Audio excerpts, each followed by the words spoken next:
Hello everyone, welcome to the stream. Today my name is Kame and I'm a Cartoon Gator VTuber, and today we are finally back with the long-awaited second episode of JoJo's Bizarre D&D Highways of Darkness. I am joined today by the wonderful and amazing cast of intrepid heroes, aka my players. The awesome derivative, anxious one, Judge Paradox, and Shadow Kirby 14. Say hello, everyone.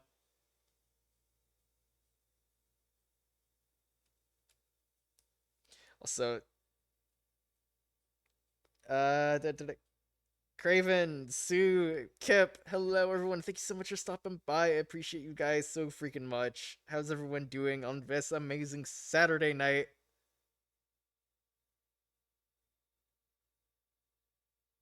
Let me just take care, shout out all the friends really quickly. Too late. Too late, it's done. But yeah, would anyone like to very briefly introduce themselves? Oh yeah, just go down the list.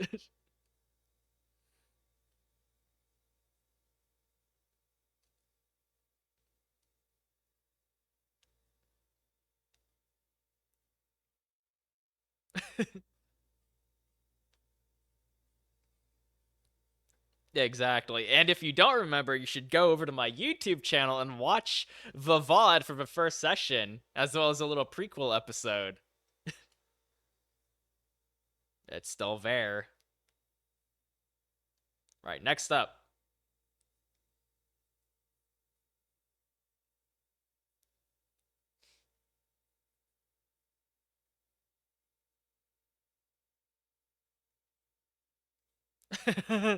What do you mean you don't remember your character? That was the whole reason I posted a fucking link to the video the last time. Oh my goodness. Alright, next up, the TV man.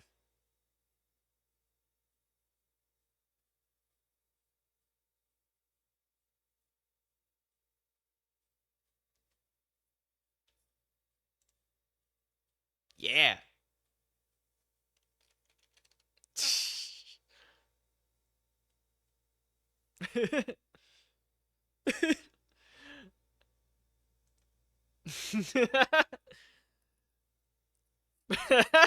No, mine was genuine too. Alright, next up.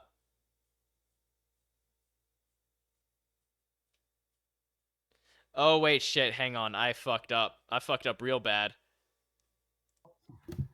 Alright. Now they can hear you. I am so sorry, everyone. Okay. I had the Discord channel set to the wrong VC. I apologize. Real quick. Fuck it, we'll do it from the top. All No, I already did it. It's too late. Just say your name and what you do. Hey, I'm derivative. I don't do a goddamn thing. I am anxious. I sometimes do things. I'm Judge. Hey. I rarely do things. Hi, I'm Kirby. I don't do anything at all. No. Nah. You stream sometimes. And also, fuck you're an yourself. amazing artist. Yeah. Who told you that? Who told you that? You. No one needed to tell me. I seen it with my own eyes. You must be seeing things. Nah. Ladies and gentlemen, all of these wonderful, awesome friends are all truly incredible people, and they deserve all the love and support. Go follow them if you aren't already, because if you don't, I will find you. And he will kill you. Well, no, let's not be hasty. They can't follow if they're dead.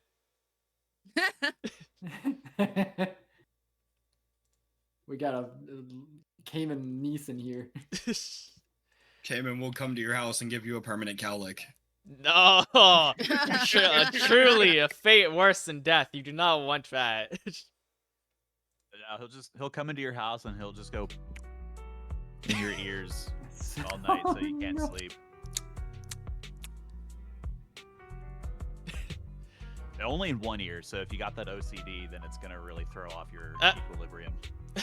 Carlotte, Sophie, unfollow, Cayman will find me and visit. Listen. Listen. I mean, the logic tracks. Carlotte, welcome in, friend. How are you doing? Thank you so much for stopping by. Alright, so, in the interest of time, we are going to try and get through this as quickly as possible because I respect your guys' time and I do not want to keep you here for any longer than necessary. Hopefully, this doesn't go on until 2 in the morning like the last one did. Hopefully. It'll be fine. Hopefully. Okay. So, to start off, we open the scene with a glimpse into the past, a flashback into one of our characters' lives before joining the Speedwagon Foundation. Beata Buddha, Beata Buddha, Beata Buddha. Alright, derivative. Give us a time and location. Like, give us a year, a month, a date, what have you, and where you're at. The year was We're in 2006, August. by the way. Okay, I was gonna say the year was August 30th, 2025. Okay. The year was 1997. You see a very strapping young lad on the cusp of youth, and he's got a glimmer in his eye, and he's got the care in his heart. What else did you want me to describe? I'm sorry. Just describe like the general scene, like the area your character is currently in, the specific location your character is at now, and So- what he's doing at this point in Okay. time, and the glimpses of your memories. So he, I feel like he would have been at like a coffee shop, before Starbucks really became a thing. I don't even know if Starbucks was really a thing in like 2006, but it definitely wasn't a thing back in 97. The good old days. Good old days. The good old Where- days. Where you could throw around some pigskin and talk on your Altel walkie-talkie phone combination where you had beepers, where you had dial-up. So our boy was probably at like a local, like, family-owned cafe, sipping some coffee. He's sitting down with a gentleman whom he's been trying to help out. He's a traveling priest, so he kind of like, he doesn't take on odd jobs, but he does try to go from town to town, trying to spread good deeds and make people's lives better, even if it's just one person at a time. But he's sitting down with a very particular gentleman who maybe knows him, maybe doesn't know him. But our boy Father Lagorn doesn't know that information quite yet. But he's kind of getting the down low on what this gentleman wants. What his name is, he finds out, is Dimitri Pepperstick. Sure. Fucking yeah, sure. his His name is name's- his name is fucking Pepperstick. Well, Mr. Pepperstick, thank you for meeting me here at this diner. How could I possibly help you? And I don't know if you want to role play Mr. Pepperstick, or if you kind of want me to. No, I just can kinda... I can definitely play the role of Pepperstick. For sure. Okay. Yeah, kid. Cool. Yeah, I love alchemy. It's great. It's so good. It works for. It fits literally. It checks off literally all of the boxes I want in a VTT. It's so nice. It really is. I've been playing roll, not to get off on a little tangent, but I've been playing on Roll20, and this feels so much different. It feels really nice. Hell yeah. All right. Anyways, Mr. Yeah, what did you say to Mr. Pepperstick? Thank you for meeting me here. What what brings you to town? How could I help you? A simple servant of God. Holy man, huh? Well, Well, sure. not really much to tell, honestly. I'm here for work. I'm usually Oh, from somewhere out of town, like way out of town. By the way, Sure. what state would this be in, actually? Oh, fuck. Let's go with for the memes, Ohio. Ohio? We're in Ohio? bumfuck nowhere, Ohio. All right. So a locally owned coffee shop in Ohio. Yep, they got cornbread, they got corn coffee, they got a lot of corn here. I hear it's Yeah. really good. Are you Yeah. sure you're confusing Ohio with Iowa? Oh, they're all the same. Is that stacist? Like you I start don't know. You tell me. you start cracking these random fucking jokes, and Pepperstick gets a hearty chuckle out. Ain't that the truth? A lot of these midwestern states out here, it's all nothing but farmlands and corn and livestock and all of that sort of stuff. Well, you know they got cheese caves in Wisconsin now. Hmm. Haven't been anywhere near Wisconsin lately, but I believe it. Oh, you should check it out. Real stinky, but it's a marvel. Yeah, I might try it. I might, if I ever find myself in that area, I might try that. I'd pick some up for the missus, but she's lactose intolerant, unfortunately. Oh, I see. That's too bad. Well, yeah. Whenever you can get out that way, I would say send me a postcard, but no one ever does. Not to be a sad sap, but the nature of my business, you see. Right. Okay. So as you two are like chatting it up a little bit in this coffee shop, eventually, like the way you described the scene was like he called you specifically. Yeah, like I would have assumed that Father Ivy. Lagorn here. Ooh. No, I was just saying hello, V. Oh. Uh I would assume that Father Lagorn here has been he's been traveling. He has been doing good deeds here and there. Whether he's caught the attention of specific peoples, I'm not sure, but I would like to think that he's been getting somewhat well known, like somewhat kind of attention coming up. And Okay. like yeah, So like I said, he doesn't really belong to one church. yeah. He just kind of like travels around giving his own like sermons and trying to spread truth, not truth, but trying to spread Yeah, trying to spread his truth. positivity. His truth, positivity, just trying to help people lead better lives and like give advice where they're needed. All right.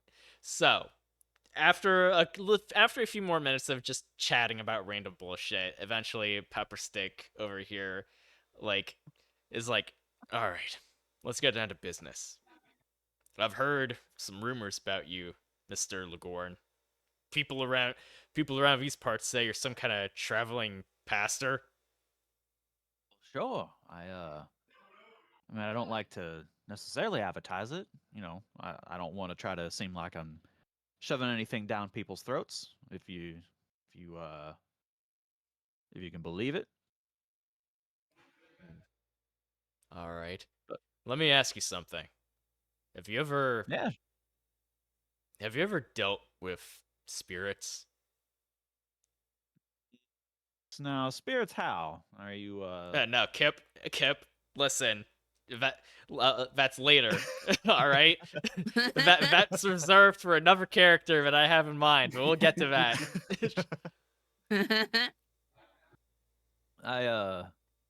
Spirits how? Like, you talking ghosts and ghouls, or are you talking about the Holy Spirit? Well, depending on who you ask, it could be either one of those.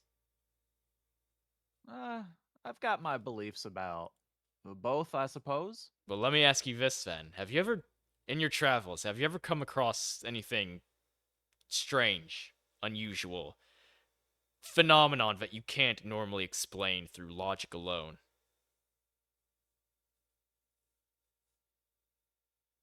You can see he's Father Lagorn's kind of like he gets the feeling that Mr. Pepperstick here is being extremely specific about something. I feel like he wouldn't necessarily know what he's being specific about. Um, so he's gonna be maybe start to get a little defensive, like a little maybe like not defensive maybe, but he's gonna be maybe a little on edge. What I mean, there's plenty of things that are unexplainable. Would you have something specific that you're talking about? On saying this, he like reaches into like his jacket. He like reaches into his jacket and from a small pocket pulls out like a newspaper clipping of an article that Okay. says wandering priest solves the unexplainable. And Does it have a picture attached to it? it does, but it doesn't feature like there's a very blurry picture of the back of your head. And like it's from a distance, so it's a full body shot, but it's really out of focus and all you can see is yourself from behind. Like there's no distinguishing features aside from your blonde hair and your coat. Okay. And the article basically goes on to explain how a unknown mysterious pastor aided a family that was experiencing a sort of haunting. Okay. Uh, yeah, I seem to remember helping that family out. I don't know if I personally would have called it uh unexplainable, but yeah, I do remember they were having some troubles with maybe their past, putting things to rest. What what are you trying to get at? Welcome in, show. How you doing? Always good to see you, friend. Pepper Stick like takes the newspaper clipping away and puts it back inside his jacket and is like, "All right. How do I want to do this, Mr. Legorn? I believe that you may have access to certain abilities that normal people aren't aware of."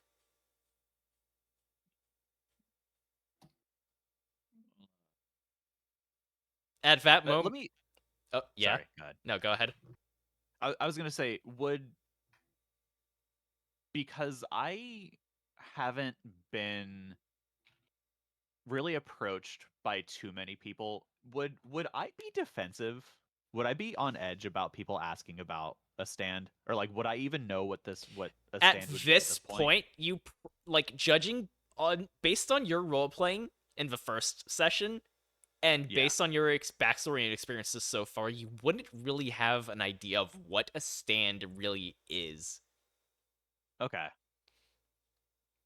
For all Okay. you know, you've been rationalizing like any strange stand occurrences and experiences as like supernatural phenomenon, which it technically is, but you've been more or less rationalizing it as like unruly spirits that need to be put to rest or exorcisms or what have you. Okay. Okay. Cool.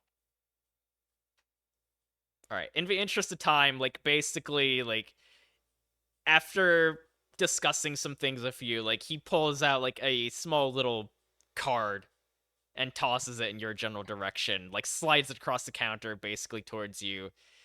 You reach out to it, inspect it, and you see the Speedwagon Foundation logo. Okay. And Well, Pepper Stick says as he's getting up out of his chair and heading towards the door, if you ever find yourself around Washington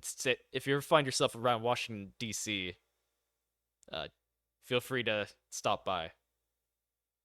Who knows? Someone there might need some help. He thank you kindly, sir. gives you a brief nod and then walks out towards the door. At that point, your radio, which is also your stand, starts crackling to life. And you're barely able to make out a single word through all the static. Go.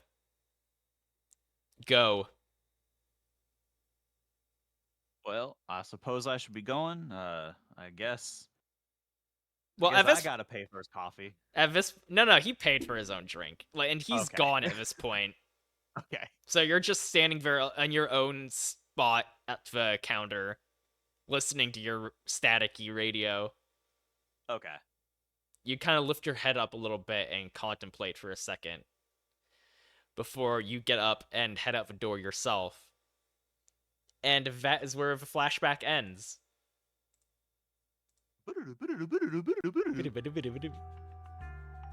All right. All right, thank you all so much for bearing with that little RP segment. Yeah. Now, in the meantime, ladies and gentlemen, boys and girls, what have your characters been doing in their downtime? It's been roughly a week since the first session, since you've all done like essentially miscellaneous work around the facility and such, as well as occasionally training your abilities.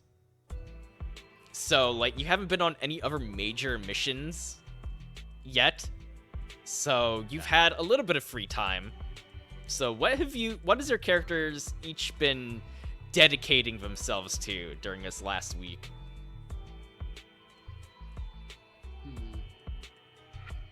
I mean, for Matthias, he's pretty much just practicing his drums.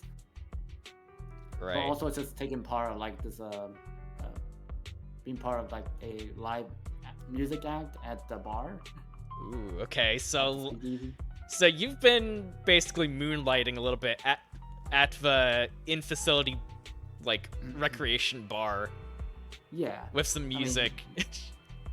yeah, he wants to make himself known, you know. All right. And anytime he's there, like he makes sure like he uses his stand to like absorb any outside noises, so he makes sure that everyone here in the bar listens to his drumming.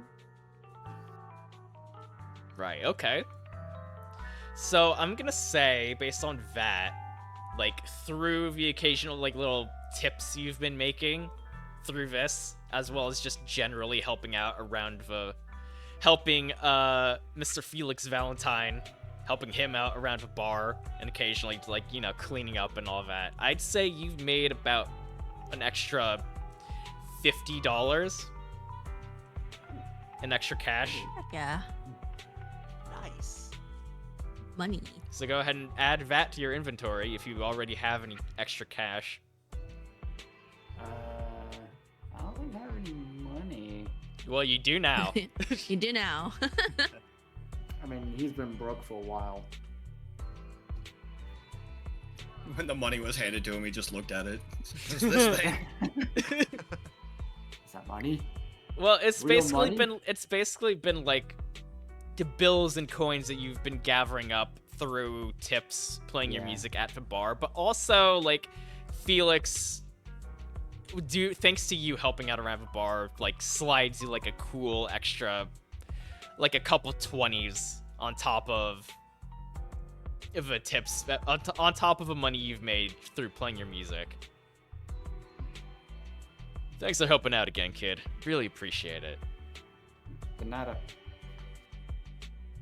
Alright. As long as I keep my music flowing, as long as I just, you know, keep the music flowing. I hear that. Because You're pretty good at that drum, you know? it's probably the only thing I know about it. I've been playing it for a good while. And it's basically my life. Not in the sad way. I gotta have my passion out somewhere. Oh, for sure, for Does sure. that make sense? Yeah, no, I totally get you, dude. Everyone's gotta have their passions in life. You can't just focus on work all the time. You gotta have something you yourself want to do. Never thought my passion could also be work, you know? Yeah, sure feels like that sometimes. And like basically you and Felix are going back and forth a little bit. Alright. Anxious. What has your character been doing this whole time? Martha, being a medic, Where did you move where did you move her? go up to here. the infirmary area. Yeah. So her being a medic, I think that during the week downtime, she hasn't been like overexerting herself, but at least offering her services if the medical area gets backed up for any reason. If people have been coming in and out. I forget. Can you remind me? I'm gonna move my person. Like this is this area off limits? Like it's hard to get in there? It's normally it's not off limits, but every time you've tried to go into like if this particular like the administrative area essentially, like without specifically having a reason to be there, like people generally just kind of look at you, like give you a little bit of a stink eye since they know you're not supposed to be there, and like they're mostly just worried you're gonna get in the way. Okay, so Martha will mainly be here, like in the infirmary area. This, if I recall, this is where the little medic area is, right? Yeah, this is the med bay. Yeah, so I'd probably be helping out in med bay, maybe kind of keeping my ears out about like people coming in and out, trying to kind of low key make my way into that room, like to like kind of glance in there when people aren't paying attention, or you know when it's quiet. But for the most part, I'm just kind of assisting where I can, and if that isn't really, if it's been really quiet in the past week, maybe not as much missions or whatnot, then she would also just, you might just find her kind of like lounging around, playing with Snoop, really just kind of like hanging out with Snoop. All right, so I'd say like due to you helping out as much as you have in the medical area, like there hasn't really been too much activity. Like in the facility itself, it's been relatively slow, but there have been like a few handfuls of people that have come into the med bay that have been injured on active duty, essentially. So between go ahead. Oh, that's her name, Edith. I was gonna say I've also just been like, I guess, chatting up Edith, and like I don't know if she would have been cool with Snoop because most people don't want like a dog-like creature, like a fucking demon dog. a demon dog in their space. But him being the main source of my medical abilities, I think that Snoop is also like low-key kind of growing on her, as well as like everyone else, like getting more familiar with my stand being around. Yeah. All right, let me see. Just so everyone is able to see what your stand looks like. It's essentially a big, ethereal, like almost ghost-like, semi-translucent almost, multi-eyed, horned, fanged, large dog. Yeah, my Like, puppy. it has a somewhat physical form, but it is also like mostly manifests as a cloud of smoke taking the shape of an animal. So I may or may not have also at least the first day set off the smoke detectors. In which they may or may not have disabled a couple of them now. I'm gonna say that due to your efforts helping out in the medical bay, which granted is like not an easy job for most people, but since Edith has a stand designed around like healing pretty much anything, as well as you, like you're basically swapped some medical knowledge between yourselves and your experiences and stuff like that. I'd say you've made about probably another $50 for the week, and Edith also hands you like a couple like emergency first aid kits for the next like she hands you a emergency first aid kit for the next time you go out into the field. Like, hey, I know you probably won't really need this given your stand and all, but just in case. Thank you. I could definitely use this. Is that a medical kit? Yeah, it basically does the same amount of healing as the normal, like a typical D&D healing potion, like about 1d4, 1d6 maybe. But you don't have to use your stand's action to heal someone, basically. All right. Well, thanks so much. This will most likely come in handy. Hi, Lexi. Welcome in, friend. Lexi.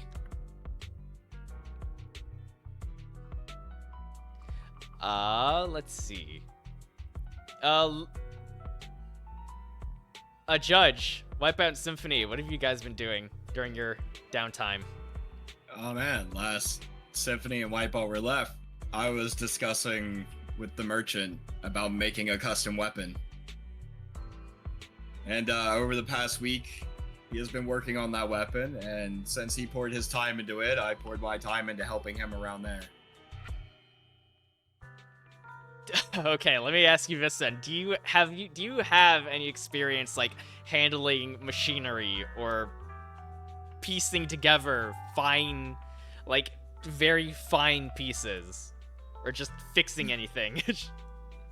Wipeout has had to repair everything himself his whole life and be broke.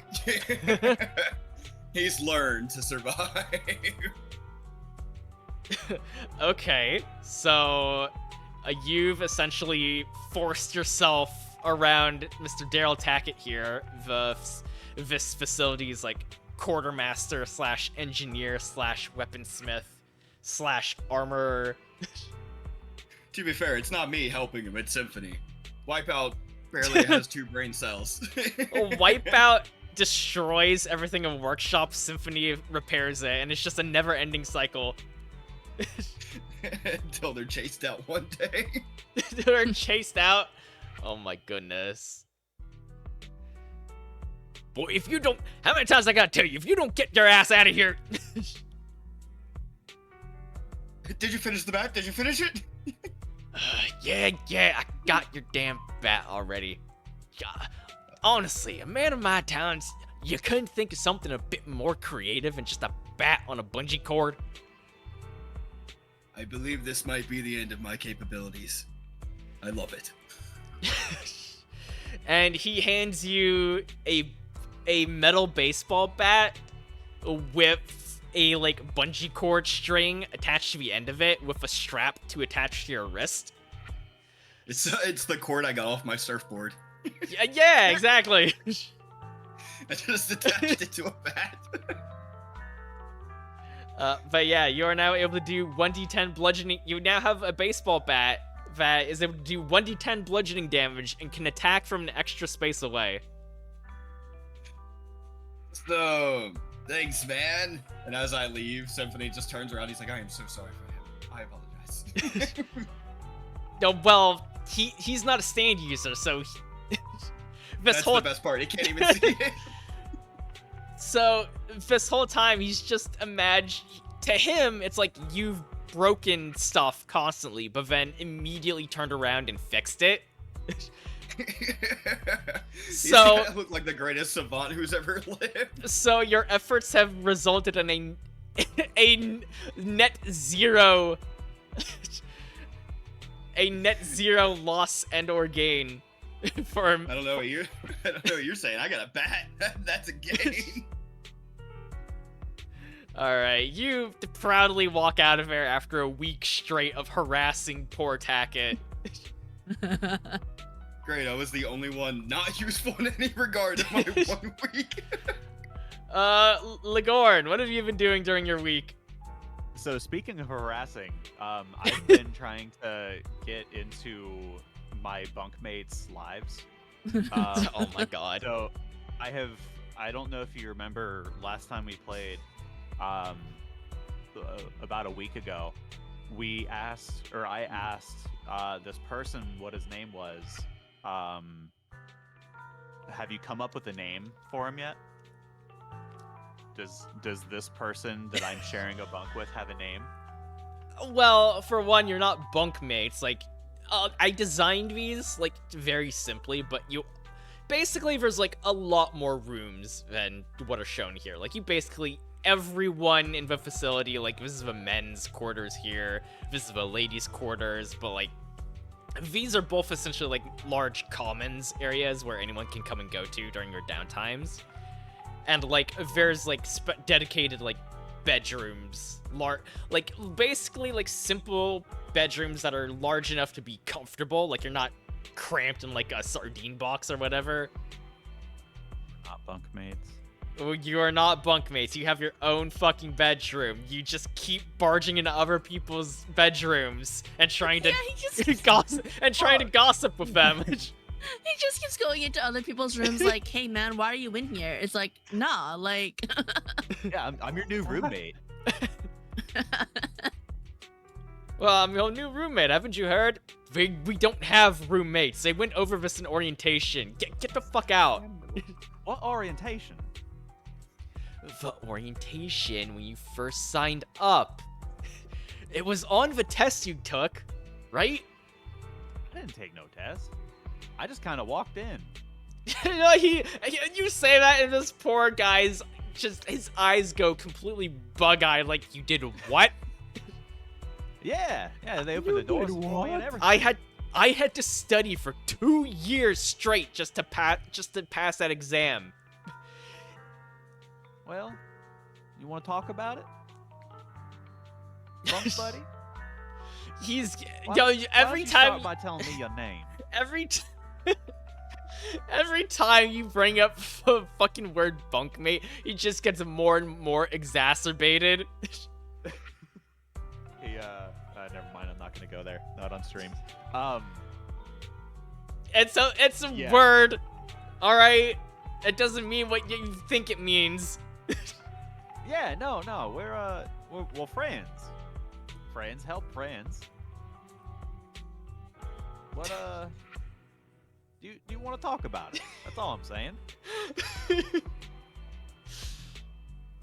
wanna? Okay, so in the interest of time, you've essentially been pestering everyone you come across in the facility, like all your fellow agents and Well. co-workers, and Well, trying to now- not pestering them, just trying to befriend them.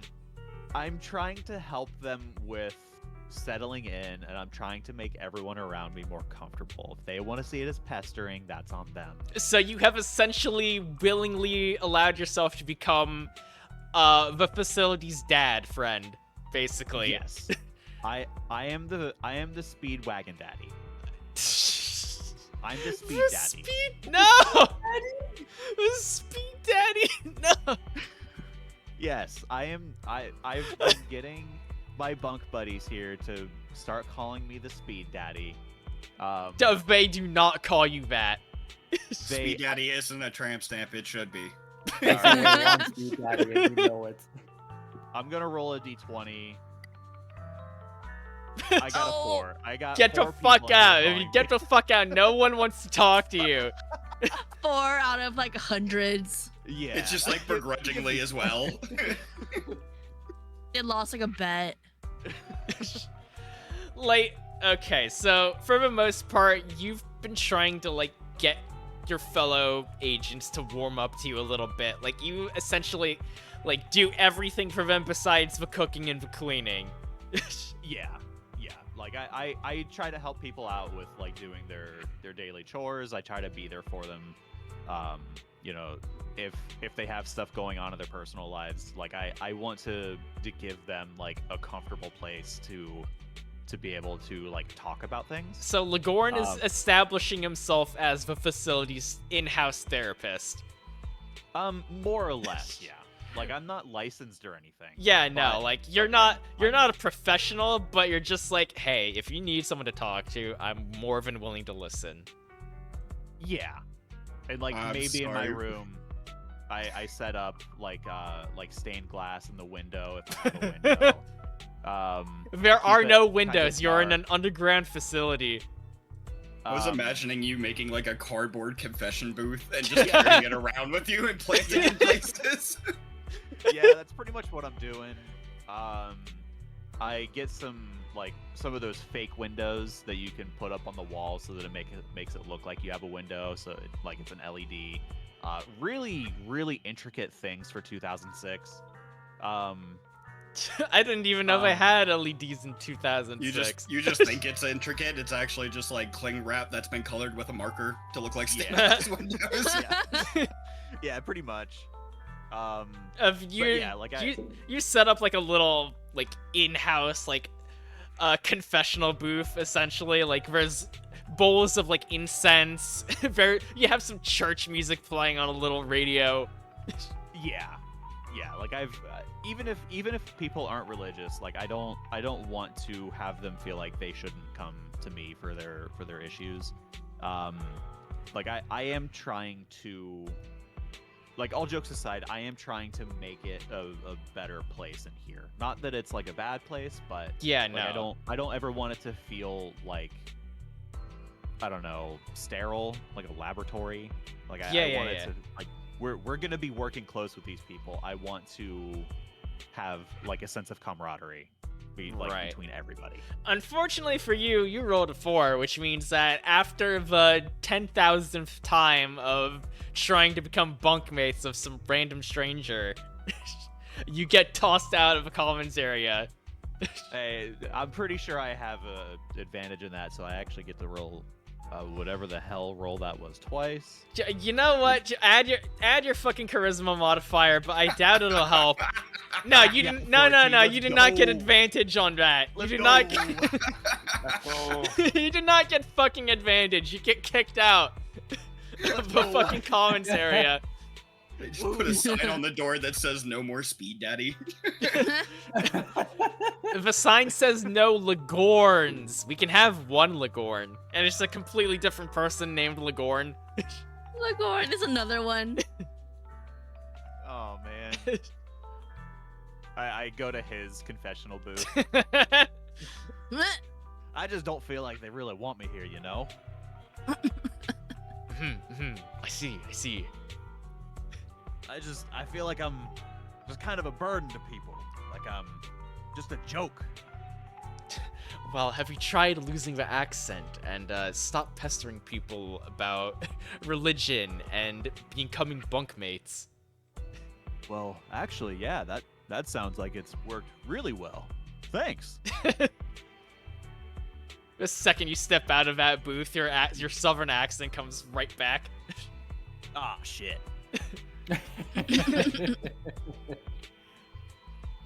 All right. I think to myself, was that his stand ability? All right. I have no idea what to fucking give you in terms of like any sort of passive thing. I'm gonna say be speed daddy. you say He wants to be speed called father. for the last time, Ligorn. Forgive me, father, for I have sinned. Has a way different meaning than punish me, daddy. I've been bad. He just receives one of those like name tags you can write on that just says "Speed Daddy" but spelled poorly. It's just Red Diddy. No. All right. I'm Alright, gonna. I'll take speed zaddy then. Oh my god. Not the Sadi. I'm gonna say that due to your like just general helping out with for rest of the agents, like with various things as well as like just in general, just like being a good person for them, you know, I'm gonna say that you can ask one of these Anons one question, and I will give you advantage on your next charisma check. Okay. Works for me. Thanks. So do you have any actual questions you want to ask real quick? Because we need to keep this moving. No, I kind of assumed that I could bank that. Unless you need me to use it now. I'm not really sure what I would ask them. You know, that's fair. So then just an advantage on your next charisma check. Sounds good to me. All right. So anyways, as you all are going about your days, suddenly you hear a crackle on the overhead PA system. And you all hear the voice of the director telling you to, well, hang on, let me see if I can pull this up real quick. Okay, there it is. All the way over here. Okay. All active on duty agents report to the administrative room immediately.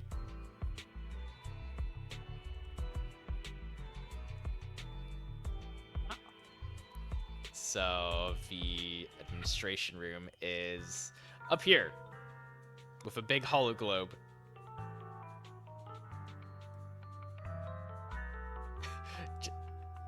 Judge? Yeah. Did I miss? Wrong way. I missed. Up here. How do ping? I made it. I got there eventually. In the long run, I found what was apparently a globe. All right, but yes, you all make your way into the big hollow globe area. Yeah, in here. All right. Let me scroll down in my little DM notes section real quick. Anyone on stream, if you happen to see my little story notes, script, whatever, no, you don't. No, Yeah, no nuh-uh. looking. Shut up. I'm looking Be a bigger respectfully. gator. Stop looking. All right, you finally show up to the big, like, shield agent fucking hollow globe area where they do all of their bullshit. And you see the director. He sees you all approach. He's like, good, you're finally here. You four have been assigned a new mission. Be aware, this next mission may, God willing, be a bit different from what you all experienced the last time. So, for anyone... So no lava floors this time. Well, we don't know that for sure, but fingers crossed, right? We've received word that a certain traveling circus has popped up again. This traveling circus has been on the Speedwagon Foundation's radar for some time now. We suspect that some of their members may potentially be stand users.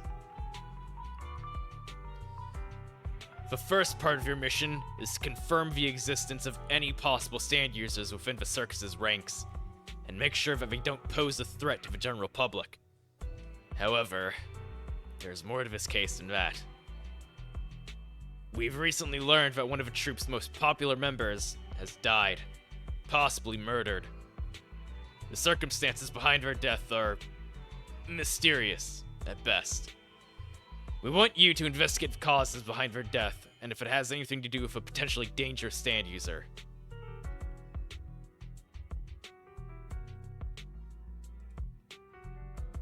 Alright, do you have any questions about this case that you would like to ask the director? You see Matthias lifting up his hand. The director's like, Put your hand down. We're not in a classroom. He slowly just puts his hand down. I've never been to a circus. Really? Why Never? the circus? No. Well, hopefully, if our intel is wrong, you'll finally get to experience what a normal circus is like. But I seriously doubt that. Anyways, what was your actual question, Kirby? That was the question. Just you've never been to a circus before? Yeah. I have a question. Go ahead. Are you gonna give us money for snacks? Because that would be awesome. What does that have to do with the circus? There's snacks at the circus. There You'll are? see.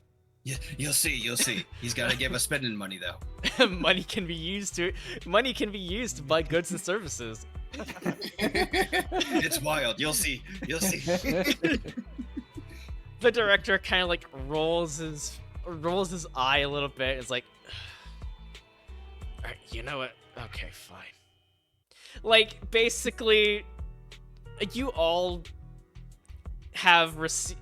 I'm gonna say that the director, like, because you've been helping out one way or another at the facility despite having a lot of free time, like, but you are getting a somewhat steady paycheck. Snack money. So I'm gonna say that each of you gain like $100. I retract my question. We all gain 100 on top of On me top and of what? Matthias's. On top of whatever any extra money you happen to have made during your downtime. Sweet. Yeah, you weren't bothering people like the other two. You all made money. Did I get anything from helping all my bunkmates? You got a restraining order. I got a restraining order. Well, Alright, Lagorn- restraining Lagorn, order we've actually and, like, received a couple complaints from one of your fellow agents saying something about. Pulls out like a They want to remain anonymous. Oh, pulls that's out like a receipt paper full of like complaints. well, that's poppycock. What who was it? Can't tell you. All our complaint forms are anonymous. I don't actually I- do this, but I like pull out my radio and I like ask it. Oh, who the fuck was it? who is that rapscallion that This is really snitched? the time, hombre. The radio just turns itself off. Even your stand, despite being an inanimate object, doesn't want to deal with that shit. Oh man, I'm not winning today. I did have a. I got a question. You said you need us to first and foremost confirm stand users. What well, I mean, what do you want us to do past that? You were telling us about what you said it was a previous contact or someone that you knew was in the circus. Did it pass away? I Well, want to know how that person died. let's see. Okay, so we'll get to that in a second. Hang on, let me look through my. I'm about to bust. All right, okay. Who dares? Astra, hello, Astra. Welcome in, friend. Astra. Hi, Astra. I think you ever shouted for Astra. It wasn't got me. you. Sure it wasn't. Yeah, Alright, sure. You say that the director turns around and like nods to like some people working off of computers, and like suddenly you see all sorts of information like dossiers, pictures, fly up onto a giant hollow computer. Oh, this is just like the Matrix. The director pulls up various pictures and files on a young woman with dark red hair appearing on a large hollow globe. The victim's name is Annabelle Wilson, one of the troop's leading acrobats, although she was apparently known for helping take care of the animals as well. The time of death was roughly was roughly a couple days ago. The cause of What's death, the name? Annabelle Wilson. Annabel Wilson. Cause of death was a fall from a rather high place. She was found directly underneath the acrobatics equipment, so we can assume she fell during some sort of training. This information hasn't been made public yet, by the way. We're not sure why, but the ringleader of the troop is dead set on keeping all of us on the down low. The only reason we found out about Annabelle's death in the first place is from an anonymous tip from someone working from within the circus itself. Do you know if Annabelle Wilson was a stand user herself? Or do you have any idea why she might have been targeted? Unfortunately, we have no idea, and now we never will. Alright. When a stand user dies, their stand disappears with them, along with any trace of it.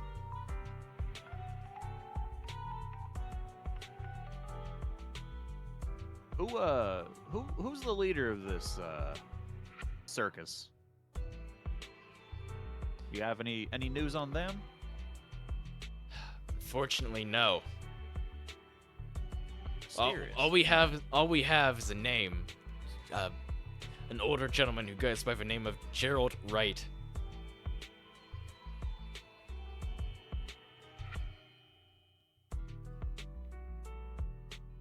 Do we suspect foul play? That's up for you all to find out. Is there a coroner's report yet, or is that all hush-hush too? Well, we haven't been able to... We don't actually have her body. The only reason we know about her death was because of that anonymous tip. And like I said, this is a traveling circus, so it's constantly moving. Let's see.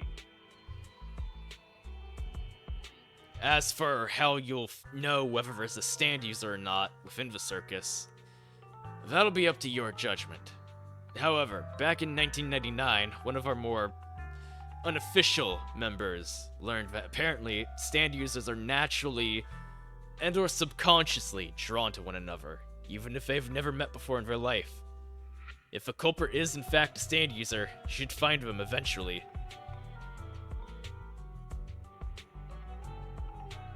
Right. Well, is there anything else you can tell us about our mission here? What do we do once we identify the stand users? Your job, once you identify the culprit or culprits, will be to incapacitate. What's the word I'm looking for? Apprehend? Apprehend. Yes. Thank you. See. Once you're absolutely sure that the person you suspect is the one actually responsible for this crime, your job will be to apprehend them by any means necessary. To take them in, or I mean, last big job that we had no choice but to put them down. That Are we authorized? That was understandable, given the circumstances and how much damage he was causing to the city. Like, I fully understand your reasoning and that you had no other option. I would prefer that any culprit you bring in, you do so as peacefully as possible. However, should they be a stand user, I doubt they'll be willing to come in peacefully. Use whatever methods you have to. Let's see. Well, again, thank you. And when are we supposed to head out? Unless anyone else has any other questions. Yes, does anyone else have any other questions before he tells you where you're going? Just no. Kinda off character, but like, do we, because we're trying to apprehend him, like, are we given like handcuffs or like stun baton type of stuff, or just whatever we have on our person is like what we're gonna have to like MacGyver. I'm gonna say that you all are given, like, each are given a pair of handcuffs. You all already have your standard issue pistols, Okay. as well as, like, you have the greatest weapon of all. You have stands that no other normal person can interact with or even siege. That's true. Okay. All right. If there are no other questions, Kirby, did you have a question? I think you might have cut out a little bit. No, I don't. All right. Like there was like a moment, but then he just retracted. No. You sure? Yeah.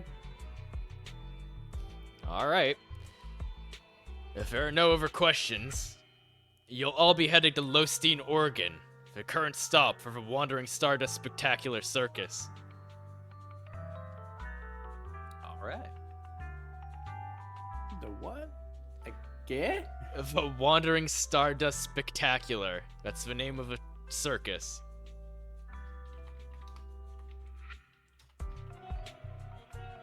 The Wandering Stardust Circus? The Wandering Stardust Spectacular. It is not that important, I guarantee it. One more time, though. It will come up again.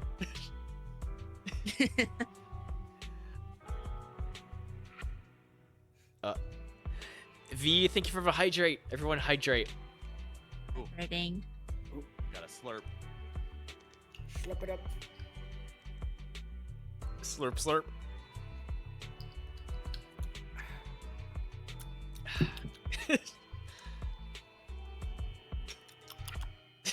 Sorry. All I'm not. right. There's just you all notice pretty much right away that there's one problem. If the next location of this case is in Oregon, you all are currently in Washington, D.C. Oh. So how do we get over there? By plane? You say that the director gives a very quick smirk at all of you before returning to his usual stern expression. Follow me, he says, as he starts walking towards a completely separate room next to the command room. The command room, that's what I call it. So, essentially, like, it's not here on the map, but essentially, there is, like, a small separate room, like, ping, like, right around here.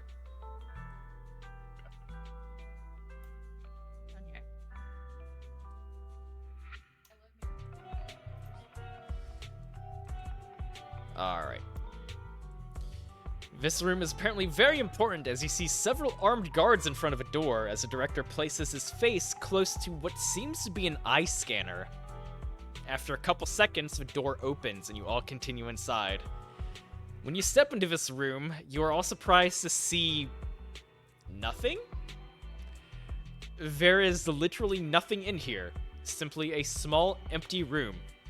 However, you notice that the walls of this room seem different somehow.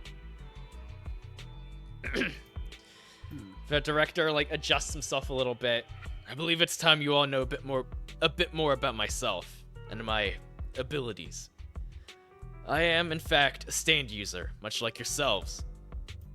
My stand, Journey, allows me to open what I can best describe as portals.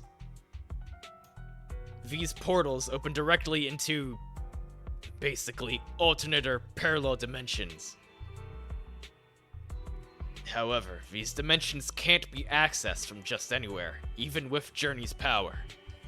There's a very good reason why this facility was built in this exact location in particular. Until I awakened my stand, the Foundation had no idea these supernatural dimensions even existed. There's so much about these dimensions that are still a complete mystery.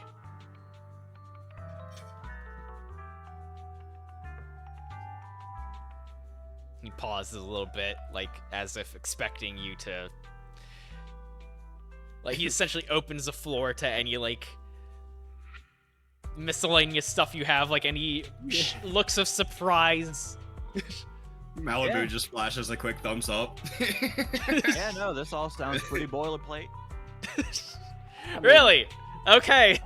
I feel like I kind of expected, but Man, Oh, yeah, you like a dude built it all of downtown. I feel like surprises are very limited you these days. ain't no way you all expected supernatural interdimensional portals.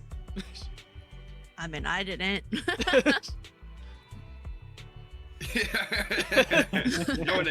No one really expects interdimensional portals. Moving on from the history lesson. The dimension I'm about to open for you is one that we've named Ventura Highway.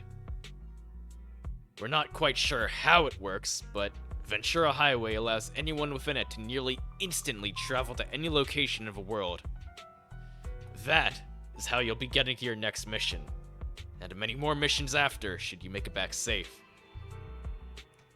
Hey, Captain. I have a question. It's Director, Agent, but go ahead. Hi, Colonel. He lets out a very, frustrated sigh. I don't think so. Angry. Did your power work on the surface? How did you know it was in this hole? Well, another part of Journey's ability is not only opening these portals, but also sensing them. So he's like one of those water finding things. You point and then it points, right? That's not a completely inaccurate description. Symphony, I did it. High five. Symphony just tucks his hands in his pockets. Carla- Walk out, just high fives himself. Carlotte, same. Fucking same. For real. But anyways, after that, the director closes his eye and raises his hand towards the center of this empty room. As he does this, you all see a deep amber-colored aura flow from his body, as a semi-translucent arm manifests where his normal arm was and gently raises itself slightly above the director's arm. After a short time, you all feel a drastic change in the pressure of the room, as you begin to see space itself begin to crack. Soon, large chunks of the very fabric of reality flow into a large, swirling, ocean blue portal.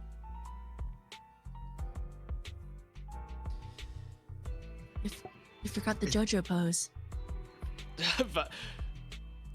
The fuck is a JoJo pose? Dang it. Is the portal is it standing up or is it in the ground? It is literally just a floating portal. It is the bottom of this large swirling portal is about maybe half a foot off the ground. Okay. So it's not standing up or propped up on anything. It is literally just a portal. Floating. It's literally floating in space. Does he have anything more to say for us? Well, if there's nothing else you guys would like to do before you go. I have a way I want to go. Me too. Oh my goodness. Well, before Titan's kind of afraid of how a portal. Is there? What happens if I go through it? Don't worry, you'll find out soon enough. So, before you guys enter Ventura Highway, the director turns to you all once more. Before you go in, I should warn you about something. Whatever you see in there may be disorienting. The landscape there changes every time someone goes in. No two roads are ever really the same. So no matter what you see in there, be sure not to get too distracted. And for God's sakes, do not set foot off the road. If you do, there is a very real chance you could get lost in there, and I'll have no way to bring you back. With all that out of the way, you have your objective, agents. Good luck out there. Aye, aye, Lieutenant. He just like runs over, crosses his arms, turns around and goes trust fall and falls into it. Oh my god. That's probably the most dangerous way to go through a fucking interdimensional portal that you've only seen for the first time. Why do you think it's called a trust fall? It's a portal. It has no concept of trust. Trust fall. It's okay. Maybe he'll be less distracted if he doesn't see it. He just falls in. Symphony walks behind him with his like hand on his face. Oh, well, no. The second you enter the portal, Symphony is immediately sucked My into the boy. portal with you. Oh, good. Double trust fall. I just imagine like Judge falling backwards and Symphony just being like dragged by like his chest like into the portal. Yeah, that's essentially how it works, because, like, they're literally the same... Symphony is literally bound to... excuse me. Is literally bound to Wipeout, so, like, he physically cannot go more than a couple meters away from him. It's just so dang. So, we shouldn't do a flip into this thing, huh? I Kinda wouldn't do it, recommend it, no.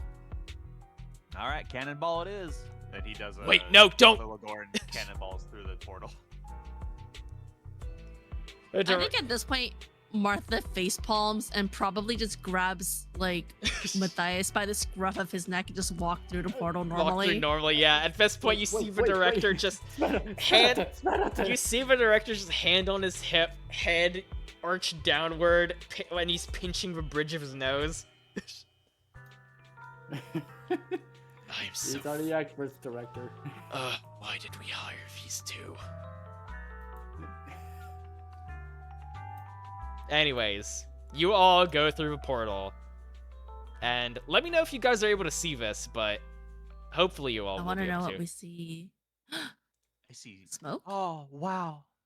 Wow. It's a highway. Oh, I love it.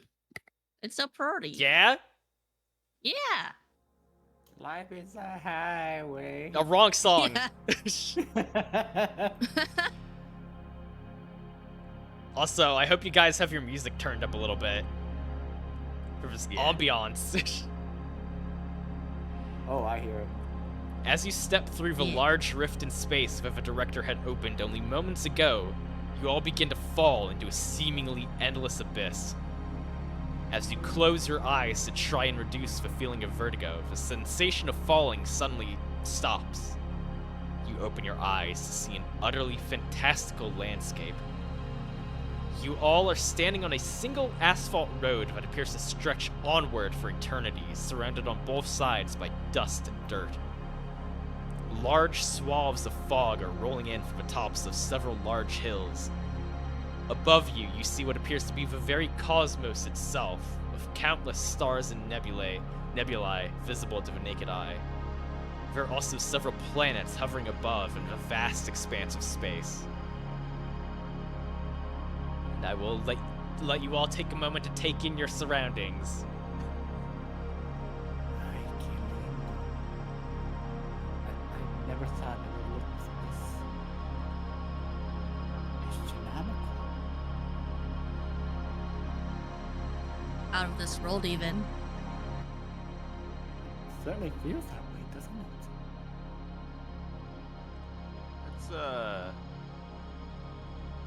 It's a bit much to take in, but I don't know. It's pretty to say the least. And I'm gonna like pat Matthias's back to like try to not like snap him out of it, but to maybe in the case that maybe like you were starting to lose yourself, I wanted to right. try to like ground you a little bit. Yeah. I was actually gonna ask, did Wipeout and Follow the Horn like land normally or did they fall? You since you two walked into the portal normally, well, like technically you all fell. Okay. Like you all experienced a feeling of like just dropping and then suddenly stopping. But if you all take no damage, you all are fine. Just laying on the Okay. ground, looking up at the sky. Yeah. Essentially, yeah. Like you all kind of like come to after the feeling of vertigo finally wears off. You all pick yourselves up, dust the dirt and asphalt off yourselves a little bit before seeing this. Okay. I So feel I'm like here and Martha Oh, go ahead. first. I was gonna say something stupid. You go for it.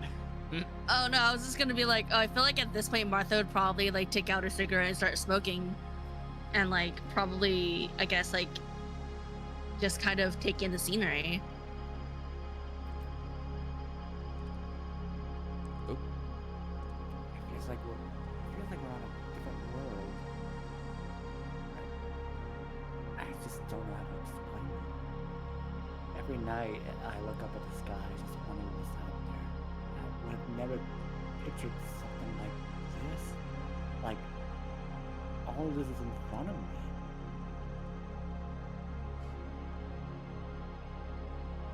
Beyond the space scenery that we see in the dirt next to us, the director mentioned that we might see images of other things. Do we see anything else too? Nope. You all just see exactly what is on this screen. Okay. So kind of just an endless highway. Basically, yes. Okay. Well, I think maybe we should get skedaddling. Oh, And I'm gonna yeah. start right, taking steps forward. right, alright. Vámonos. Yeah.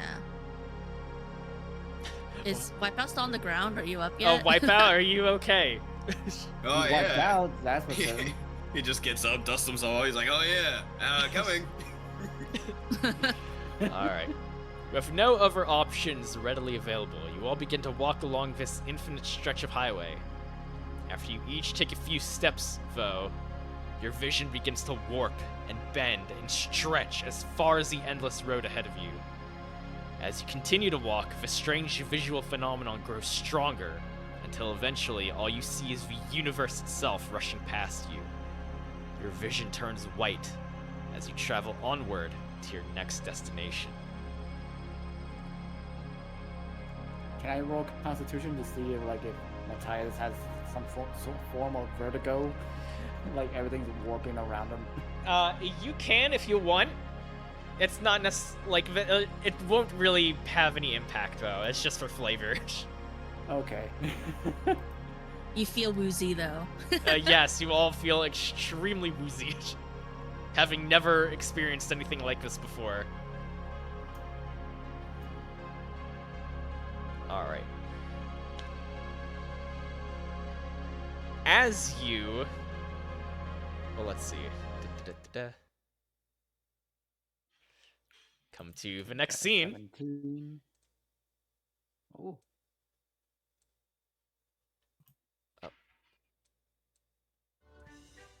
Okay, there's the music. I was wondering why it wasn't going.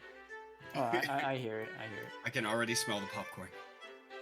For real though, I can smell the Caramel turkey popcorn. legs, funnel cake. Funnel cake. All right. You all open your eyes as you try to hold back intense nausea from the intense visual and mental stimulus. Once you come to your senses, you realize you are exactly where the director had told you to go. Losteen, Oregon. You all find yourself in like a small like let me start over. You all find yourselves on a relatively large like dirt path in the middle of a very heavily forested area. You see a couple cars drive past you, like someone honks their horn at you to get out of the middle of a road. Hi. Oh god, we manifested just in the middle of the like highway. Not the highway. This is like a little dirt path in the middle of a forest. Got it. Like you see like a few other crowds of people like walking past you. Like some kids are like excitedly jumping up and down around their parents and trying to drag them forward.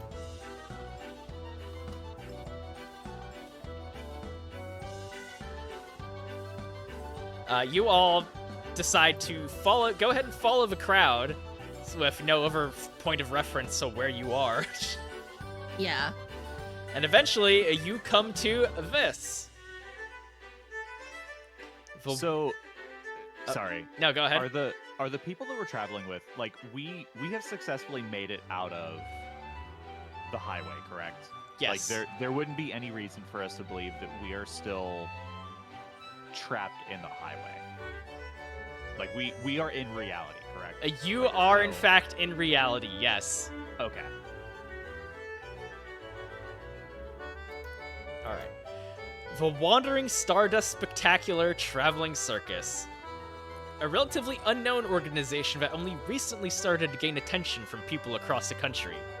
You don't hear this, by the way. This is just the narrator voice.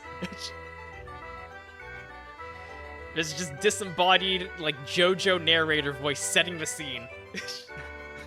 Perfect. This mysterious troupe seemingly wanders across the entire country, bringing joy and laughter to anyone fortunate enough to find them.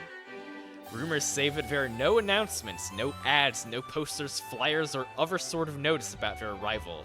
Simply that they appear on the outskirts of a random town, stay for a few days at most, then vanish as quickly as they appeared. And now, directed at you guys, you are greeted by a scene that's almost straight from a storybook. Various tents and attractions of all shapes and sizes are set up in and around the fairground and beyond. From jugglers to hustlers, fortune tellers, and tumblers, you see an incredibly lively scene here at the entrance area. You notice there are many rides and games as well, as you see people of all ages rushing about, trying to see all the circus has in store. There are even several giant hot air balloons floating above the fairground, allowing people to see the wondrous view of the surrounding forested area.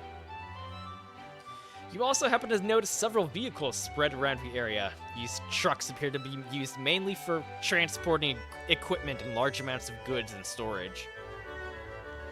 Finally, you see, sitting in the center of the grounds, a massive, vividly colorful tent that dwarfs all the other tents in the area. This can be none other than the Big Top, where all the major shows and events will be taking place. As you begin walking towards the festivities, you notice what looks like an information booth stationed at the center of the main plaza.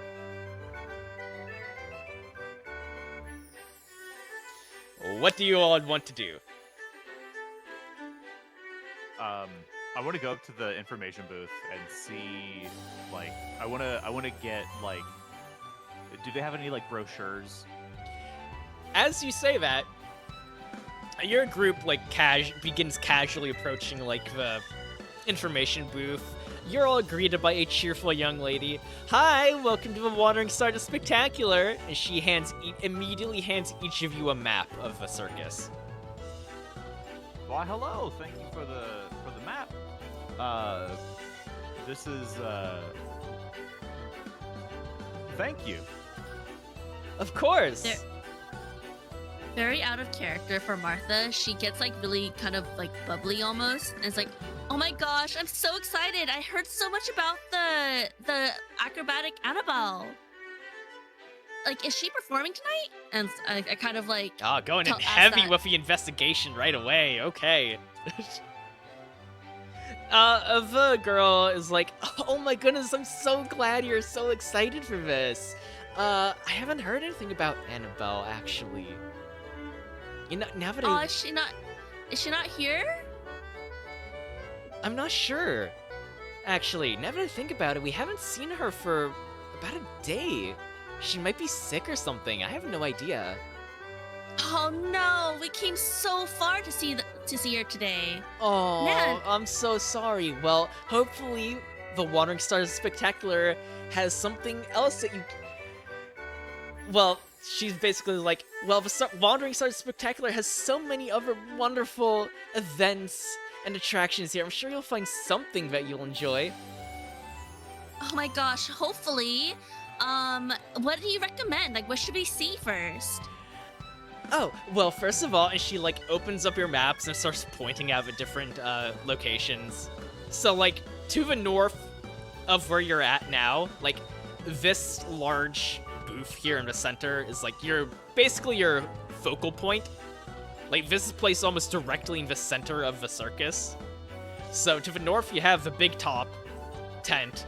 You also have the employee tents and their rooms, which are located like behind the giant tent. To the west you have the animal tamer stations, the puppet shows, merry-go-round. There's a haunted house ride and a clown dunk tank. Like one of those dunking tanks where the clown is in there, you throw a ball to try and drop him into the water. Yeah. A clown music. To the east, you have the world's smallest Ferris wheel. You have hot air balloon rides and various carnival games. So like, there's like a shooting gallery, a ring toss, bumper cars, face painting, all that good stuff. And like, she basically says that like, for the carnival games specifically, like if you do well enough, you can win like a small little prize. Oh my god, I would love to have a small prize. And then to the south, you have like, to the south, which is essentially where you guys are right now. You have like your concession stands, the information booth, which you are currently standing at.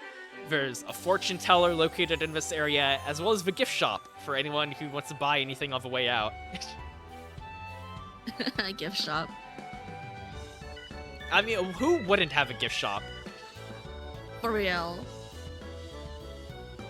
Absolutely. You know, All right, well, to give you guys a little bit of direction, the girl manning the information booth is like, well, personally, if you want to know what I would start off with, I would go see the fortune teller. You guys are asking about Annabelle, right? Maybe he'd be able to know something about her. absolutely. Thank you so much.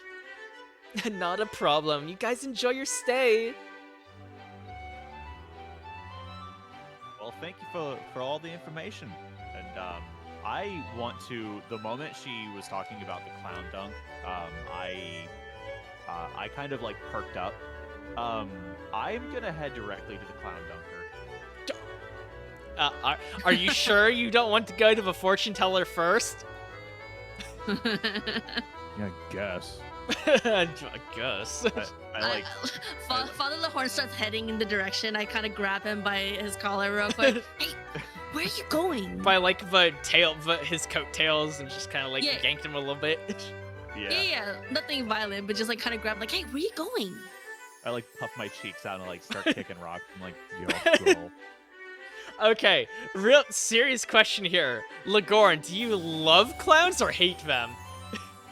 I'm looking to get this clown moist. However you want. Not the moist.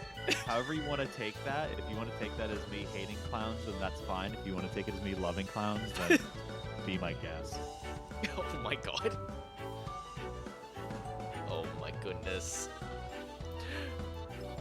So What's why? that for? Huh? It was meant for nothing. That meant I clicked back on the webpage and I clicked their backs. Wipeout? Are you? I hate clowns. It just Wipeout fucking hates clowns with every fiber of his being. She doesn't even say a word. It's not even him. Just Symphony just picks it. I just feel like Father Lahorn's either gonna head to the clowns, and then Wipeout's gonna head to the concession, and Matthias is also gonna head to the concession. I'm just gonna be standing there like, guys, what about the freaking mission?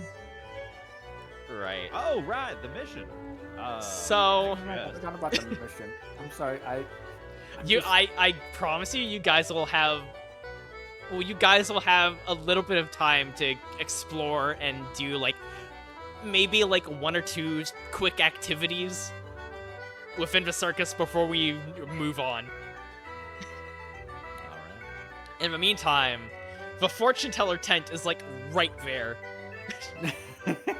You all like Teller turn. overhears all of this. You all turn your heads like about like 100 degrees, and you see like a very plain looking simple tent of like a bunch of like posters and like poster boards and advertisements all around the tent. Yeah, I guess I go ahead and make my way over there, along with. But I assumed that Martha just kind of like grabbed me so that I wouldn't walk away. But Yeah. are you Yes. still holding on to me, or did you like grab me and then let go? More grab and let go. Like it's more so like, hey, where you going? Come here. We're going this way. Okay. We're going this way now. Okay. Then yeah, I guess I'll make my way over to the fortune telling tent. All right. I feel like I should get like those backpacks with the leashes and just attach it to everyone. Oh my God. That And might then also, sell like, here. Summon my a God. Snoop and then just like have like 4 leashes. Oh my goodness. 4 leashes I can count. All right. So, for the sake of story, I don't mean to railroad you guys, but I promise you will be able to go explore this place at somewhat of your leisure before we move on to the next major segment. Yeah, no worries. All right. So, you all walk into a very small tent, only big enough to fit a small group such as yourselves. As you enter, you see the inside is adorned with various mystical and cult-looking symbols and trinkets. You slowly walk towards the back of a tent, where you see an older, well-dressed man wearing a turban in a small booth, surrounded by various posters, more occult objects of a classic crystal ball. As you approach, the man stares at you all with intense and wizened eyes. Welcome, travelers, to my humble booth. You have come for me to divine your futures, yes? Shall I reveal to you the mysteries and inner workings of fate? You can actually read fortune futures. Indeed. Malibu And- just like squints his eyes. How'd you get in there? He stares at you with those massive, intense eyes, expression unchanging. Because there's occult items here, do I perceive like any, I guess, aura or energy like stand that might me speak of stands?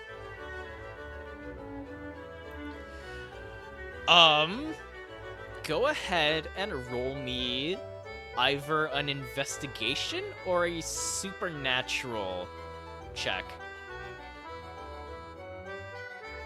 Do you want all of us to, or just?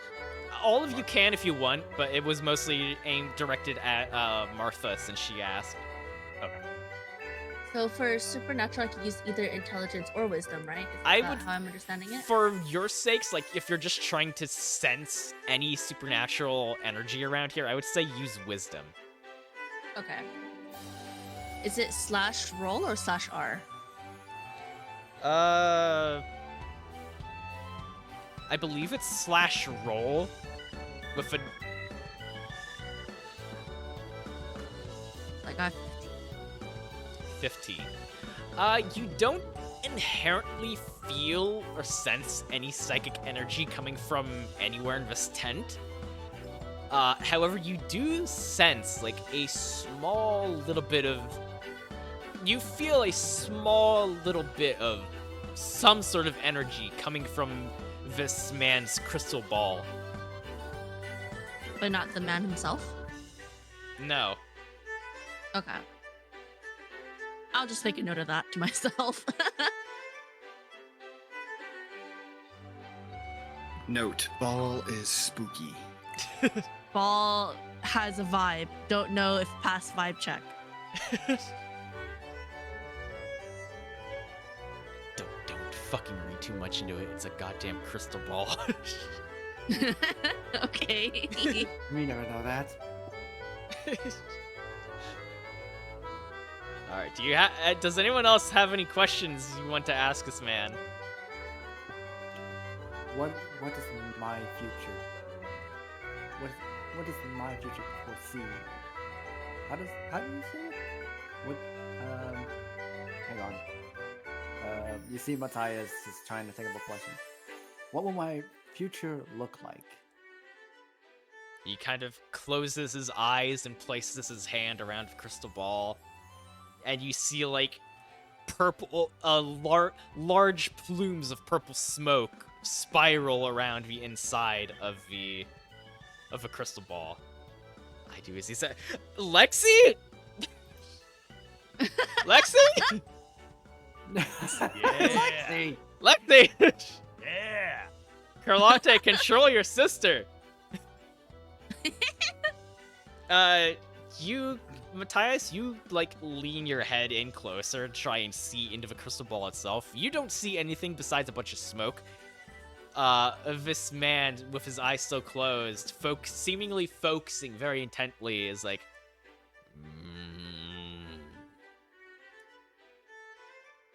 I see. Your future. You seem kind of struggling a little bit. Yes. Yes. It is unclear at the moment. Oh. You have a peculiar aura around you, young man. It makes it difficult for fate to determine your path in life. I guess it makes sense. Who was that lady that was the contact we were supposed to meet? I already forgot her name. Annabelle Wilson? If she's Oh, not she a died. contact, she's a victim in this case. Yes. Big dope. It's a nose. Okay, it's a nose that's doing it for you, Lexi. Okay. I tried to generate this guy as to be as intense looking as possible, but go off, I Yeah. guess. Intense is correct. He kind of looks like Peter Capaldi. Honestly, he does. It's the eyebrows. Why are my eyebrows so angry?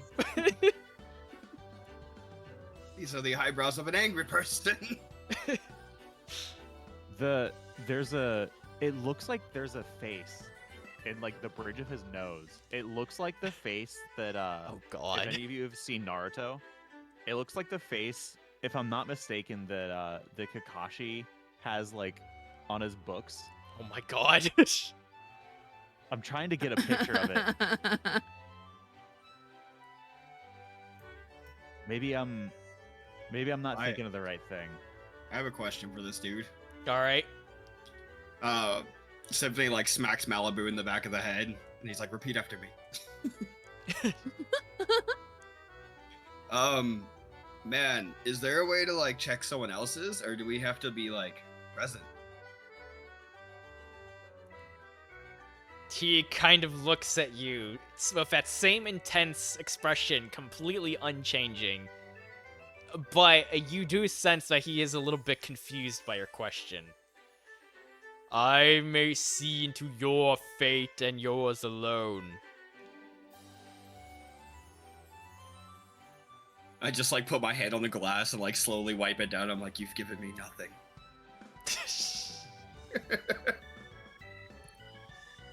Oh my God, derivative. It kind of looks like oh my that. god. I personally don't see it, but hey, if you see it, good for you.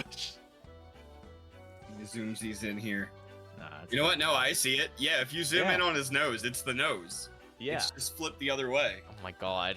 Oh no. Thank you. Look at the. Oh Yeah, no. zoom in on the bridge of his nose. Oh no. Oh no. Oh no. Oh no. It's got a tiny face on the bridge of the nose. Oh no. I didn't even notice that. Fuck. It's just beautiful. a little guy. It's That's just a the little actual guy. stand user. There's a little face right there on the nose. Just a Those little eyes are not even his real eyes. Just a little guy. Okay. That's his real eyes. Okay, Rook, does anyone want to ask this guy about it? Oh my God, anxious. Yes, exactly. Exactly that gif. Hey, man, is that like a tattoo or a birth? You might have lunch on your like nose right there. he kind of ignores you. Again, nothing. To revamp Wipeout's question, I was told that Annabelle was supposed to be here tonight. Do we know where she is? He cranes his head towards you, Martha, with that same unchanging expression.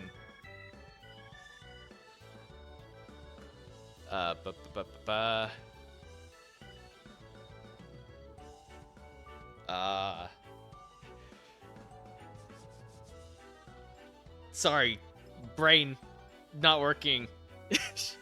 You're good. Brain loading response. Okay, so you're specifically asking about Annabelle, right? Correct. I am afraid I do not know anything about this Anna person.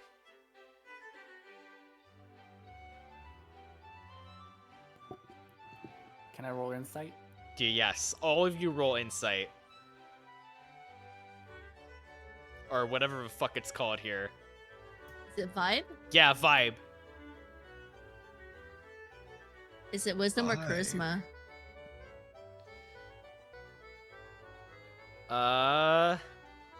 Either. I hope it's not. Yeah, I just- hope it's not wisdom. just either wisdom or charisma. Oh, Oh, that's not good.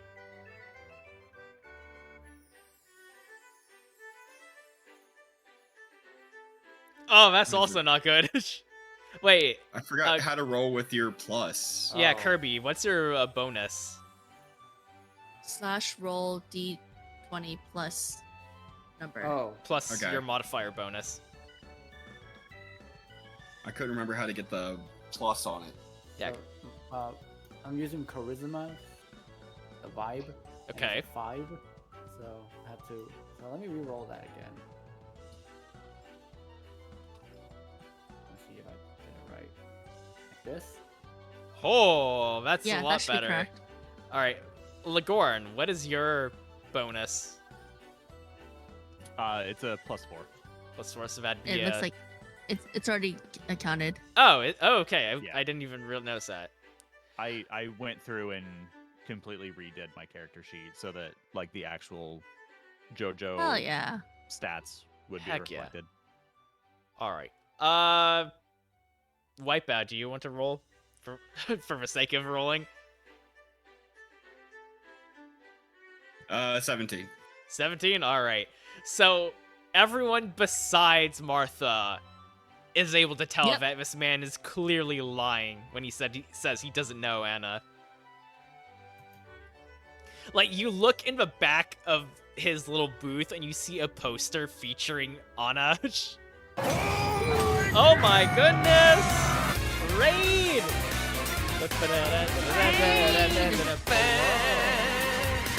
Raiders, hello! Welcome! Joy! Hello! Oh my god, so many amazing, wonderful people. Oh my goodness. Welcome in, everyone. Let's see. Okay, hang on one second. I saw Joy, I saw V, I saw Ninja, Prince, hello! Ayla, Shlee, Crimson Alice, Eldritch, hello, friends! Hooray, Sush! Oh my god, so many people, so many shoutouts. Kashi! Oh man, I'm gonna have to go back in this VOD and watch from the beginning. Oh, yes. Aerith, just now redeeming third is wild. It kinda is. Raiders, welcome in, everyone. Thank you so much for stopping by. For anyone who doesn't know who I am, my name is Cayman VT, or just simply Cayman. I'm a cartoon-themed Gator VTuber. I'm a variety streamer and a very amateur voice actor. I do pretty much anything and everything that I think is fun and interesting, and today we are back with the second session of my JoJo's Bizarre Adventure D&D campaign, Highways of Darkness, and I am joined today by the wonderful and amazing, from top to bottom, Derivative, Anxious One, Judge Paradox, and Shout at Kirby 14. Yay. Yo. Hi. Hi guys. Scrub, very amateur intro. Nah. No, I refuse. Raiders, if anyone needs to raid and run, please feel free to do so. Everyone be sure to go get some ass, some after-stream self-care. It's very important that you guys are all taking care of your ass. If anyone needs to lurk, please feel free to do so. Make sure you guys are taking care of yourselves. I appreciate you all so freaking much for stopping by.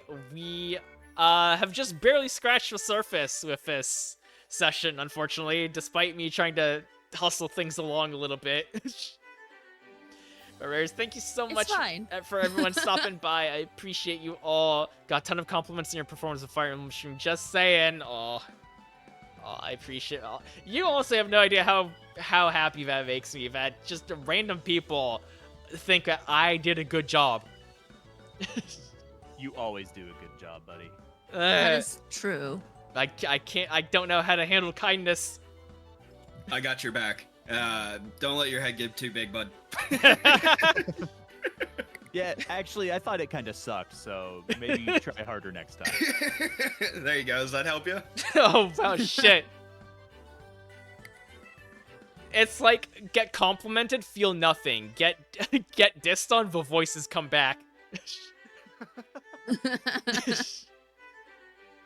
Alright, but anyways, continuing on, we just, everyone rolled an insight check to find out that this very intense-looking fortune teller is lying about him saying that he doesn't know the victim of a potential murder case.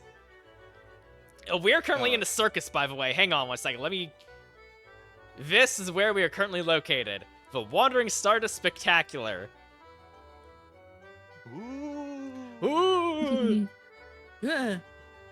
You should show them the secret on his nose. Yeah. Well, okay, so apparently someone derivative pointed out that he has a fucking face on the bridge of his nose a little bit.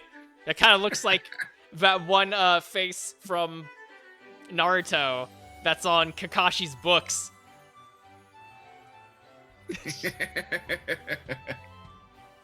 And Like, now I'm not I can't crazy, unsee it.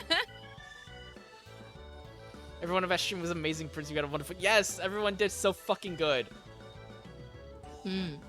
But Joy, if you need to lurk, friend, please go get some rest. I appreciate you stopping by. Did we give shoutouts to everyone already? It's gonna be a lot. Okay. I don't care. Everyone here is amazing and they deserve all the love. All right. I'm gonna work on it. Hold on. It's gonna be a Alright. bit. Ray got left behind. No! No, not Ray. But anyways, to continue on. What do you say to this man lying? I don't say anything. I just like point to the poster slowly. He looks at the poster and looks back at you, his usual stern, intense look still completely unchanging, unmoving.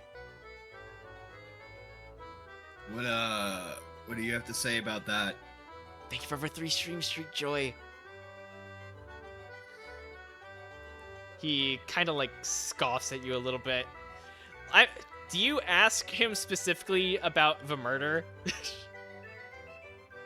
I'm just gonna ask where she is. It's like, clearly you know, man. Just, where is she? Maybe my my buddy here, George Washington, can help you remember. And I hand him a $1 bill.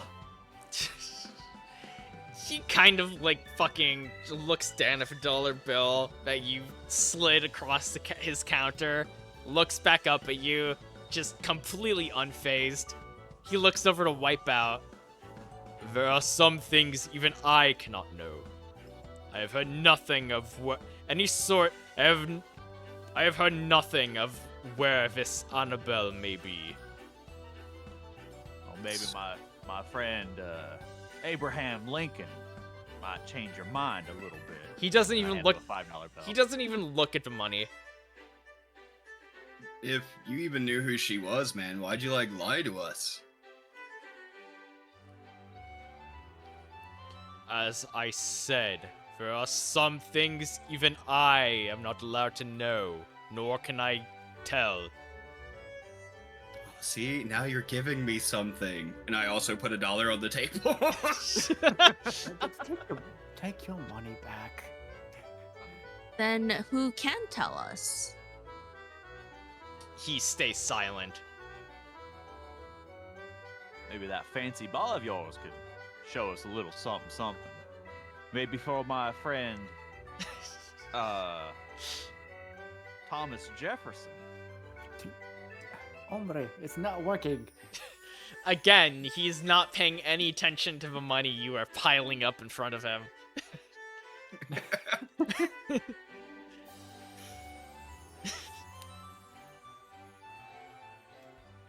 Sir, we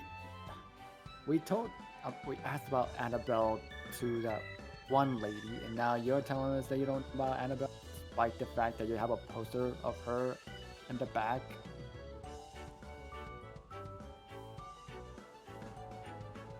Tell me the truth. What's really going on? I am not the one who set up this booth. Yeah, clearly you do have questions. Well, at least some answers. Wait. I think we have to find the ring guy. Right, Johnny Oh my God. Bravo? And I just like point at the at the fortune teller. Again, he Crypto just bro. looks at you with that same wide-eyed expression. Super helpful as always, man. And I like shoot a finger gun at him. I think that Martha would be getting frustrated at this point. And she probably still has her cigarette, or if it went out, she got a new one. Mhm. I think she might try intimidating by summoning Snoop. Ooh. I don't think it's gonna work, but I'm gonna try. Um. Are you gonna say anything before you summon Snoop, or are you just gonna like summon him out of the blue?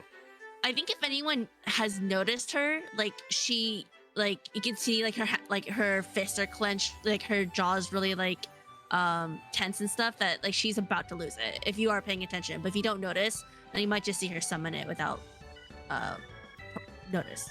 So just to be a little preemptive, the moment, like when you start to go summoning Snoop, I want to keep a lookout for anybody who might react. Well, you're in an enclosed tent, and it is just the four of you and the fortune teller.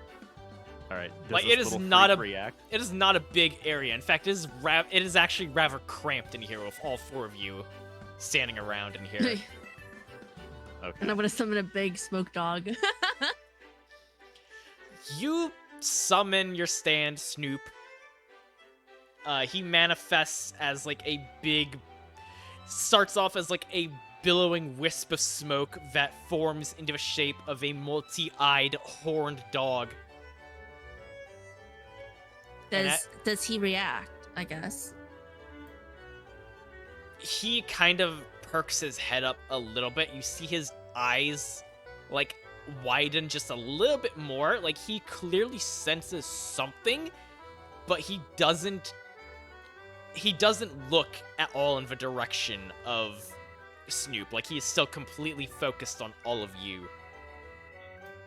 So like maybe he could kind of perceive, but not necessarily fully.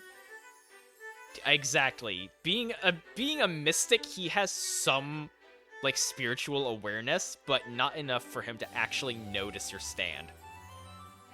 Okay. Ugh. Yes, Ayla. Yes, exactly. It is, Ayla. It's great. And Anxious's character's name is Martha. Mm-hmm. So put two and two together. What up, Batcha? If you do not have any more questions for me, he like kind of pushes himself back a little bit and starts to stand up and walk away. Fine, I guess I'll take my money back, and I go to grab. He the doesn't. money that He I doesn't put stop down. you. Oh shit! All right. Can Hi, I Rare. keep him in there? How do you want to do so? Symphony goes behind and holds the door shut. There is no door. It's like a It's a tent. Yeah, it's a tent. yeah. It's a flap essentially. Curses. But anyway, he is completely fed up with all of you at this point, and he gets up to leave. But as he turns, he speaks to all of you. Huh?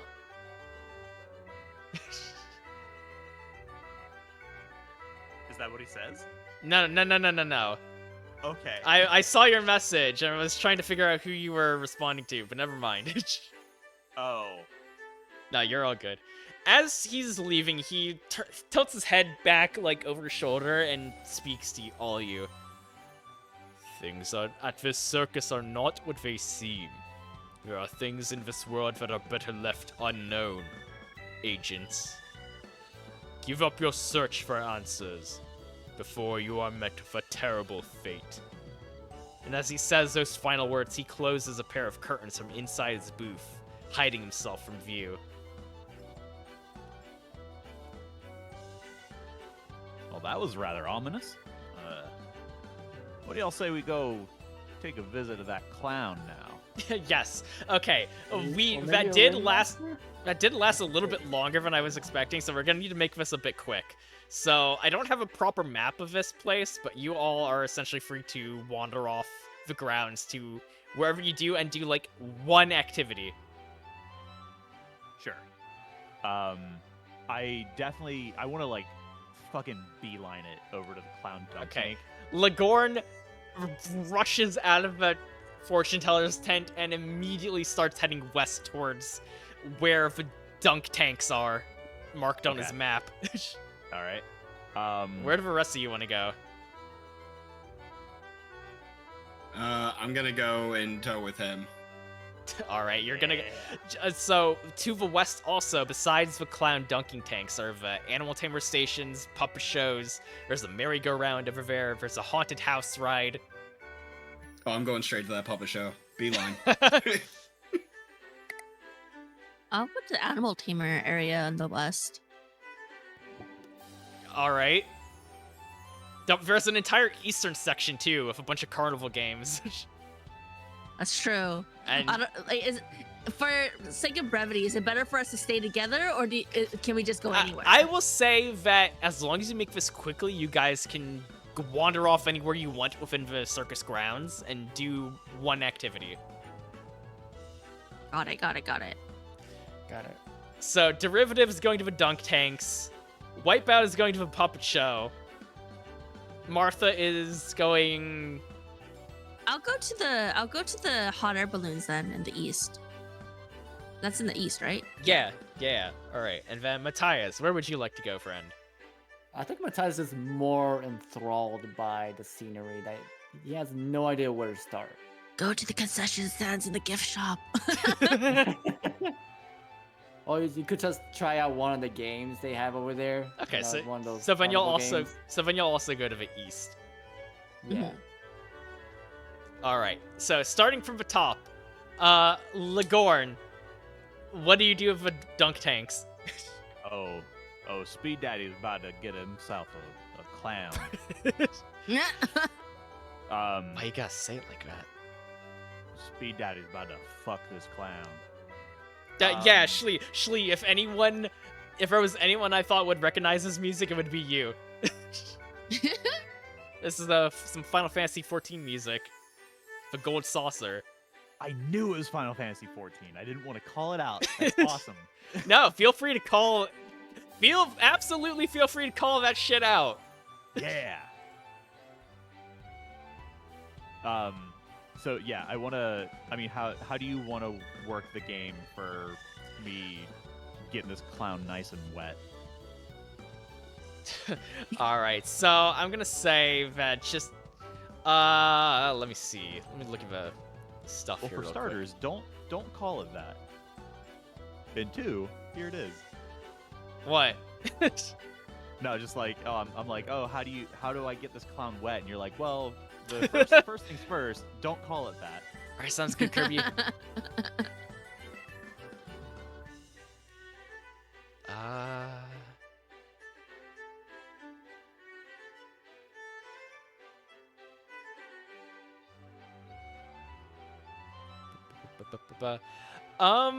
Roll me a finesse check. So, I mean, finesse. Okay. Finesse, because you are trying to throw something at a relatively small target. Gotcha.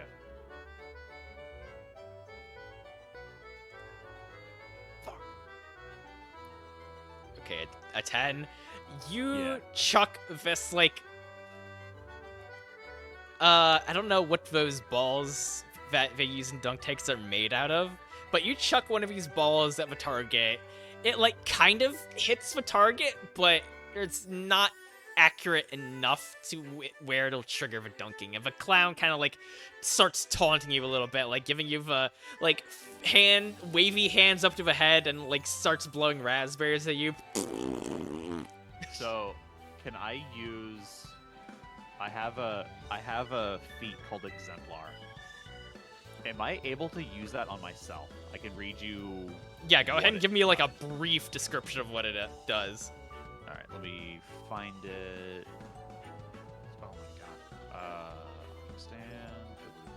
Exemplar, you're an inspiring person that leads by example and you serve as a model for others to look up to. Effects. At any time you may give one point of inspiration to anyone you can see or hear as a free action. You may give an amount of points of inspiration equal to your proficiency bonus per long rest. If you give a point of inspiration to someone using this feat, they may use a free action to give it to someone else that they can see or hear. You can only use a single point of inspiration from the same exemplar each long rest. But if you give your point of inspiration to someone else, you can gain another one. The inspiration expires if not used by the end of long rest. Can I use that on myself, or based on the rules as written, would you say no? Based on rules as written, I'm gonna say no, but you have... I'm gonna say you have, like, 2 more quick tries. Okay. Then let me just roll those twice real quick. Ooh, well, the second one works fantastically as you like, toss the ball up a little bit into the air, like, a couple times. You start winding up your pitch, and, like, right before you throw it, Vakan's like, "Come on, boy, oh, my grandma can throw better than you." And as he says, the second he says that, you chuck that fucking ball, you hit perfect bullseye, and the clown just goes straight into that water. I'm gonna remain in character. I'm gonna, I guess just, like, point and laugh at this clown.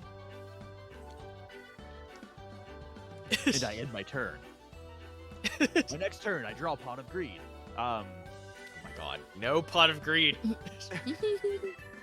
Yeah, no, I'm glad that I dunked this clown. Do I get any prizes from this, or is it just the satisfaction of dunking on a clown? As you've wandered around the grounds a little bit, you notice that, like, despite all the glitz and glamour, this is a rather, like, somewhat cheaply put together circus. Okay.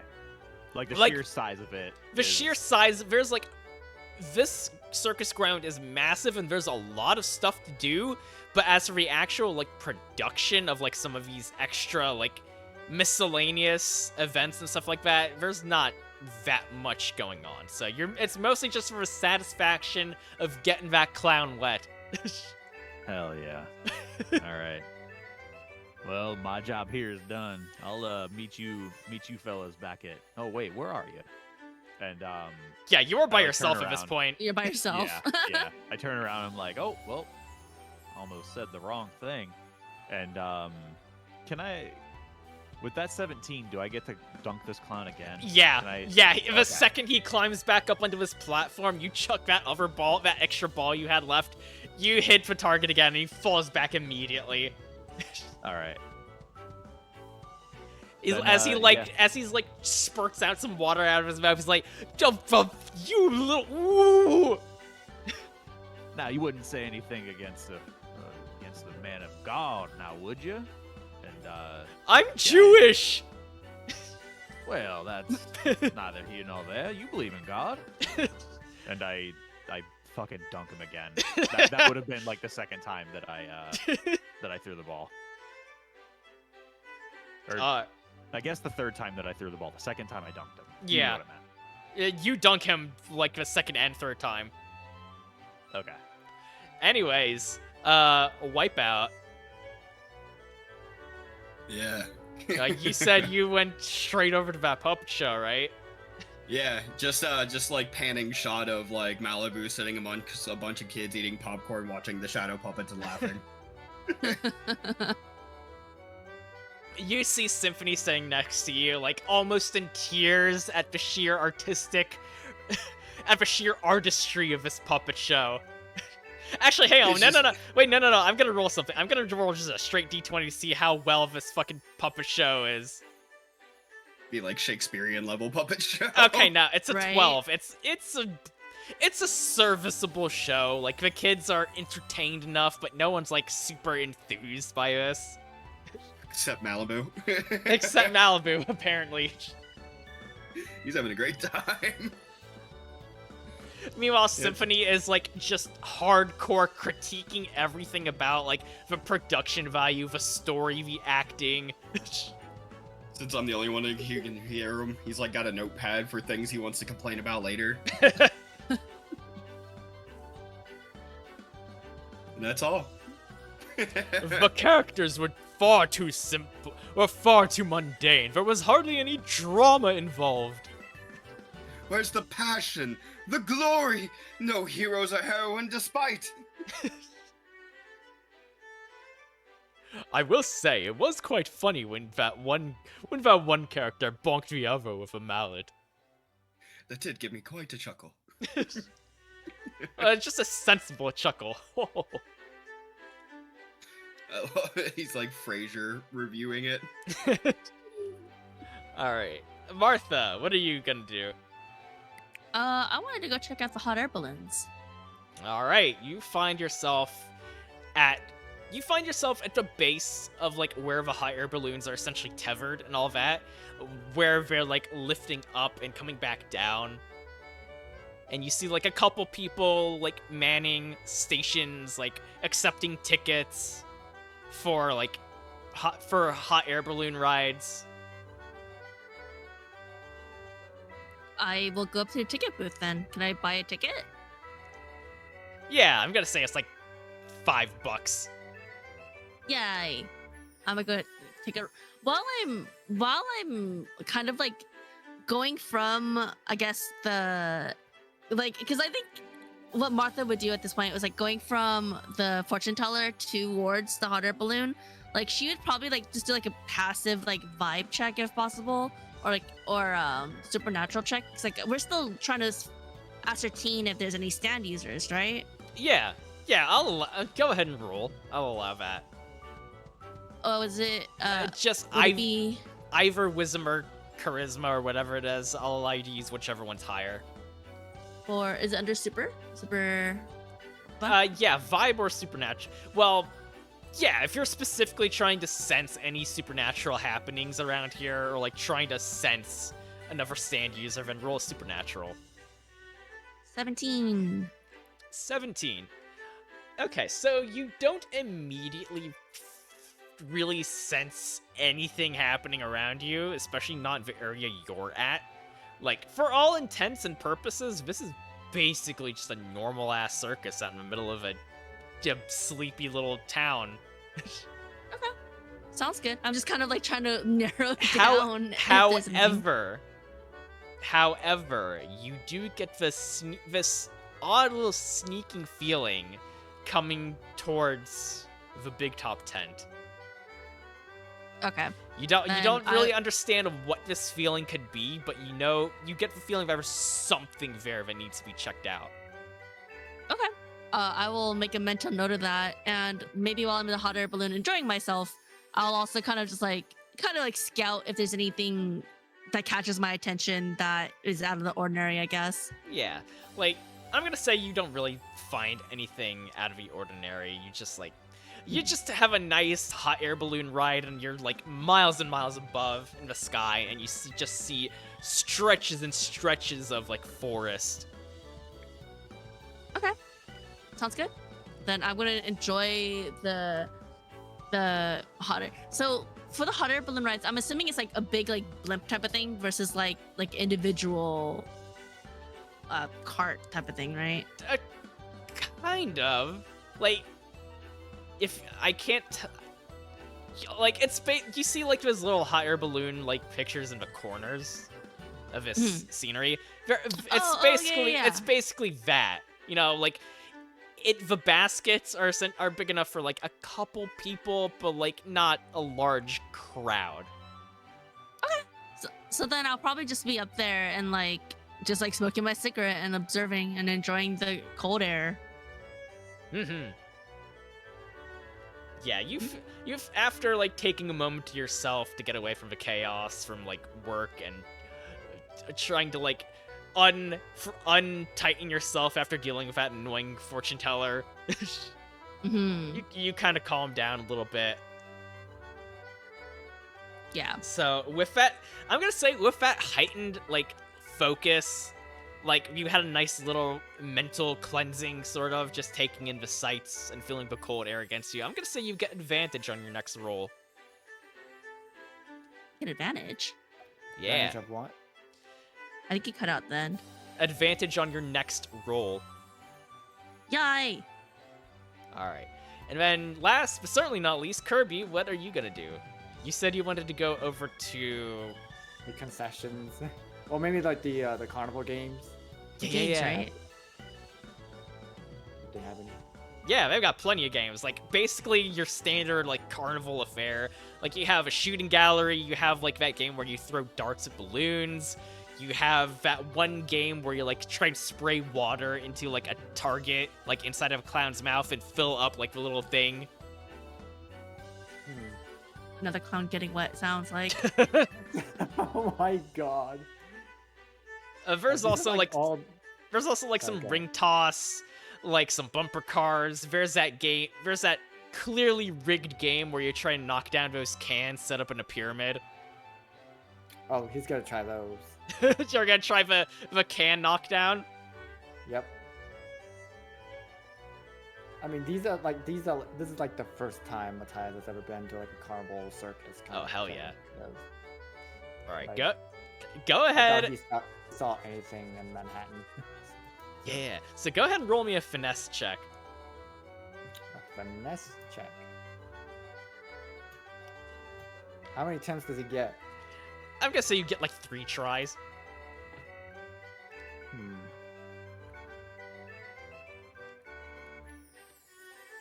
Okay. Give me a second.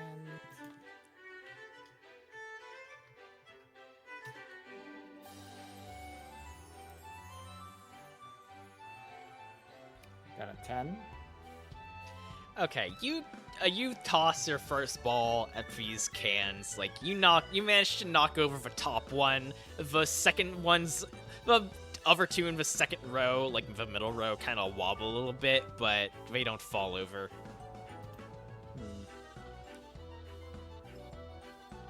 He kind of just takes a good glance at some of the bottles on why they on tiptoe. And he thought like maybe he didn't hit him hard enough, or maybe it wasn't accurate. Yeah. So he's gonna give another try. Yeah.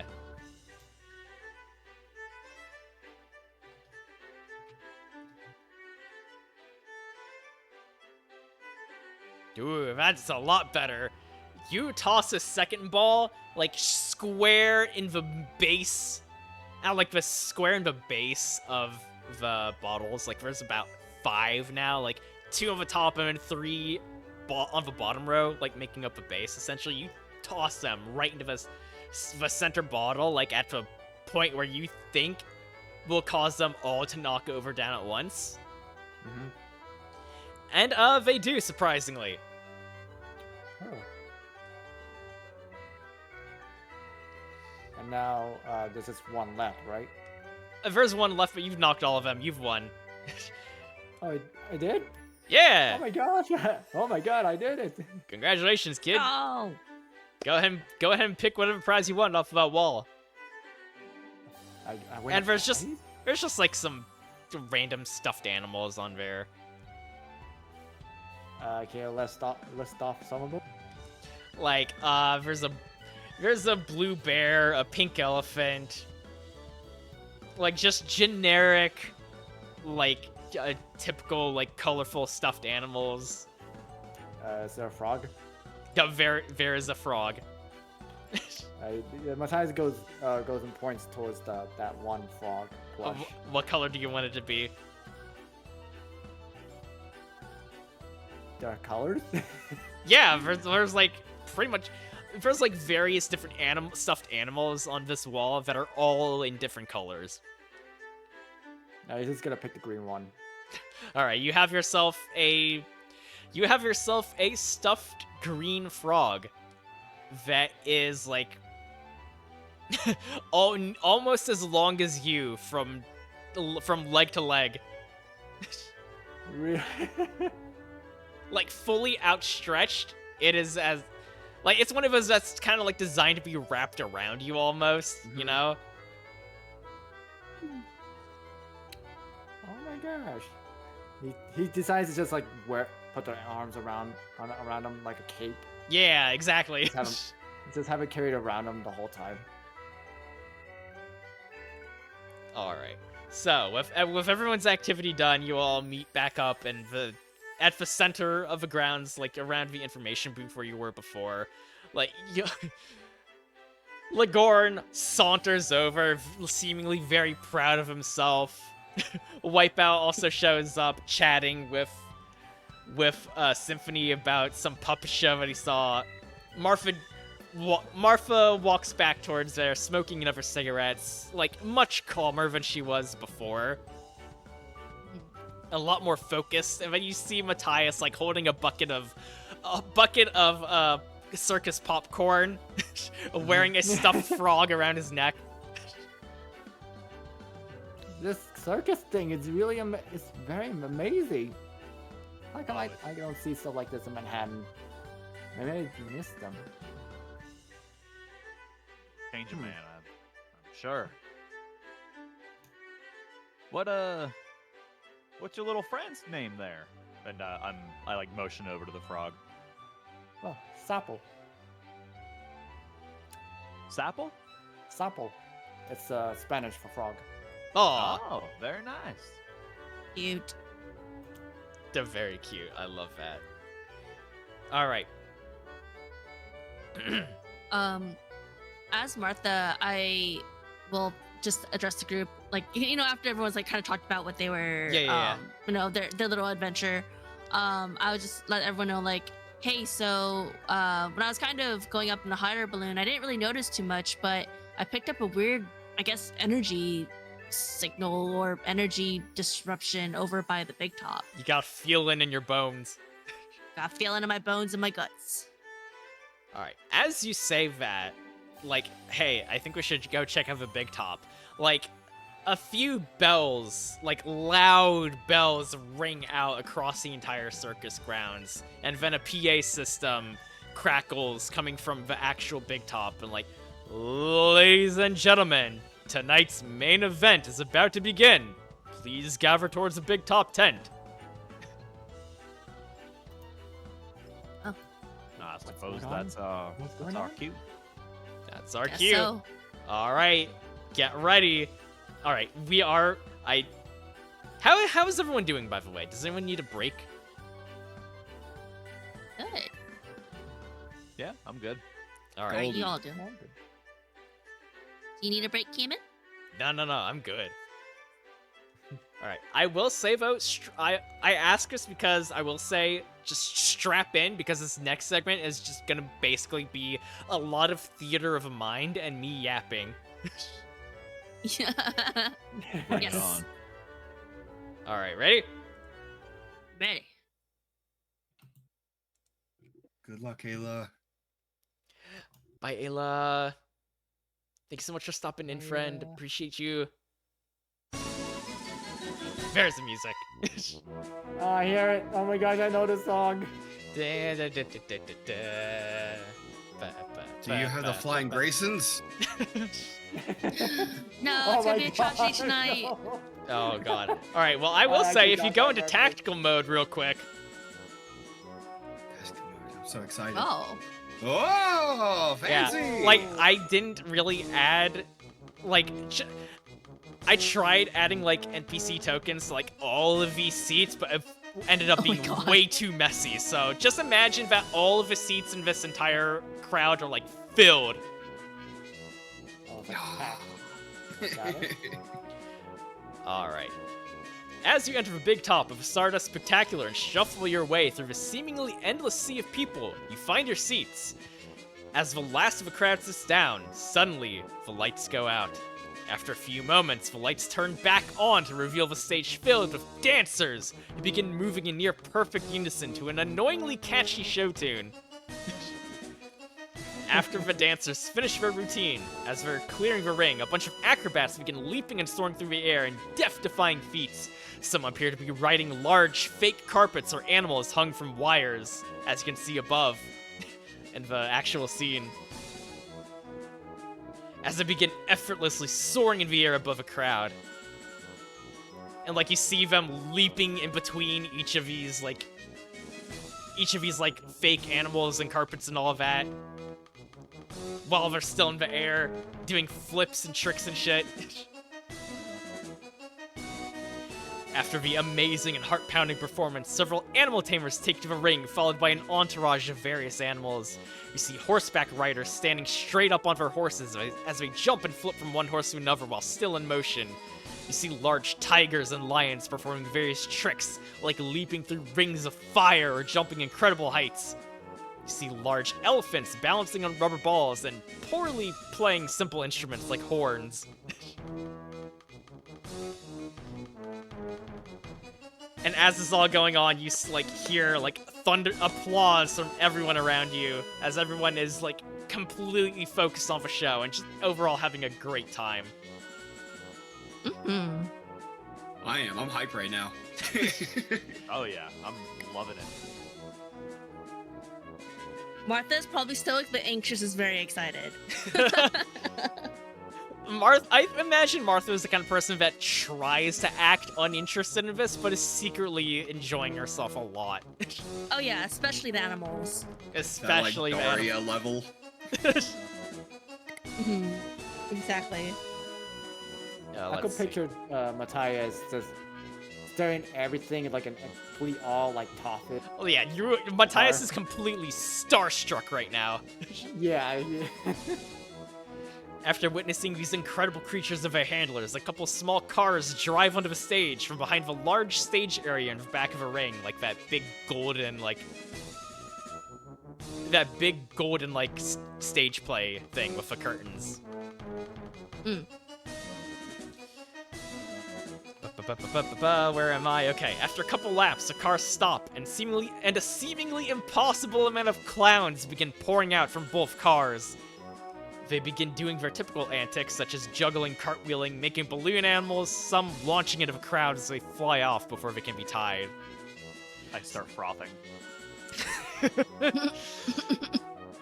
Are you okay? Is Out of Lagorn okay? out of hatred or pleasure, you still aren't sure, but I'm like foaming at the mouth. Hey, on Symphony. What? Oh my I god. did it last time. I had to do it again. Every single time I mention clowns, you just roll an unarmed strike. Yes, Alice, this is Pokemon Stadium music.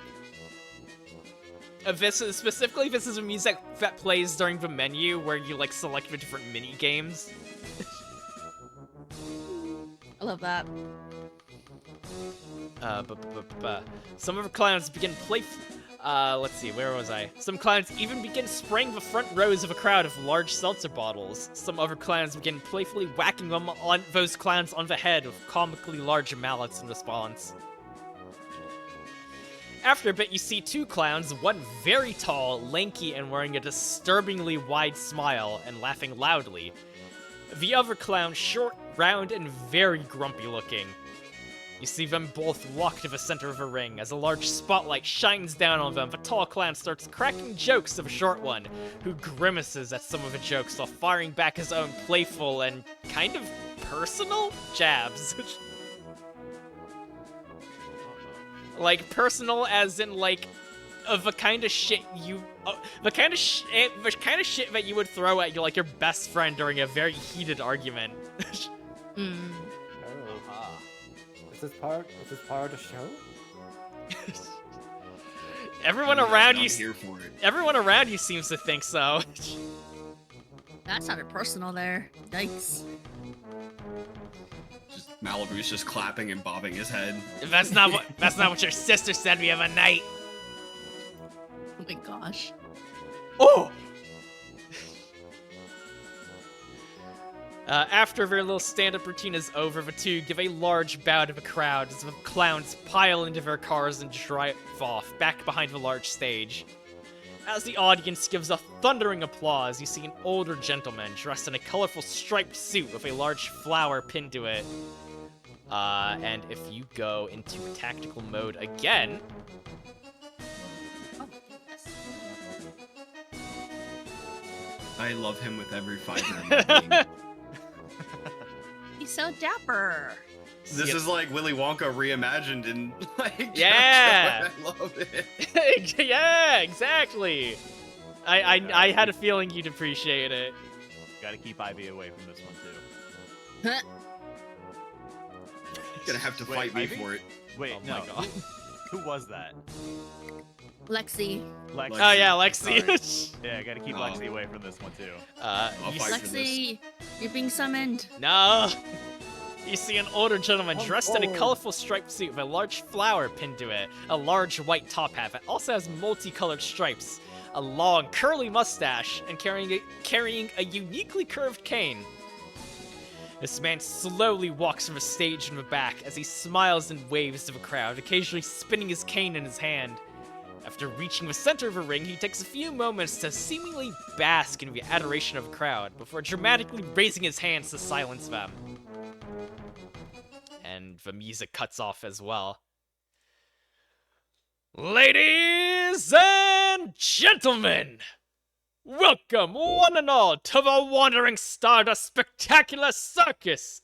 My name is Mr. Gerald Wright, owner and ringleader of the Wandering Stardust Spectacular.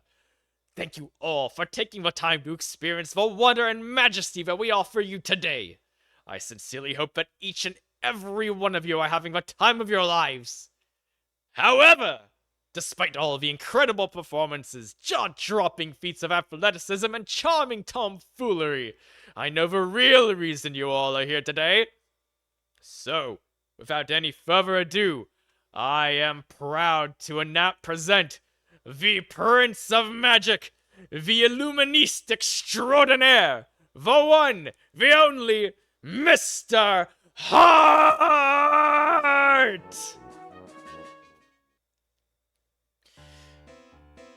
The tent grows dark again before a large spotlight points to the very top of a large stage at the back of a ring, and if you are still in tactical mode, you'll see this gentleman.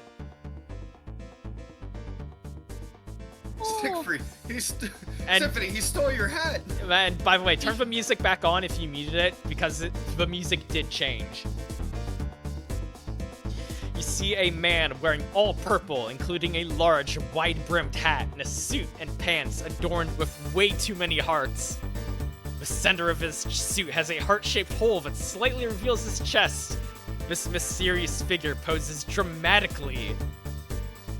I lost my place. As the crowd cheers louder than you've ever heard them during the rest of the show. Suddenly, the man casually steps off from the very top of his tall stage as he rapidly plummets towards the ground. You hear screams of shock as he's about to hit the ground, but at the last second, he begins to literally fly, barely scraping the floor of a ring as he sails effortlessly near the crowd, then into the heights of a tent. He begins gripping the brim of his hat and posing dramatically as he is hovering in the air. Like, this man is literally JoJo posing while flying. So just imagine the most ostentatious JoJo pose you can think of. Symphony's like Oh, crying. I could think of I was gonna say single tear falls from my eye. I hold hands with Symphony as we watch the spectacle happen. As he soars once more, and after a short moment, he hovers again as he spreads his arms in large, colorful. Hang on, I lost my place. Fuck. After a short moment, he hovers again as he spreads his arms, and large, colorful sparks shoot out from behind him, seemingly from out of nowhere. Everyone, roll me a perception and/or supernatural check.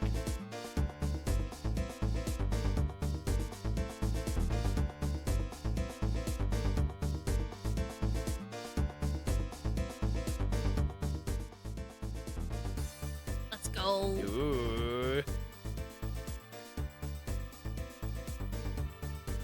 Alright. Matthias, wipe out? Okay, very guys go. Gosh! I'm lost in the majesty of the moment. Yeah, no, Wipeout, Same here. Symphony, Same and here. Matthias are completely in awe at this performance right now. They are just completely enthralled. Lagorn, Martha, however, you all notice as Mr. Hart is gracefully gliding through the air. For a brief moment, you think you can see an extremely faint outline of a humanoid figure hanging just above and behind his back. The figure is far too translucent for you to properly make out what they look like, but you swear you get the feeling that this is a stand.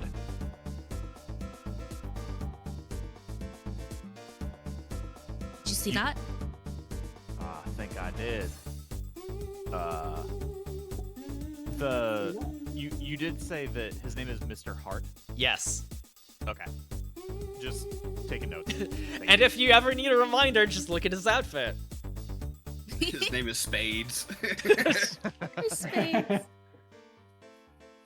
Yeah, I did see that. That's well, there's one down.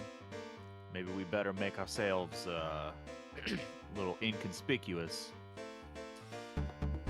As you all are discussing what to do next upon discovery of a stand user, the crowd roars as Mr. Hart slowly begins to gently float to the ground.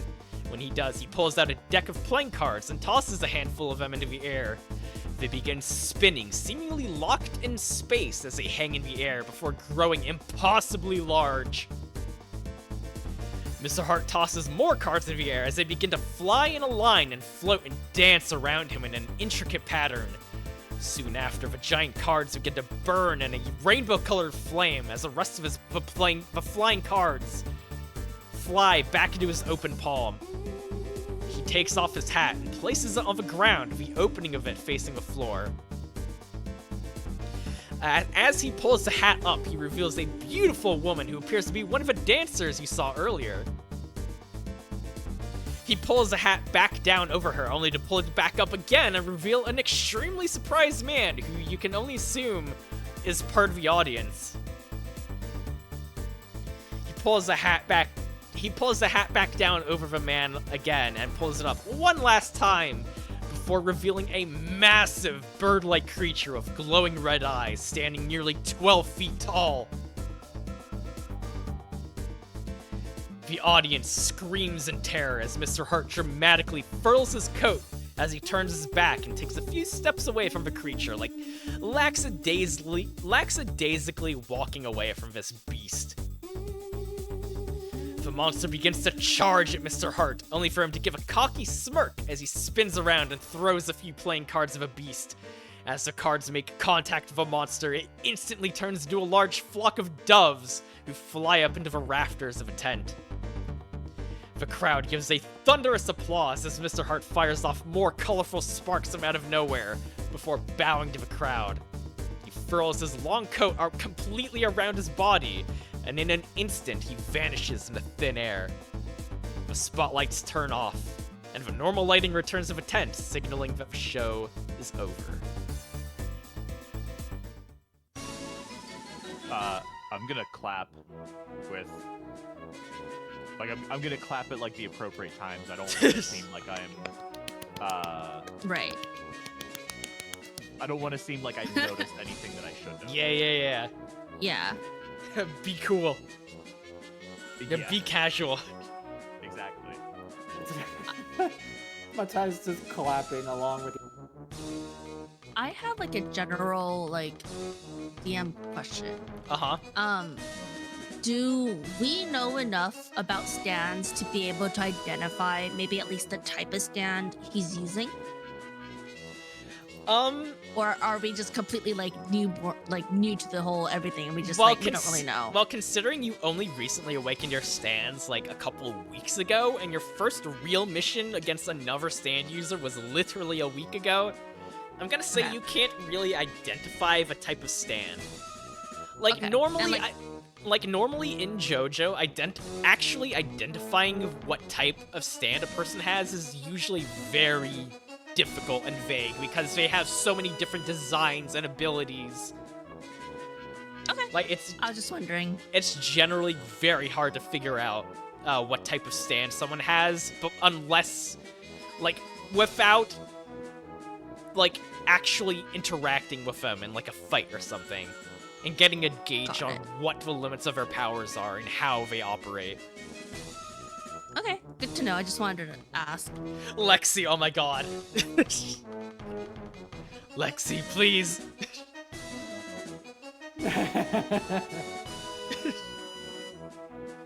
Lexi knows what's up.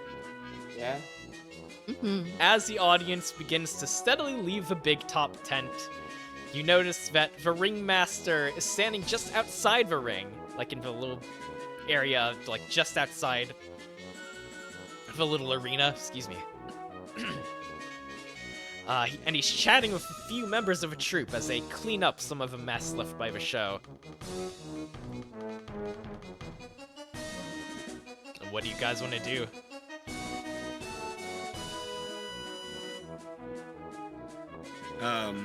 Is he like in an approachable state? Oh yeah, no, he's just casually talking with some of the other employees, like, just basically giving them some directions on what needs doing. I want to run over and shake his hand. Just Yeah. like a two-hand aggressive shake. Like, that was amazing. Thank you so much, man. That was so cool. Yeah, And, I like- wanna go over behind him as well. As you approach the ringmaster, he turns to you all and greets you with a large smile.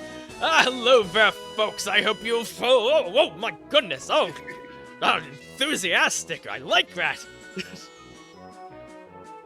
He's reacting to you, like, aggressively shaking his Yeah. hands. Just aggressively, just like, oh, it was great, man. Ah, well, I'm so glad you folks enjoyed the show. Gerald Wright, ringleader and owner of the Wandering Stardust Spectacular, at your service. So, have you all been enjoying your time here at the circus? I do. I've never actually been to a circus before. He, like, dramatically, like, leans back, like, clutching his chest a little bit upon hearing that. Young lad, you've never been to a circus before in your life? Oh, well, I am most certainly honored that you chose our humble troupe to be your first ever experience. I do hope it's been to your liking. It exceeds my expectations, actually. Oh, well, fine. It's exactly what I hope to hear.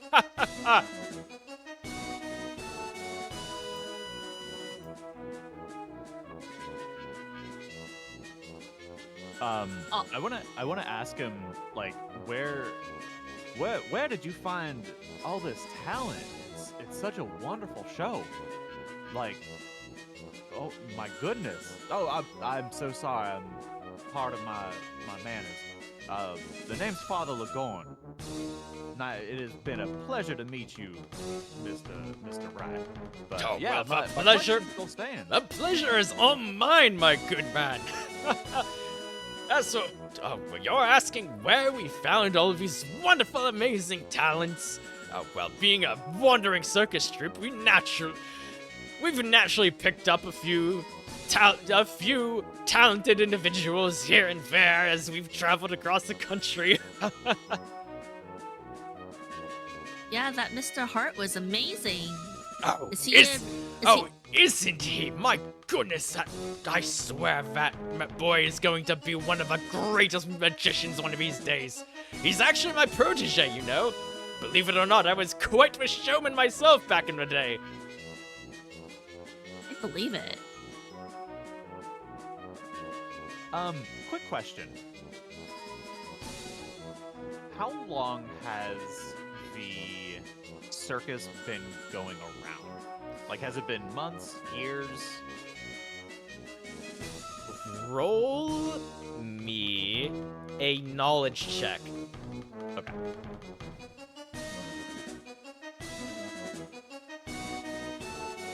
Big oof.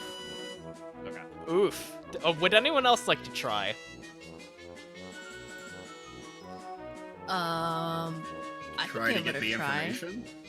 Like, just in general knowledge of how long this circus has been active. If maybe we remembered it during the debrief. Yeah, exactly. I'll try. 20, that'll do it. But yeah. If anyone else, feel free to roll if you'd like. No, I do have something I want to ask him though. Okay. After I know this information. Yeah. So, Martha, you recall during, like, the briefing, essentially, before you left, that the Wandering Stardust Spectacular Traveling Circus has been active for roughly about 8 or 9 years or so. So it's been around for a long time, and the Speedwagon Foundation has been keeping tabs on the circus for almost as long, but they haven't really done anything to act upon it. I see. Okay. Not that I would know that information, but I see. All right, Judge, what is your question? Oh, I don't know if this will have to be like a charisma roll, but I want to try to ask him as nonchalantly as possible. Be like, I saw some posters for a trapeze person. Where were they? There was like, I went up there. Well, there were trapeze. There were trapeze acrobats during the show that you saw. Is she like the most famous one though? Yeah, she was like the star acrobat. Okay, so I'll ask about her then, because we saw that there was at least a poster up still. So that means there's got to be at least a couple more they may have forgotten.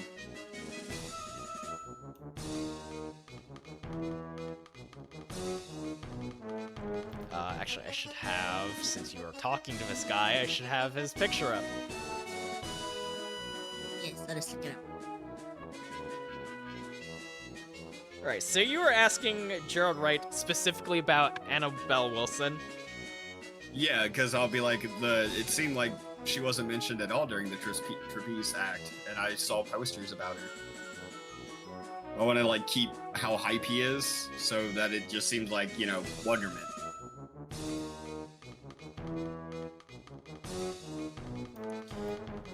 Right. Okay, so. Annabelle Wilson? Honestly, I couldn't tell you where she's been this last day. Honest, that girl sometimes. I swear, she does whatever she wants. We do offer a very wide degree of freedom here at the Traveling Circus. And yet she tends to, like, go off on her own at odd hours of the night. I just kind of look disappointed. She seemed and kind of turn my back. Honestly, I have no idea where she could not be. Well, he's basically just tells you that he doesn't really know anything. Yeah, I was just trying not to raise suspicion. I mean, you're welcome to over the character. You're welcome to try and roll a vibe check if you want to see if he's lying. Which one is Oh that yeah. again?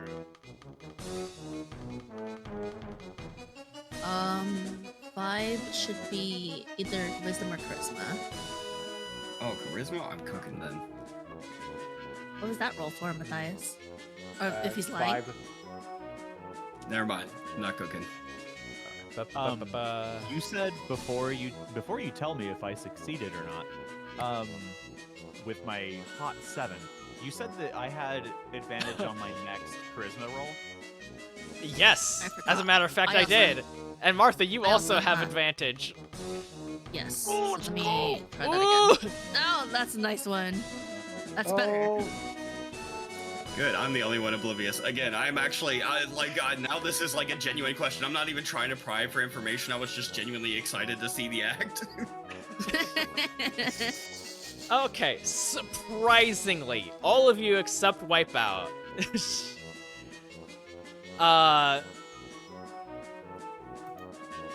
All of you except Wipeout get the sneaking suspicion that he knows more than he's letting on.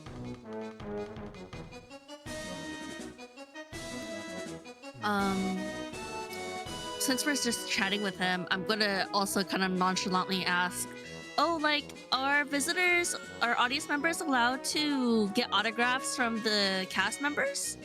Are we able to go into the backstage area? If you're asking about Mr. Hart specifically, I don't imagine you'd want autographs from anyone else.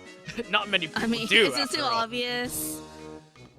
But no, I'm afraid the employee areas, as well as the tents and general... Like, basically tells you that the general employee areas and, like, their personal tents are strictly off limits to, like, normal people.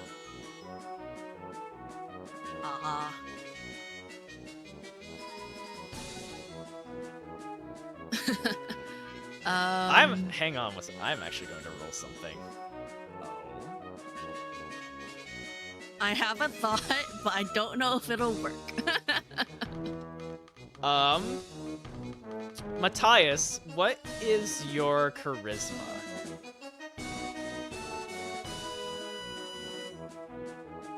oh, my charisma? Yeah, Like a what is the general score? 17. Okay. Alright, let's see. So, as you're casually discussing some things about Mr. Right here, trying to grill him for some more information, he looks over at you, Matthias. He notices, like, the portable drum kit you have with you is like, oh my goodness, good young man, are you a musician? Yeah, and somewhat. I usually play it. Oh my goodness, that is incredible, my lad! We could always use more musicians here at the Wandering Stardust Spectacular. How would you like to join up with us? It's hard work. It's pretty hard work, but the rewards are absolutely worth it. I just suggesting.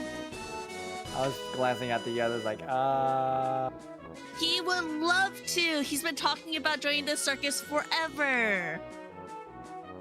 Right, Matthias? As I kind of like push him like a little bit like closer towards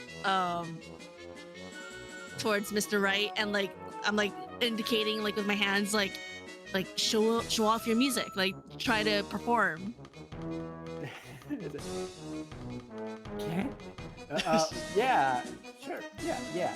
Let me just, you see him kind of like nervously stuttering as he pulls out the drum, like the drumsticks, and just does a little sample of like him just using like some of the bobbles on his drum kit. Yes, very good, my boy. Let me hear more. Go ahead and Matthias, roll me a charisma saving throw. Charisma saving throw. Oh. No, this is just for Matthias. Okay. No, I know, but charisma saving throw. Yeah. Completely out of character. Meta gaming. Ugh. And no metagaming here. No metagaming here. Ugh. Let's go. Ooh! I was not expecting that actually. Holy shit. Okay. Yeah, What do you take Matthias for? A chump? Yeah, get robbed. The drums were too heavy for you, man. Throw down like used to that see old 'em- movie, Drumline movie. Oh, like Whiplash? Is it? Yeah, Whiplash. Is it Whiplash? Just like drumline them. Just Yeah. Yeah, drumline. Surprise. You're J.K. Simmons. Surprisingly, like Matthias just busts out like the hypest drum solo you've ever seen. Like even to the point where even Wright himself seems like almost completely enthralled by this performance. And like you after see him just, yeah, you see him just going off on it. Like after you finish up with your like little performance, Wright gives you a hearty applause and gives you a massive round of applause and a hearty chuckle. You see him kind of looking a little nervous though as he takes a couple steps back. Well, that was certainly incredible, but well, I am a busy man after all, so I can't stay here chatting with the customers all day. You folks go on and enjoy the circus. And he walks off walks off away from you. What happened? Did I lose the part? Aw. So No, you did phenomenal, Matthias. so meta knowledge. I'm gonna drop some deep game lore on you real quick. I gave this guy an ability called Art of Distraction, where if you had failed if you had load roll enough, he would have essentially trapped Matthias in like a conversational purgatory to get out of God. to get out of answering any information you guys had. Matthias is so awkward that he just was able to back out of the conversation easily. Oh my god. I mean, Hooray for social anxiety! Yeah. yay! I mean, I was trying to see if we could get Kirby in as a like a carnival act. You would willingly trade away your own fucking party member to the circus. No, so we can get access to the back.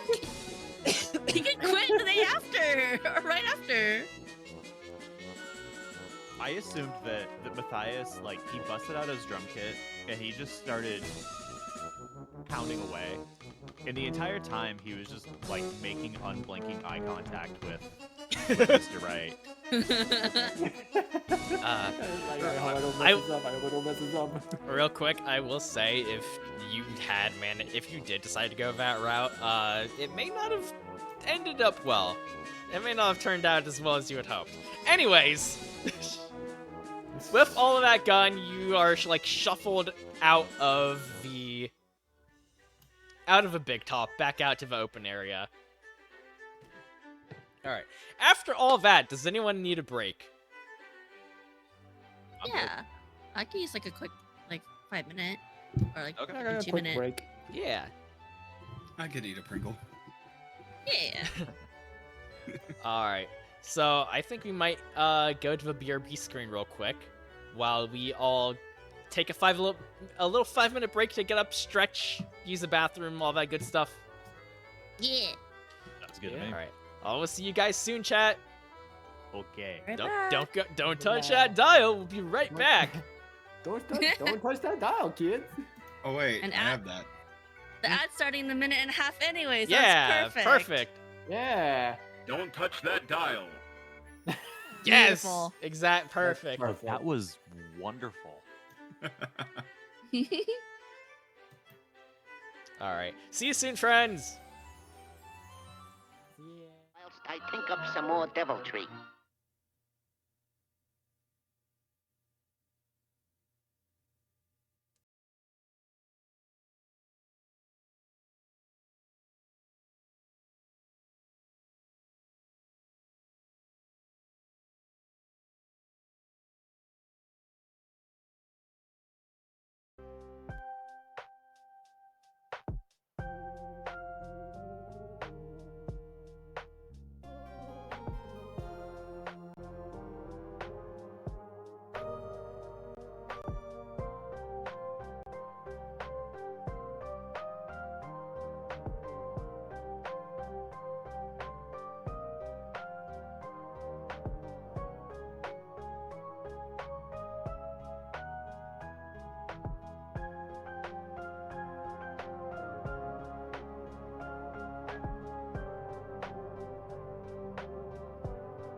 All right, welcome back, everyone. Hope everyone Hello. enjoyed the break. Yay! Break. Break. Break. All right. So, after interviewing both a fortune teller, trying and not very successfully interview Gerald Wright, the ringleader and owner of a circus, as well as generally exploring the general grounds that are open to the public. What do you guys think? We gotta I kill love him. it. No. No. No, I love him. I gotta marry him. Oh, maybe not to go that far. Oh no. Here. Let's hear him out. let him Let's cook. hear him out. Wait, Love can conquer let him all. cook. Love wins. Love wins. All right. But yeah, what is your guys' next course of action? So we were kind of talking about it in the break, Mm-hmm. and we think we kind of flubbed it with the two fellas that we were talking to. To put it possibly lightly. So we're kind of thinking we're gonna have to hatch a way to sneak in, I think. Ooh, okay. Yeah. And if so, then some clarifying questions. So the general map, where we are, we have the big top that we're in right now, or I guess in front of now. Yeah, you right? have essentially you are essentially standing outside the big top, like off to the side. Right. Okay. So then, with regards to just like a general map, right behind the big top, because it's a traveling circus, do the people live in the big tent itself, or do they live in like a small like caravan area where they have like different like motor things? They generally live in like a small like caravan sort of deal that's like easy to pack up and go, you know? Like there's a few like temporary tents also set up just because there's so many people. But for the most part, yeah, they all live in like a small little caravan community that's set up like behind and a little ways away from this big top tent. Okay. Since we all kind of went to 4 different locations, do you think any of us would be able to recall seeing anything like that? Oh. Maybe me? Can I remember? Everyone go ahead You and did roll it. me a knowledge check. Would Martha potentially get an advantage on that since she went up into a hot air balloon? Yeah, did you actually, just- yes. Martha, roll with advantage. Everyone else just roll normally because you had an aerial view of like a whole surrounding area. Let me try. Let me do one more time. No, not that one. Ugh. Ugh, ouch. Martha was calming herself. She wasn't paying attention. Oh, it's How I said that bad. was 9. Bad rolls, everyone. Oh no. Damn, What do you well, mean, there what? went my idea. Nice. Hang on. Let me see if I can give it a try. Like you all essentially wandered off on your own. Ah! Damn. No one got higher than a 9.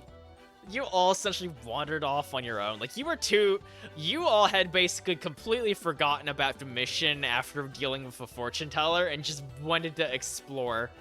I've only got Oh, clouds no. in mine. Last shot in the dark. Does the map that we were given at the beginning potentially show it? Ooh. The map does show you like the general section in the general area of the map and the different facilities, including the big top, but not the employee areas, because the general public are not supposed to know where that sort of stuff is. That's fair. Anxious wants to go back to talk to the girl and see if she'd let me get a backstage pass to talk to Mr. Hart. Well, you can always talk to the information person again, or just like anybody you happen to see around here. Because there's like constantly people wandering back and forth across this whole area. I want to flag down an employee then. All right. After after wandering around like just in around the general radius of a big top tent, you eventually find someone and go up and ask them a question. Is there anywhere like I'm not supposed to go? I don't want to get in trouble. This place is awesome, and I don't want to get like kicked out or anything. Upon you specifically asking whether there's anywhere you're not supposed to be, he gets a little suspicious, but like you managed to clear up the confusion a bit. Like, well, the only place I can think of would be the employee tents and the caravans, but well, listen, you didn't hear it from me, but like they're somewhere a ways away behind the big top tent further north. Thanks, big dog. And I just like fold $1 in his pocket. Days like and then turn around to everyone else. He doesn't seem to really notice or care that you did that. It's just like you have to stay out of trouble. Question. You told me where not to go. Hydrate. Everyone hydrate. Hydrate. Okay.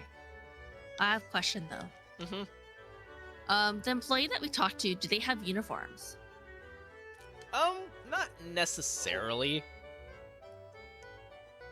Is there, so what, how do we know they're an employee then? Yeah, the person Wipeout saw was like actively cleaning the area around the big top tent. Okay. But they don't have like any identifying uniforms or patches or anything like that? Not necessarily, no. Like, there's no real strict dress code. I mean, it's a wandering circus. And low budget at that. And low budget. You think these people can afford uniforms? Look at how much they're already spending on everything else. So I feel like They gotta cut corners somehow. Do you know how much caviar Mr. Hart eats? yeah, right? That's how the Question- budget goes. question on top of that question. Do these people dress in normal clothing? Like, does the general public here have normal clothing on? Yes, the general public has completely normal clothing. So, I feel like it is safe to assume that if our characters look like what our profiles look like, I think Wipeout and Symphony would be out of the question to blend in. If anything, people True. would probably assume that they're part of the circus as like one of the Yeah. troop members. What do you Okay. mean? That's Like also one of the true. performers. It's that Okay. Family Guy thing with Peter Griffin dressed as a clown in like the swamps. It's like, you idiots Oh, are yeah. dumb. They're gonna be looking for clothes. They're gonna be looking for soldiers. See, we're gonna be looking for Okay. army guys. All right. I think your head's where my head's at. In that case, we should just probably head towards that area and bluff our way through. now that we All work right, here. sure, go ahead. You guys start heading north behind the big top tent towards the caravan and towards the employee caravan and tents and like the personal lodgings and stuff like that. Can I do something before we do that? Go ahead. Is there any place around here that is relatively private? Somewhere that I can go that people wouldn't really be able to see or hear me? Like, what's the bathroom situation like? The bathroom situation is essentially like a bunch of porta potties lined up in a row next to each other. Shit. Okay. Then yeah, is there like a quiet place around here that's kind of away? I mean, as is- you're traveling to the employee like living areas in the caravan, like it is a bit of a walk away from, and it is located directly behind the big top tent. Like it is at least like maybe a quarter mile or so walk from the big top tent to the employee areas. Jesus. Okay. You know, Mr. Hart isn't walking his ass this way. Yeah. He's Chris Angel floating away. Chris Angel. Because what I I- wanted to do was potentially reach out with my stand to gather some information. I mean, But yeah, you I- could totally do that. I kind of want to use that as like a last resort. Listen, you're playing a D&D game based around JoJo. The whole point I is that know. you use your fucking stands. Yeah. That's just- true. I don't want to give myself away as a stand user if I don't have to. Well, I mean, Is what I'm trying to do. I'm gonna level with you right now. These are all just generally normal people walking around. Like, these are average, everyday people. To the normal person, you just look like you're holding a small radio up to your ear. But if there's a stand user around and they happen to hear some fancy shit coming from my radio, then they're gonna know I'm a stand user. I don't know that there's a stand user in here. Do they even know what Or stand they user just- is? I was about to say, or they just think you have a faulty radio. Like, they wouldn't assume that Yeah. it's a stand user. They would just be like, oh, that radio's all fucked up. Well, I mean, if they're starting to hear "Kill Mr. Hart" out of my radio, then they might suspect something. I thought it was supposed to be a radio of good. I didn't think it was just string someone in the middle of the daylight. I don't know. Listen, I don't know what the radio's gonna tell me. As a DM, even I don't know what the radio is going to tell you. Okay. Then I guess yeah. I guess what I can do is I can like have us like huddle up so that all of us can hear my radio. Well, actually, can all of us hear my radio? I don't remember if we set that parameter for my stand. If you all get huddle up together, you all will be able to hear the radio since you all are stand users. Okay. Then yeah. Although that I'll- Yes. So, is there any specific role you need to make for that ability? I don't actually really know because it's such a general thing that it does. I don't Hi, know if Quartz. there is. Hey, Quartz. Hello. Thank you for shouting out, Quartz. Hi, bestie. D&D's going good. It's a lot of roleplay.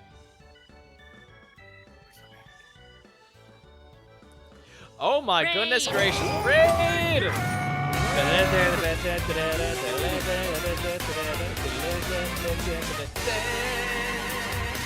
Raiders, hello, Black Cat! Let's go! How Yo, you Black doing, Cat. friend? Okay. Welcome in!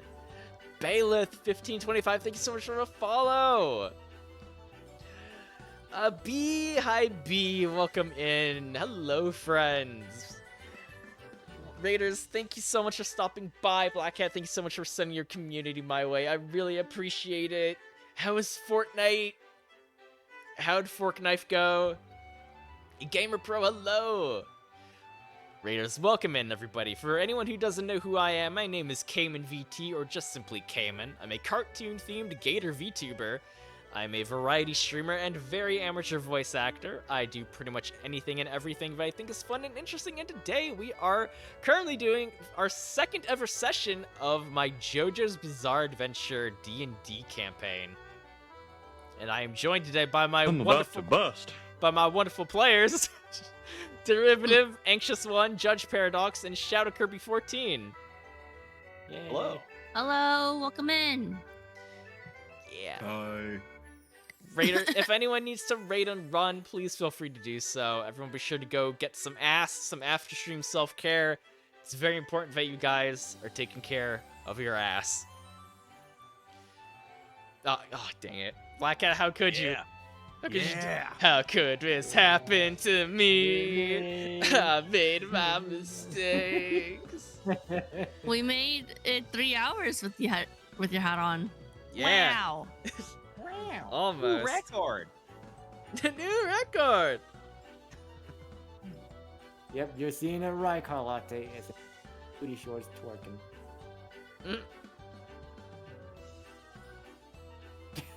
Oh shit. But yeah, if you all are in the mood for some good old-fashioned D&D role playing with a custom system designed purely around JoJo's Bizarre Adventure, then feel by all means free to stick around. But yeah, what are you guys gonna do?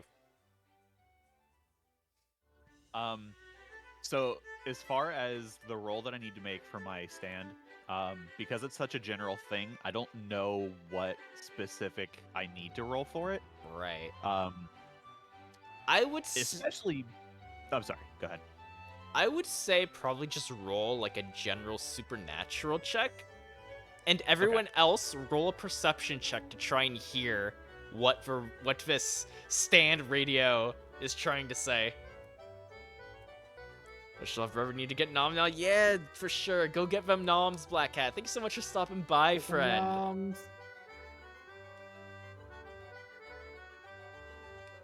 Yes, good night, Bee and Black Cat. Good night. Good night. Okay, you rolled an 8. Yeah, the big fat 8. I rolled a Brutal. 17. Ooh, that's pretty good. Are we all rolling? Yeah, all of you, since you're all huddled together and intently trying to focus on on piecing together any information you can hear through the static. What was the what was the thing I needed to check for? Supernatural. No, the thing that's tied to. I remember that part. I didn't hear the second part. Perception? Perception. Oh yeah, perception. Oh, damn. All right. I'm pretty sure Judge has like a negative perception bonus, just IRL. Like, no hate against you, but sometimes it really does seem like listen, it works. Yeah, I function enough. But yeah, listen, that's a solid 11. that's all that matters. Sometimes the bare minimum is the best we can hope for. All right. Yeah. So, with these rolls, Derivative, you don't hear anything from your stand, apart from static. You think you can make out like bits and pieces of a word, maybe two, but you can't hear anything. Martha and Matthias, however, feel like he's playing with 2 negative bonuses. One of them is in real life. Damn! Jeez, gamer, please. No, that's accurate. Martha and Matthias, you were able to piece out a single word from Ligorn's radio. As you try to intently listen, like put your ear up to the Silent Hill radio, through the static you hear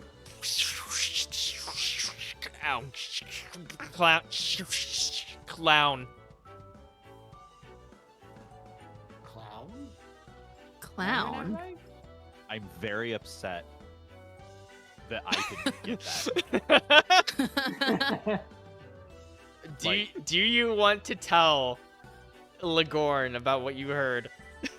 Or do you just want to head straight over there? You gotta cusp his face when you say it. Like, look him in the eye.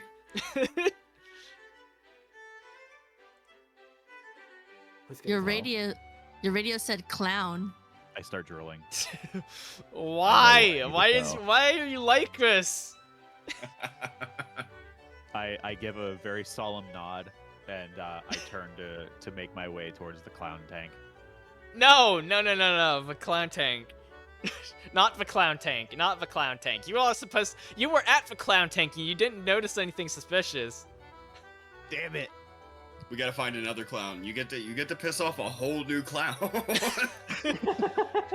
I think my clown senses are going off. If the only going other ballistic. place, this is a circus. The only place, like you've seen a couple like random clowns wandering back and forth across the grounds, but like you don't pick up anything from them.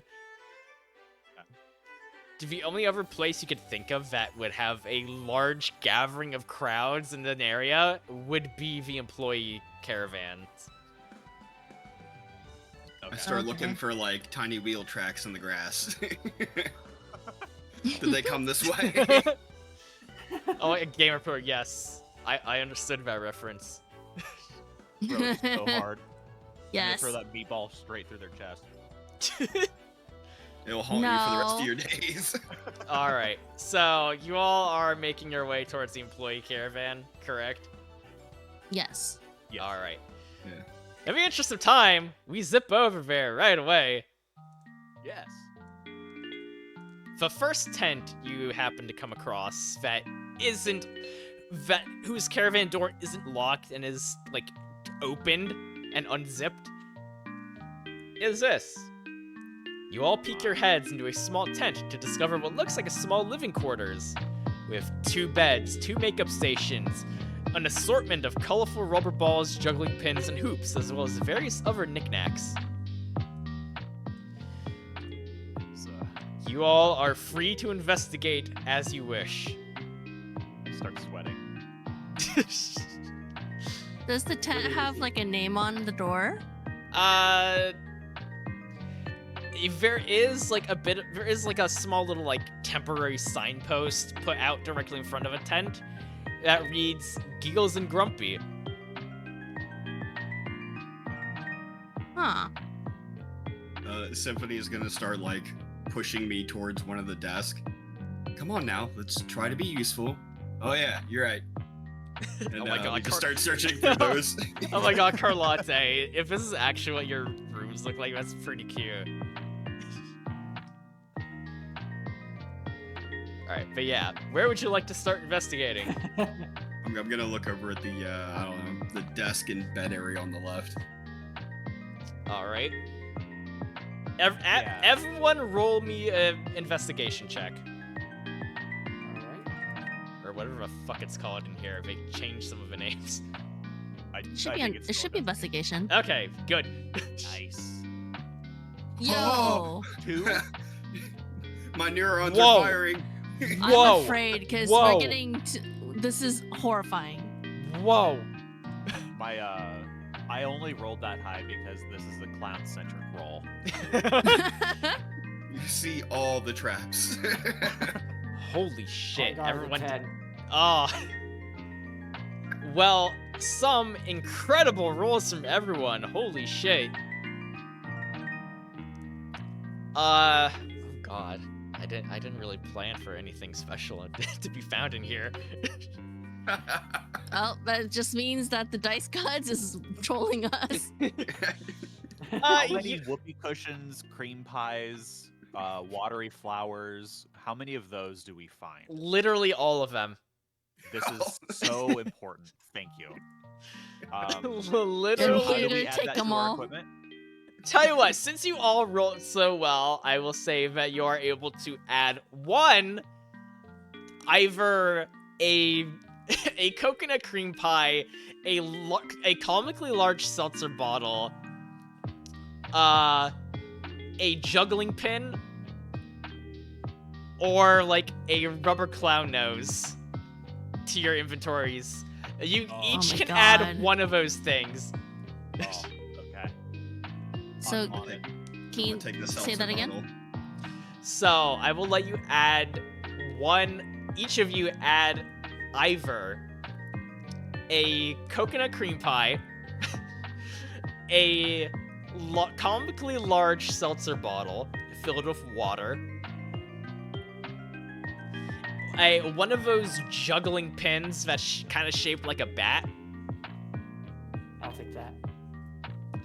and like a small bundle of those like bright red rubber clown noses that honk when you squeeze them. So we can consider the rubber clown nose as armor or wonder. Actually, no. I'm gonna change up clown noses to a rubber chicken. So Oh. we can consider the rubber chicken as a wonders item or a wand It or a is. staff, perhaps. It is a normal ass rubber chicken. Do not try and implement magic in a modern day campaign.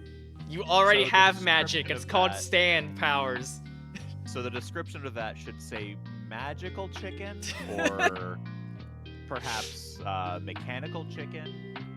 Oh my god. Just go ahead and add that fucking chicken to your inventory.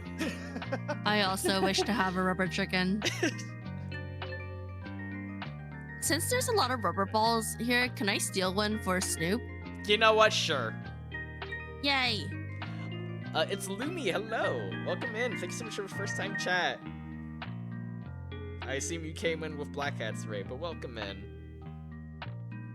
They were real hype about that magic chicken. Yeah, but the moment I said the words rubber chicken. It I locked was- in. Okay. I was excited for the Aw. honky noise. Oh, Lumi, thanks so much for the follow. I appreciate you. Magical rubber Yeah, you find fucking rubber chickens. You squeeze it. There's the scream. Oh, beautiful. Oh my god. Just lets out a horrible Oh, fucking God. chicken scream. Go magic chicken, toss. Now we wait, just give it a bit. Anytime now. It surely does something. Eventually. So I apologize. Just for the sake of us not all choosing the same thing, I'm gonna choose something that everyone else doesn't choose. No. There If was you just want for seltzer water. No, if you want for got the chicken, you water. grab that fucking chicken. Don't Yep, I already took the water. Don't The let last your one was dreams the, be was the memes. pie. The pie. Ooh. You know your boy's gonna. Never mind. You know your boy's gonna cream pie a clown. No, Oh don't my say it like that. God. The sentence still stands. I want to forcefully hear you. Oh my god, wait. Hang on. Okay, if I'm somehow able to go back into the VOD and clip that fucking first one, I will absolutely add that as a sound alert to my channel. It was Which beautiful. part exactly? Of a chicken scream. The chicken scream. Okay. Yeah, Oh my that was God. beautiful. I lost Clippers, it. you know what to do.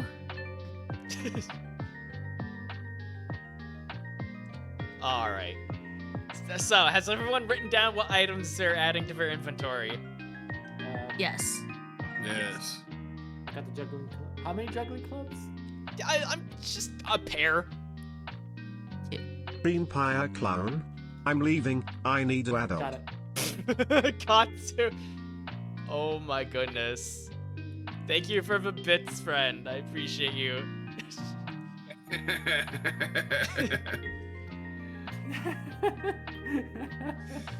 Not on my Christian D&D server. It's a Christian Minecraft server. Alright, so after you all look around the room and not finding a collection of various items that you're able to smuggle into your inventories, after a while, you are startled by a sudden loud voice yelling at you. Hey! What the hell do you think you're doing in our tent? You turn around to see the two main clowns from a show earlier today, and if you go into tactical mode, I didn't even Oh my click it. god. I love them. I like the short one. Yes, that's my spirit animal. He's beautiful. One is extremely tall, lanky, and still wearing a very wide smile. The other, who was just currently yelling at you, is very short, rotund, and is looking very pissed at you. I'm visibly shaking. Oh, calm down, you big ol' meanie. Is that a way to say hello to our guests? The tall clown says to the shorter one. Guests! These people snuck into our tent and are snooping around, going through our stuff. Alright. How do you want to resolve this situation? Because you are currently breaking and entering. It's Mario and Waluigi. Kinda like- They remind me of Lash and Speed from Sky High. Oh my god. I was my trying God. to go for like a Chuckles Krusty the Clown duo, but Oh sure. my god, I can see it. Yeah, I see it. But yeah, how do you guys want to try and resolve the situation?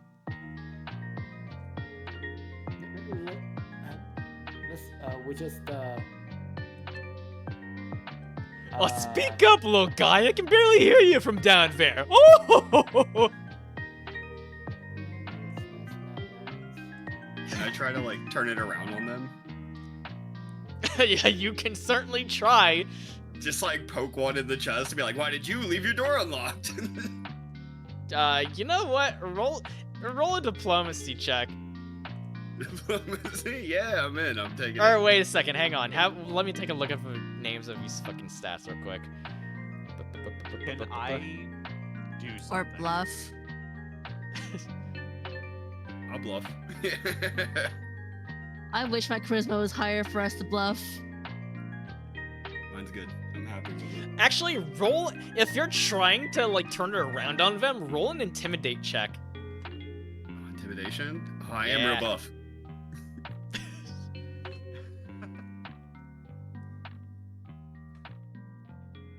Ooh. Oh! Ooh. Let's go. Ooh, if a dirty 17 plus 3, that means I win? with a dirty 20, you actually managed to turn it around on them and like flip the situation. Do you want to build up on what you were saying earlier? Yeah, it's like, didn't your parents raise you any better? You were told to lock the door. They keep strangers out, man. You let strangers in, that's your problem. You know he's got a point. Ah, for hell with it. What difference does it make? Listen, Ned, we don't want any trouble. We're not here to rob you or anything like that. We're here to investigate something. All right. Something After very you private. saying that, they kind of look at each other a little bit. They kind of look at each other a little bit. The short one lets out a heavy sigh. Sorry for causing a scene. He grumbles, still looking rather angry. Of course, I'm sure you understand where I'm coming from, right? I mean, how'd you feel if a group of strangers barged into your room uninvited? The tall, That's why I locked my door. the tall clown speaks up. Well, all's well that ends well. Allow us to introduce ourselves. I'm Giggles, the little one is Grumpy. As he says that, he honks a rubber ball on his nose. And lets out like the classic, like, clown honk. Perfect. 10 out of 10. Who you calling little, you annoying string bean? He says aggressively at Giggles. Giggles, like, lurches down towards all of you. Like, this clown is, like, a good 7 feet tall. And the other short one is, Jesus. like, 4.5 feet tall. Standing up straight when he's not slouching. God. Anyways, Giggles leans down to you all. Don't worry about him. He's all bark and no bite. Mecha. Hi, Mecha. Hey, Mecca. Hi, Mecca. Alright, so feel free to ask him any questions you would like. However, I do ask for the sake of time that you try and make this quick. Got it. Did the other clown give his name? I'm sorry. They introduced the tall clown introduced both of them. The tall one is Giggles, and the short one is Grumpy. So one is what? Look Grumpy. at his face. Grumpy. Grumpy. Okay. Giggles and Grumpy. Okay.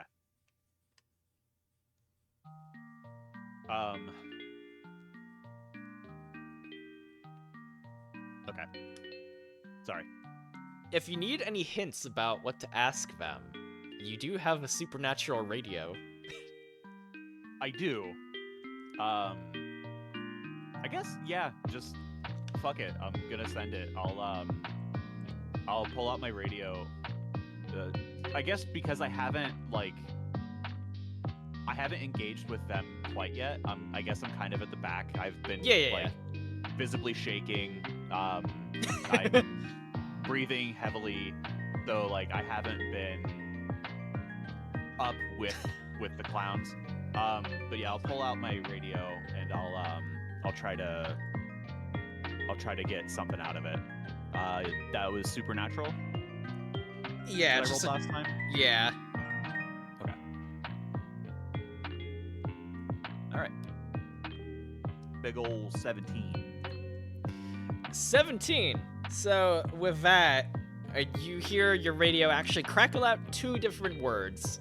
Like through the static, you were able to piece out the words Annabelle, as well as the word heart. Okay. Did any did any of my companions hear that? Sure. They roll a perception. Yeah, no, they heard it. I'm gonna say they heard it. The clowns only heard nothing but static coming from that radio. Well, it looks like that thing could use a tune-up. You mean this? I wouldn't worry about it. And, uh, God.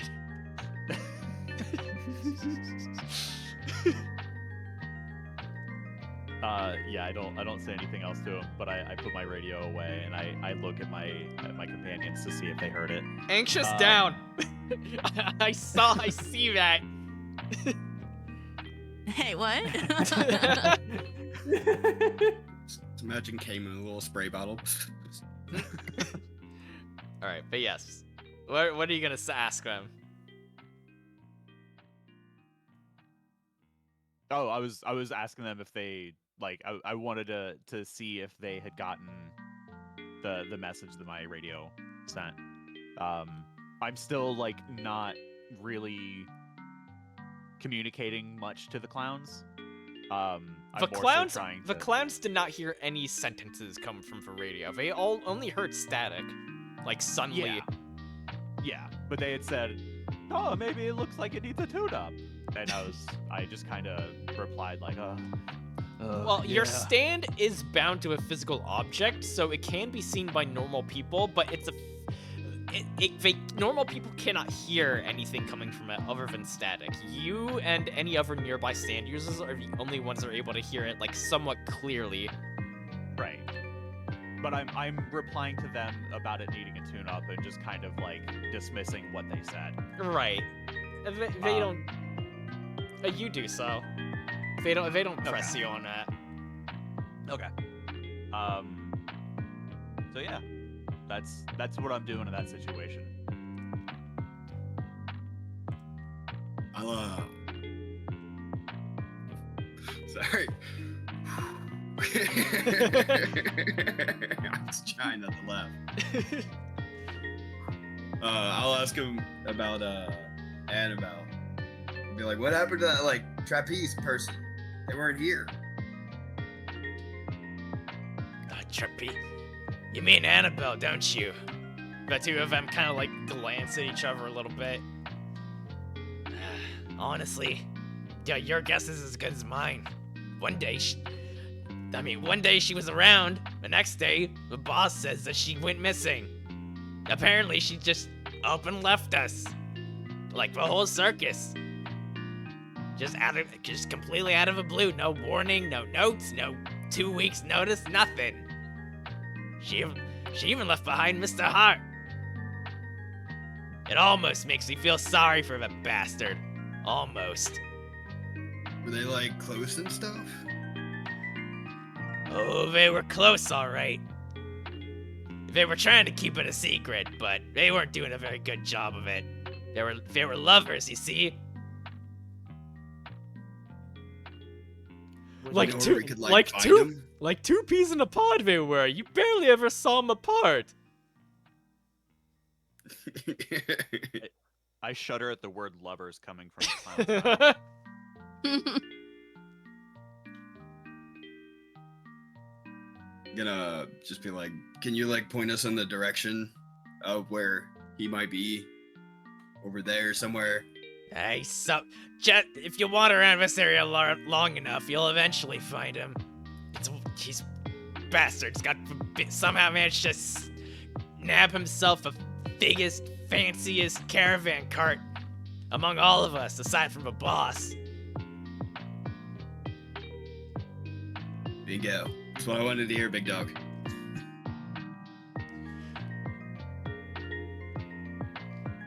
I guess I'm just gonna usher everyone else. Well, hang on. Does anyone else have any questions they'd like to ask? That's what I meant. Anybody else? So we asked the others about Annabelle. It seems like they don't even acknowledge that she's around or even exist. Well, he kind of glances around a little bit, giggles, kind of goes out, pokes his head outside the flap of a tent, and like kind of tries to like close it as Grumpy starts telling you, listen, you didn't hear it from us, all right? But something weird's going on around here. I can't put my finger on it, but like something tells me the boss said something to everyone else around here to keep all hush hush about Annabelle's disappearance. Why is that, you wonder? I wonder. Well, your guess is as good as mine. We have no idea. We're just a couple of bozos. You say that Annabelle was with Mr. Hart. Has anything all the changed? time. Has anything changed between them the last, I don't know, week or two? Few days even? Giggles kind of like starts tapping his finger against his chin as he looks up, trying to recollect anything about them. Well, a couple of days before she went missing, I don't know, they had some kind of big argument. I couldn't tell you about what, though.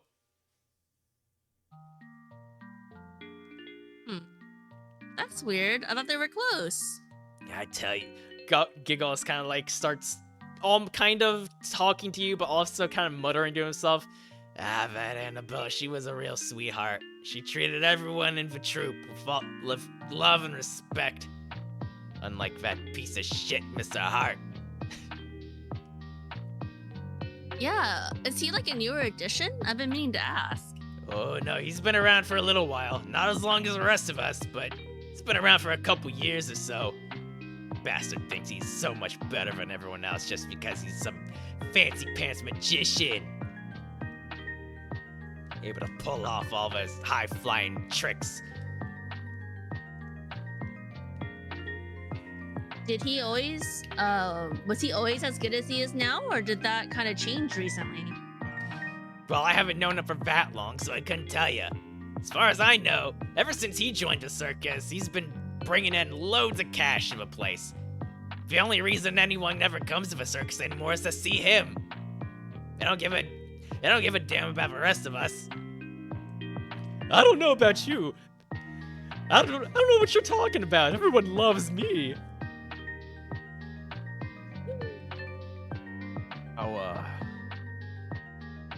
How does Mr. Hart get along with Mr. Rat? Yo, please don't. They close? Well, considering Again, I don't know how true this is. These are all just rumors. But that I'm afraid we talked to Mr. Hart earlier today, didn't you? I thought I saw you guys chatting up with him. He tells everyone he can about how Hart is his world-class protege. Right. That's gonna be the next greatest magician of the world. I was just wondering how true that was. I heard that Mr. Wright actually raised Hart.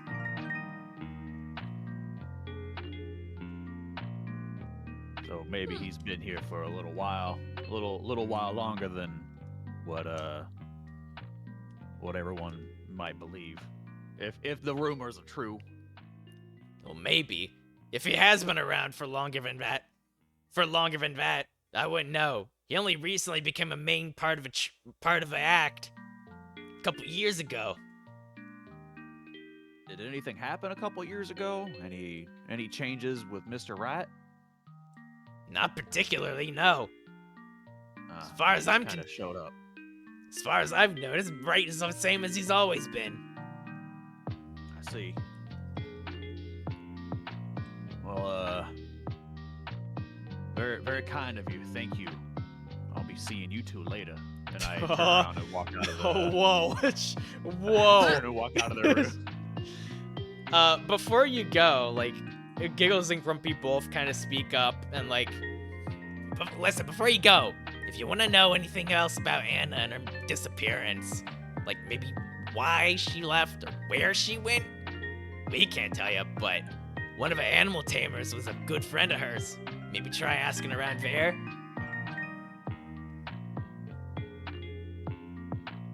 Thank you. Thank you. Quick question. In general, like time frame wise of what's the time of day now, is it like is the carnival wrapping up and gonna be done? Or It's is still. it You guys early got on? there like pretty early in the morning, okay? and by now it's like mid-afternoon, Noon? like around maybe like 2 o'clock or something like that. Okay, so like Actually, probably a little bit later, like maybe around 3. okay, so like I would imagine like carnival wise, like the staff is still in and out and like they probably still have more shows to do, right? Yeah. Okay. But anyways, they essentially, like, after grilling them with some questions, like, you learned, just a recap, you learned that Mr. Hart is generally not very well liked among the rest of the troupe. But everyone loved Annabelle. Apparently Annabelle and Hart were a thing up until somewhat recently. Okay.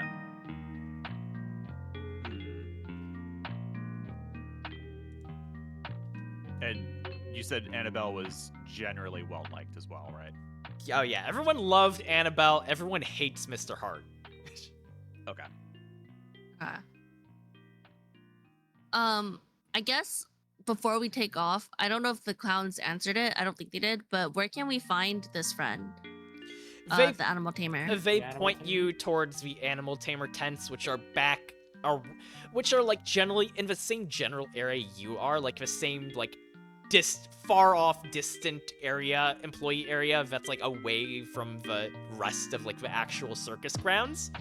A little bit off to the west from where you are. So is it back at the circus grounds? No, it's in the same general area, Okay. like you just need to head in a different direction from where you are now. Got it. Okay.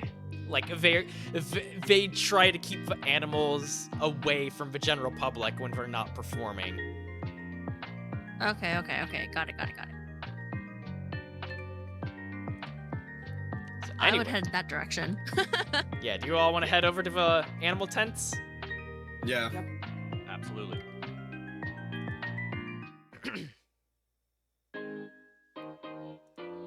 All right. Oh, kitty cat. Set them free. No, you do not want to I do like the one that. who's riding it. Where do you see that? It's the one on the left. He's like sitting right on top of it. And he's like, "That's a good lion." He's Oh. like, "When you're ready, we will ride." The animal tamer section of the circus is where all of the troupe's performance animals are kept and cared for. Each type of animal present in the circus has its own separate area. One for the horses, one for the elephants, etc. You find yourselves in what looks like the lion and tiger section, where you see several staff members grooming the animals as well as giving them some sort of medicine. However, not long after you enter the tent, you hear a loud and deep roar come from outside the tent. You all turn around just in time to see a large tiger barreling towards the tent. In what seems like an instant, the tiger has leaped on and pinned down Wipeout. Uh-oh. Can Any? Go ahead. you first? I was gonna say, can anybody get this here kitty cat off my friend, please? Like, you see Wipeout underneath this giant tiger just scrambling trying to get him off. Can I try animal handling? Almost as quickly, you hear a high-pitched whistle come from behind you, followed by a woman yelling, "Orion, down! Get off him!" The tiger stops licking Wipeout's face and calmly walks towards the woman, rubbing its head against the side of her body. She looks down That at... is the coolest dog anyone's ever had. Your face is just completely covered in tiger drool at this point. Your face is burning because of a sandpaper tongue. Yeah. I'm just sat up all excited. I'm just like, that's the coolest thing ever. Your hair is completely messed up and out of place now. Did you have a beard? Because it might be gone now. Worth it. She looks down at the tiger. "Don't give me that. You are in big trouble, mister." The tiger gives a low rumble as it sits next to her. "I am so sorry about that. He just really hates bath time is all. He's a good boy. He wouldn't hurt a fly." Well, maybe he would hurt a fly, but not a person. Please don't tell anyone about this. She gives an apologetic bow, then takes a moment and looks at you. Wait a minute. This area is off limits to the public. You'd better have a good reason for being here, or so help me, she says as she reaches for the leather whip at her side. Hey, if you hit me, I'm gonna tell people all about that tiger. Don't be rude to me. If you We're open on equal ground. if you open tactical view, Yeah, no. We're on equal ground here. Don't hit me. Cute. I love it though. It's so cute. Yeah. You just boot the snoop. All right. Another RP section. Basically, for the sake of time, she basically introduces herself as Nancy. She's the lead animal tamer of the troop. I love it. But did my words work? Is she not going to hit me? I'll roll a diplomacy check. Oh, awesome. Or whatever persuasion is. Persuasion. Yes. The dog don't bite. Yes, it do.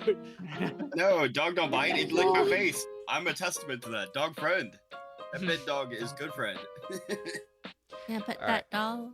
With an 18, you are able to, like, defuse the situation a bit, and you kind of explain yourself. Like, you mentioned that you're looking into Annabelle's disappearance, and she, like, her eyes kind of, like, widen upon saying that. Annabelle? Oh, okay. What do you want to know? We want to know about her disappearance. Honestly, the whole And- thing. She, like, kind of, like. She kind of looks around you to make sure that the commotion, like, no one else is paying too much attention to the commotion. She, like, kind of speaks up, like, loudly at you to, like, make sure everyone's hearing. All you need to get out of here right now. She leans in towards you, Wipeout, and whispers into your ear, all you meet me around the side of a tent.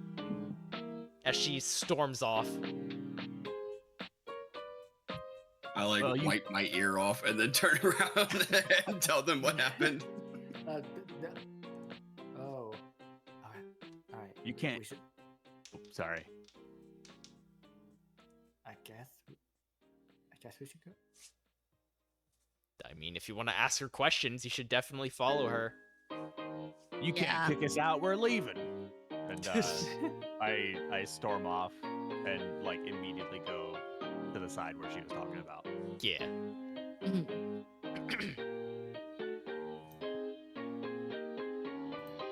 All right. Now that you're somewhere private, you are all free to ask her as many questions. Ask her the necessary questions.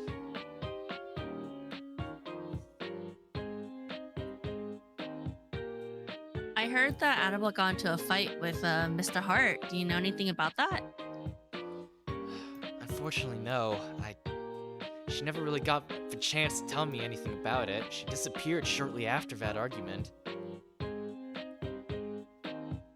So, has she been gone a couple days then, or is it still just the one day she's been missing? I mean, yeah, she's only been gone for like maybe a day at most. Everyone, including Mr. Wright, says that she just up and left. But she wouldn't really do that, especially not without Mr. Hart. Do you think there's any connections between her and Mr. Hart after the argument? Well, I mean, I'm gonna level with you. Everyone around here pretty much hates Mr. Hart. He's, how you say, got his head up his ass. But whenever Annabelle was involved, he was always a massive sweetheart. You don't think Mr. Hart has anything to do with her disappearance, do you? She kind of like shudders a little bit. I certainly hope not. don't get me wrong, Hart's not a bad person at all. I've known him just about as long as I've known Annabelle. He's not bad. He wouldn't never hurt Anna. He's just kind of up his own ass, you know?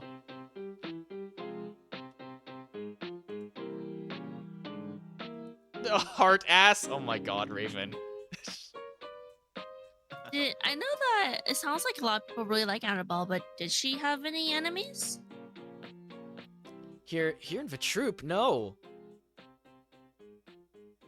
I mean, What about Sorry, go ahead. this might just be me, but I get the feeling Mr. Wright never really liked her that much, especially after she started getting involved with Hart.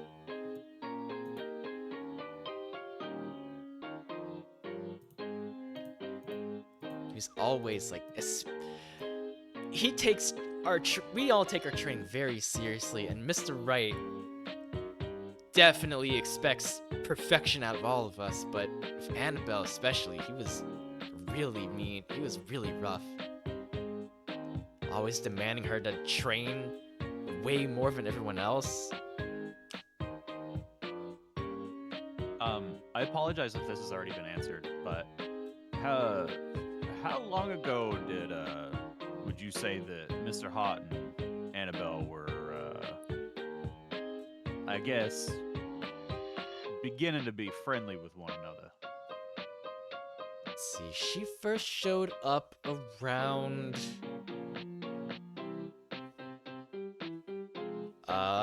she first showed up a couple years ago. It was right around when Mr. Hart was starting to make a name for himself, too. Let's see.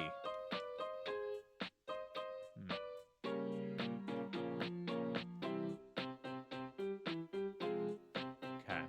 Would you happen to know? I mean, you were one of Annabelle's friends, right? Did she happen to talk to you about what maybe they were fighting about?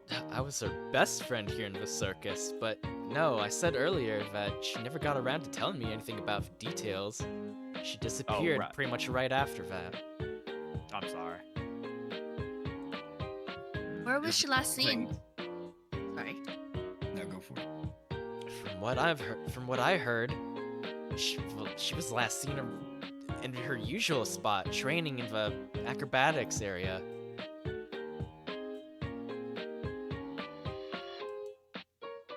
Is the acrobatics area off? It's at the. It's in the same area as the big top tent, essentially. Okay, so like the big top itself. Around that general area, yes. Like Okay. in and around that tent. Like it's a really, really big tent, and there are areas like not generally accessible to the rest of the public that the rest of the performers use, like in preparation for training, or like when they're getting ready to go onto the actual stage, you know?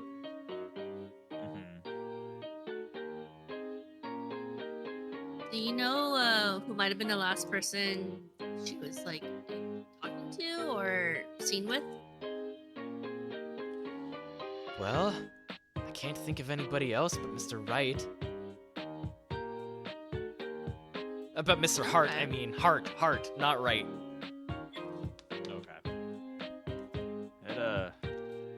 It kind of sounds like maybe next stop ought to be Mr. Hart himself, just to stop beating around the bush, if you will, and maybe get down to the source of where everything kind of started. Is Mr. Hart usually available, or is he such a big wig that he's not particularly fond of visitors? Well, she kind of like glances down at her watch that she has tucked away under her long sleeves, like her jacket. Well, right about now, he should be wrapping up he should be finishing the last of his shows, so he's probably somewhere around his, like, trailer, something like that. See. If you leave now, you might be able to catch him. All right. Is there anything else that you fellas want to ask? I'm sorry, I didn't catch your name. Nancy. Nancy. Well, it's a pleasure to meet you. I'm Father Lagon. But yeah, is there anything else that you all wanted to ask Nancy? Nope. See ya, Nilly. Bye, dog. You say that, Orion the tiger like lets out a low like grumble, as if like he's acknowledging you. Yeah. All right. We would probably head out, right? Yeah. Before you leave, however, she like kind of grabs one of your guys' arms. And is like, listen, I've been a part of this circus for a long time, and I've known Annabelle nearly just as long. She was always extremely careful during her training and took every precaution, even double and triple checking every single part of equipment. There's no way she would have gotten into any kind of accident or anything like that. I don't know the details, but if something weird's going on around here, your best bet to getting a straight answer would be to find Mr. Hart. It's just she kind of breathes in and sighs. Something about Mr. Gerald gives me this weird feeling. Like he's trying too hard to keep everyone happy, even after Annabelle's disappearance. If you ask me, he's hiding something. From all of us. You didn't hear this. You didn't hear any of this from me, got it? Right. I never met you, never saw you, never came this way. Good. Be sure to look into it. Thank for you. your time. Be careful out there. You as well, Nancy.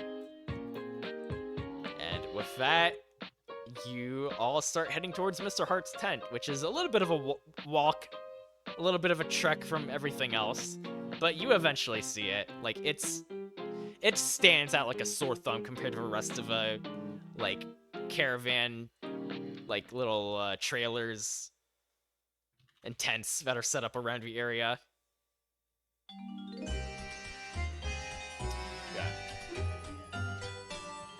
Oh, fancy. Yeah. After doing some searching around the area containing the majority of the employees' personal tents and trailers, you find one that appears to be somewhat larger than the others, and seemingly made of a much finer material. As you approach, you find that the entrance is actually locked. Locked. Okay.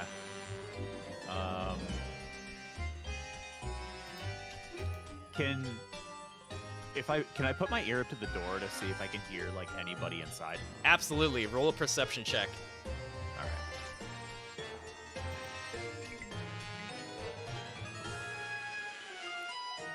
A 10. Ooh.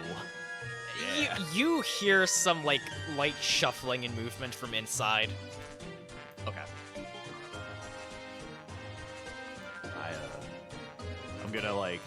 I'm gonna do some like Navy SEAL hand signs to everybody. Oh my god. Just be like, I think there's someone inside here. You're just making random, like, gestures with your hands. Everyone is looking at you like, what the fuck are you doing? Yeah, Yeah, we're like I'm getting doing- confused. I'm doing like shadow puppets, like I'm making dogs and like bunny rabbits, and then I'm like pointing at the door, and then I point to myself, and then I point at the group, and then I point at the keyhole that I assume is there, and then I do like quotation marks, and then I do some other hand gestures, and then I point at the group. And Martha and then I just point to walks myself. up and knocks on the door. Yeah, Oh, yeah. Well, all right. So yeah, That works. she I knocks on the suppose. door. You hear a voice from inside. Who's there? It's some fans. We wanted to come and say hello, and I wanted to talk to you a little bit. More fans. Listen, I'll sign autographs for you all later, but I'm quite busy right now. Busy? What are you busy with? Nothing that concerns you. I believe we have some questions to ask you. I know you're busy, but I believe this is far more important. What could possibly be more important than my business? I'm just gonna be like, hey man, Annabelle. You yell out Annabelle's name, and you suddenly hear like the shifting coming from inside. Just stop. Is After that door gonna like unlock, man? After a brief moment, you hear the sounds of a man inside come closer and open the door to this extravagant looking trailer. Well, come on in. After all, it's not every day people get to meet me in person, he says in an annoyingly confident tone. And you get to see Mr. Hart in tactical mode. So, I don't know whether I don't think I can do a very good, like, impression, but if anyone is familiar with the character Aventurine from Honkai Star Rail, this is the kind of character he is. Like, just a smug, overly confident piece of shit that you really want to punch. Oh, you've met the great me, sort of character. Yeah, exactly. Okay. Like, not to that much of an extent, but he is, like, so confident that he comes off as, like, annoyingly arrogant. Okay. We stand punchable characters. Hell yeah, Sure. Kip. I just Actually, wanna, like, sit down across from him. yeah, he like kind of sits down on the edge of his bed, like crosses his legs. So, after stepping inside, you all notice that this room looks less like a tent, looks less like a... I have tent written down here for some reason, I forgot to change that. But this room looks less like a trailer and more like a luxury hotel room. You see a large and comfy looking bed that seems to be made of expensive material. You also see numerous posters of famous magicians from ages past. Finally, you all see a glass case next to the bed containing a multitude of awards and trophies, all for various achievements in the art of magic and showmanship. He stands back up very quickly. You are in the presence of the one and only Prince of Magic, the Illuministe Extraordinaire. Bask in the glory of a wondrous Mr. Hart. He does a little spin and poses dramatically. He holds up, like your typical JoJo pose. He holds that pose for an awkwardly long amount of time, as if awaiting for applause or some other affirmation.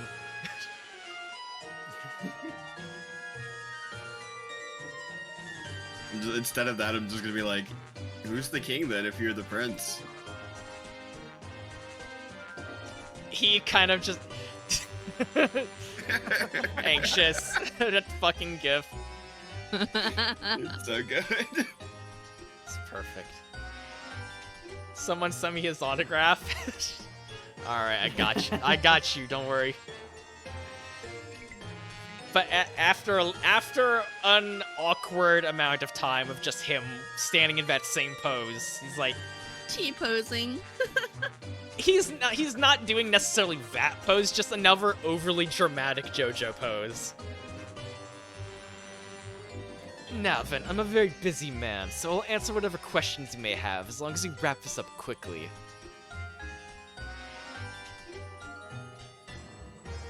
Well, who wants to start? Chop chop, people, it's getting late. How Could I- long have you- How long have you known Annabelle? Ah, my dearest Annabelle. We knew each other pretty much for about 2 years now, ever since she first joined up with the troupe. You kind of see him like You kind of see his eyes like glaze over a little bit, like he's reminiscing about something. Well, can you tell us? We heard that there was trouble in paradise, if you will. He kind What of was that all about? kind of snaps back to reality and glares at you. It's none. Whoa. It's none of your concern. What happened between me and Annabelle that day is no one's business but mine and hers. Well, sure, but I believe you that's the certainly. problem. What's that? I believe that's the problem. Yeah, exactly. It's, there's. I assume that you've heard that, you know, Annabelle's missing. He kind of like slumps down on the bed, at the foot of a bed. Yes, I'm aware that she's missing. I've tried looking around for her, but I can't seem to find any trace of her. So you can. He see why- looks visibly upset. Right. So you can maybe see why we would want to know why the rumor of you guys having a fight the day before she goes missing might be a little bit important. Is there anybody who maybe wanted her gone? Or roll a persuasion check. Absolutely. While you're doing that, he's like, "Who told you about these rumors? Let me guess. Oh. Was it the clowns, or the acrobats, or the animal tamers?" Just starts listing off everyone in the freaking carnival. So basically, Yeah, it's like, so you mean like everyone, man? What is persuasion? diplomacy? Okay. Yeah, diplomacy.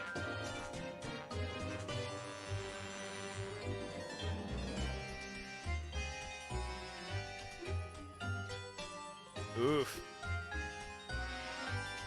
Oof. Oh, I didn't mean to do that even. I just meant to close the menu. Oh. Okay, so then we won't count that one. We won't count that one. All right. Yeah. If anyone else would like to roll, he's gonna go on and say, "Look, I'm well aware that everyone here hates my guts, but that's what happens when you're on the top. I worked hard to get where I am today. Everyone else is just jealous." I mean, jealousy taken out of it, it could be an important clue to find out what happened with Annabelle. Wait, why'd you roll acrobatics? I was trying to fix something. uh, Yeah, it wasn't just me. I oh, was trying to add something. oh, Matthias. You actually managed to get through to him. What do you say to get through to him? Just because there are rumors doesn't mean people are concerned about Annabelle's disappearance. You are the only person here that has full knowledge of your relationship with her, and now you're saying you don't know where she is or what happened to her. I thought as a partner, a romantic partner, you would be searching high and low for her for days, weeks, even months. Well, Yet she's you're only been still here she's only been missing for about a day. for about a day. He like kind of looks Beautiful up at girl. you, like gives you a bit of a glare. Of course, I've been looking. Every moment I'm not on stage, I'm out here trying to find any sort of clue where she could have gone. Is there anything you found that could help us? What was she doing before she disappeared? kind of like settles down a bit and like starts to open up a little bit more. You all wanted to know about what we were arguing about. Annabelle wanted to run away from showman's life, from acrobatics, from the circus, from all of this. She wanted to bring me along too, but I just couldn't bring myself to abandon Miss Gerald like that. He's like a father to me, you know? I owe him my life. Your life? You mean the life that you've been given? Surely. Given?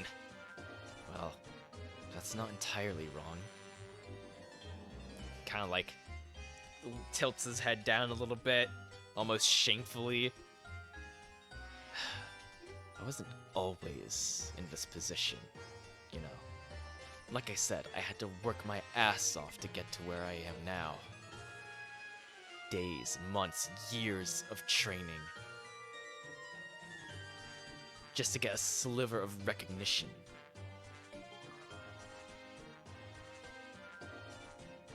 Gerald, he recognized me. He recognized the talent I had all along and helped me nurture it.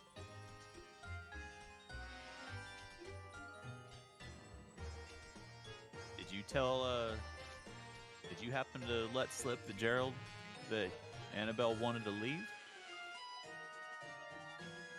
No, I wouldn't have told him about it. And even if I You think did, he Ger- probably wouldn't take it seriously. You think Gerald knows that Annabelle wanted to leave?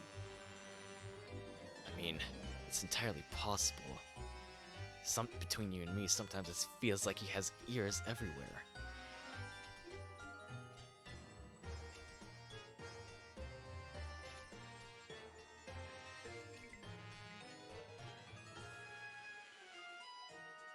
Well, not to change the subject, perhaps we can come back to it, but I want to ask you something. I apologize if the change is abrupt, but this could potentially help in our investigation. Oh. You mentioned that. Hang on, what button did I press? Oh? What button? Oh, there we go. Sorry, I accidentally activated my Persona cosplay. Oh. You mentioned about Gerald giving you your life, helping you realize your true potential. That's right. What do you mean exactly? Roll a persuasion check because he is not going to open up to you willingly about this. Okay.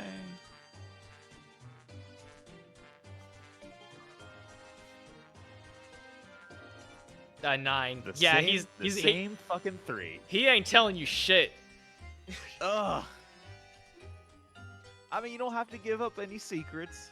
You don't have to give me any trade. The only thing I'll tell you is that Gerald got me out of a really bad situation. Sure. Well, I guess I wanted to ask you, and I recognize and I appreciate, I respect, above all, a magician's secrets, but The rest of you start noticing that he's beginning to tap his foot faster and faster on the ground. And you see him getting increasingly irritated as these questions keep going. I guess. Let me ask you. Does this radio mean anything to you? And I pull it out, and I attempt to activate my stand. Ooh, okay. Think of it as a game. Think of it as a test. See if you can hear anything from that radio. What the hell is going on here? I don't have time for any of this. Sure, but You still have time for this one. Let me see.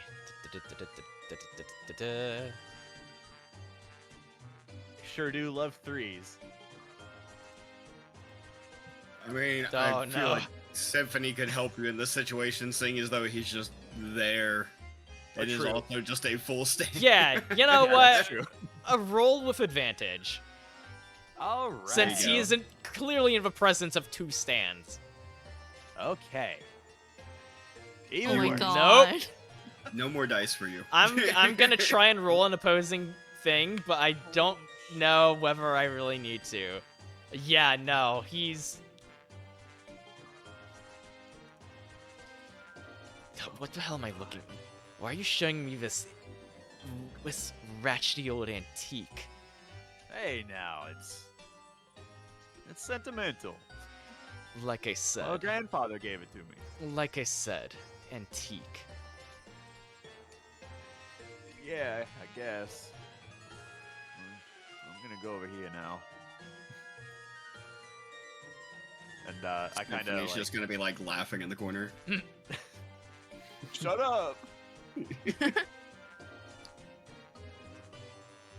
But I do want to like see if he notices Symphony laughing. Roll me a... Everyone roll a perception check. Where was that? Where was that 14 like 2 seconds ago?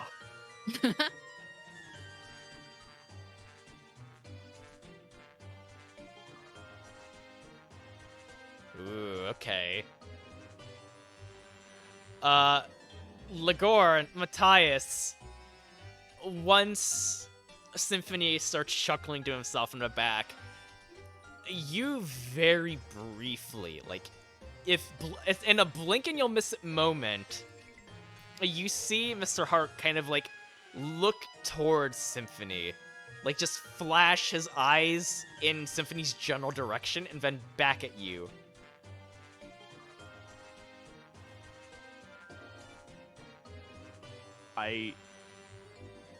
Instinctively, I want to do something, but I don't want to.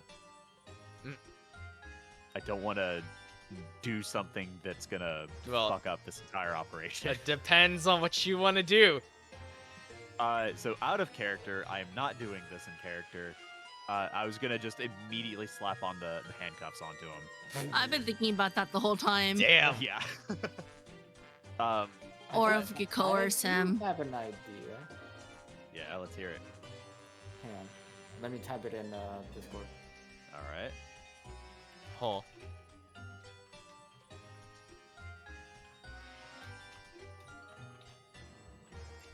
Are my players sending private messages amongst each other? No, we wouldn't do that. No, because you're also in there. Mm-hmm. Okay. Ooh. Okay. I'm digging it. Well, you see Matthias get up and, well, I believe that's all the questions we have. I apologize for wasting your time. He lends out his hand to shake his. It's a pleasure meeting you. I hope we get to see each other again, perhaps in another spectacular show. He kind of scoffs at you, like, maybe if you're a paying customer. He, like, begrudgingly reaches out his hand to shake yours. And as he grabs Matthias' hand, he shake his stand's hand, Subway God. So you're doing the thing where you manifest, like, a piece of your stand, like, kind of, like, Yeah. a little bit, yeah. not connect directly over your own hand, but, like, a little bit, like, a little bit more towards his hand, you know, like, just slightly off of, like, it's, Subway God's hand is slightly coming off of your own arm. Yeah. He reaches out and, like, he is able to touch Subway God's hand. He doesn't notice that it's not Matthias' hand. he grabs Subway God's hand to shake it, kind of like feels something's a little bit off, looks down, and notices that he isn't actually touching your own hand, Matthias. And upon seeing this, he kind of just sits there holding Subway God's hand a little bit, as his eyes are now a bit wider than they were before, and he's sweating a little bit. Well, look at that. I believe we found out this magician's trick. You little... He is very angry at you right now. Everyone needs to roll a persuasion check to calm this man down right the fuck now.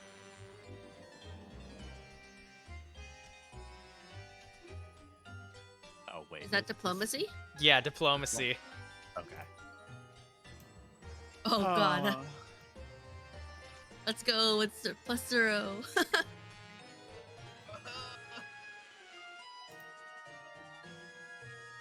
I have a +6 in diplomacy. I haven't I rolled. have a 17. I rolled a 17. Jesus. I got a 22. Hell yeah. Alright, so... with a 22, an 18, a 17, and an 11. We can just not count my 11 if you. No, that counts. No, unless it's like a group thing that we need to hit a certain threshold. You don't kind of count.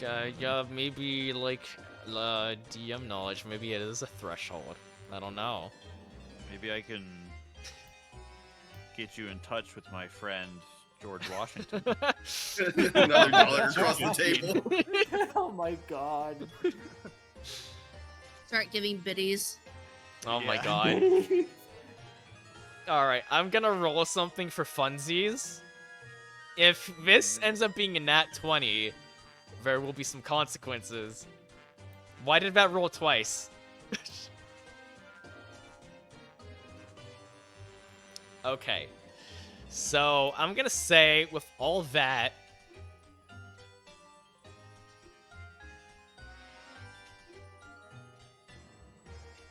I'm gonna say, with all of that...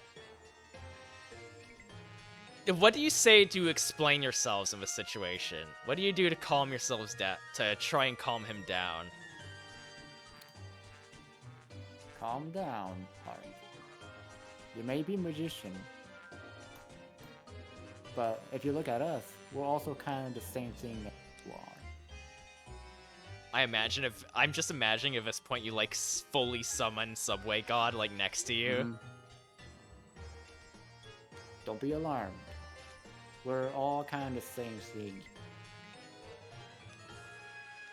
We're here to look for Annabelle, not to hurt anyone. Exactly. So to be sure we're on the same page, we want to demonstrate our how do you say magical ability compared to yours? Mr. Hart is I imagine all of you have your stands out at this point. Like, Martha has summoned Snoop. Obviously, Subway is there. Ligorn's stand is a physical object, so it's already constantly out. I have my radio. Hart kind of like I'm here. Hart kind of like stands up a little bit, just in pure surprise and bewilderment right now. Is like, I didn't realize there were so many others with the kind of power I do. And you're not alone on this. And he summons... Hang on one second. If you take a look... Good old If you take a look at tactical mode real quick... I assume you already are because of...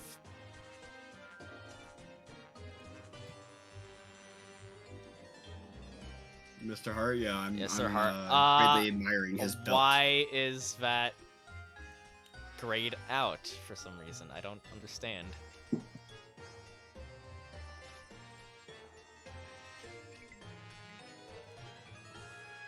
Yeah, we can't see it. Trying to make a token. Is it on a? So It's I in- know with. It's in tactical mode, but whatever. I know in Roll20, there's like different layers. Are you dropping it onto the correct layer? Tell you what, maybe it was because I was trying to put it on the picture. Nope, it's still. Can you toggle off on view? Show. Okay, there we Oh. go. There we go. So if you look over Amazing. around Mr. Hart's Oh, I shoulder, see it. he summons his own stand. Okay. Let me see if Oh, I can I see. find a description. In fact, I know I wrote down a text description of it. So, as he realizes you all are fellow stand users, he summons his own stand. A bright purple aura starts flowing off of his body as he manifests a stand. You see that a stand is a shorter humanoid figure, like probably about like maybe 4 feet tall or so, 4.5 feet maybe. Like Grumpy. Like Grumpy. You see that a Grumpy a stand stand? is a shorter humanoid figure whose body, mage's hat, and large flowing cape appear to be made out of a multicolored glass material. Its eyes seem to be made of large, perfectly cut diamonds.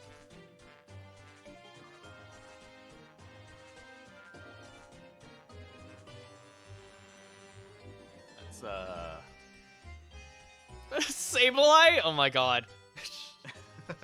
Sableye. If they gave Sableye that as like a mega evolution, I'd lose it. Oh my god. That'd be so much cooler. If only. But yeah, You mean like a Giga evolution? a Giga Evolution. But yeah, like, you all have, like, come to a peaceful agreement, now that you all know that you are fellow stand users and that you are actually trying to help find Annabelle. Oh, we got an ally.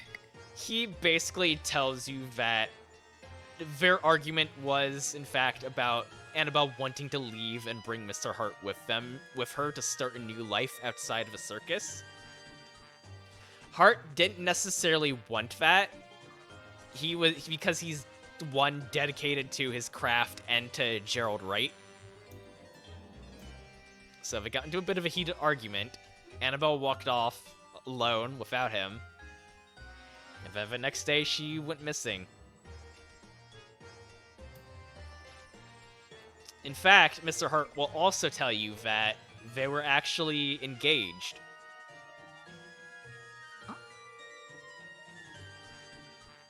I have an off-character question. Mhm. Can you remind me what our mission is? Our mission was to find the stand user. Our To mission, apprehend- yeah, your mission was to find any potential stand users, any potentially dangerous stand users.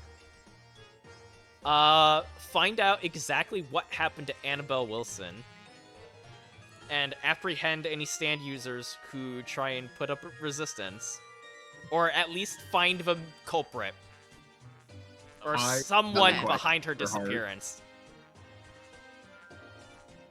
I have a question for Hart. Mm-hmm. I want to ask him if the ringleader is like us, the guy who trained him, since he saw potential. You're asking if Gerald is a stand user? I wouldn't really know anything about that. For the longest time, I thought I was the only one with abilities like these. We all thought of that too until a couple weeks ago. Not many know its real name or its true potential, but if we all have it, then if some of us have it, then there's potential that some people amongst the group might also be just the same as you and I. It's hard to tell nowadays, but one simple fact is that stand users tend to draw towards itself. With that in mind, anyone that is a stand user will eventually come to us, like you and us. He kind of like nods solemnly at this information that you've just given him. Like, you have expanded his worldview by a lot through this one conversation. Just blowing this dude's mind in the trailer. Exactly. Poor dude. He, to his credit, he seems to be taking this rather well. Now, Sorry, go ahead. sorry, go ahead. What, you about to say something? Nah, you're good. Okay. You were on Now, roll. if we were to confirm that Mr. Wright is a stand user, well, I'd rather not jump to conclusions, but perhaps he might have something to do with Annabelle's appearance. If we were to find out anything from him and confirm that he is, then we might be able to put this case to rest. So, let me just get this straight. You all think that Gerald has something to do with Annabelle going missing? We're not entirely sure until we get to the bottom of it. We You've hear given it's us a being- lot- I'm sorry, go ahead. Oh, I was just gonna say, we hear that it's been really hush-hush. If it wasn't like such a big deal, why is he trying to keep a tight lid on her disappearance? If he genuinely cares, then he would have gone a He- deeper search. He kind of like perks up a little bit at that. Like, Gerald's been telling everyone about this? You mean he knew that he was missing? He didn't tell me anything about this.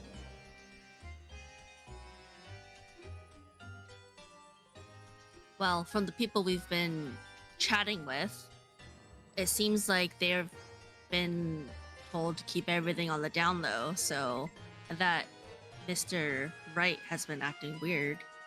So, You're saying Gerald, of all people, left me out of the loop?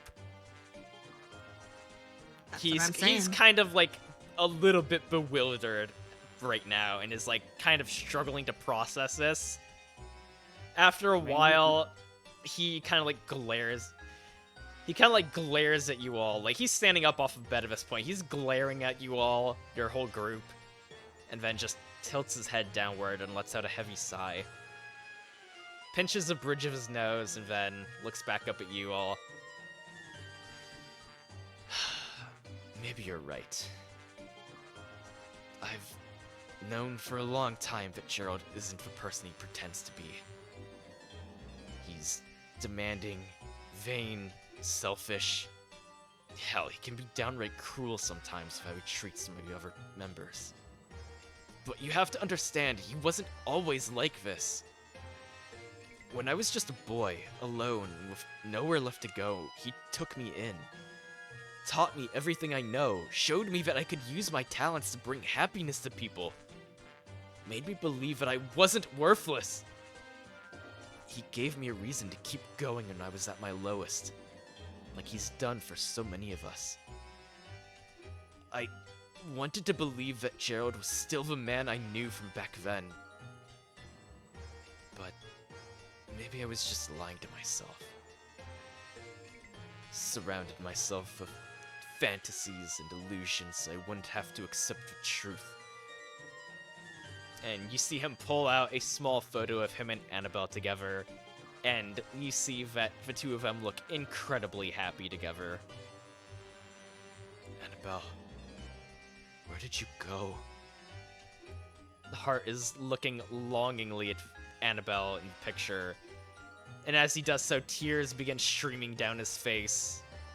A couple of them are falling onto the picture. Wait, hombre. Save your tears. Once, we can shed them once we find out what really happened to Annabelle.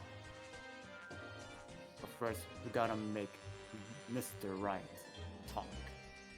He kind of, after a moment, he kind of like nods his head at your statement and kind of like he wipes the tears on his sleeve. All right, I'm going to help you look into this mystery of yours, but only because I need to know what really happened to my beloved. Looks like we gotta make this thing right. Oh my, you you all hear everyone collectively groan at that, including Mr. Wright. Even his stand, whose name is Magic Man, by the way, like looks actively disappointed in you, despite not having any actual eyes. But does it get a little chuckle out of him? No. Does it bring a little joy to his life?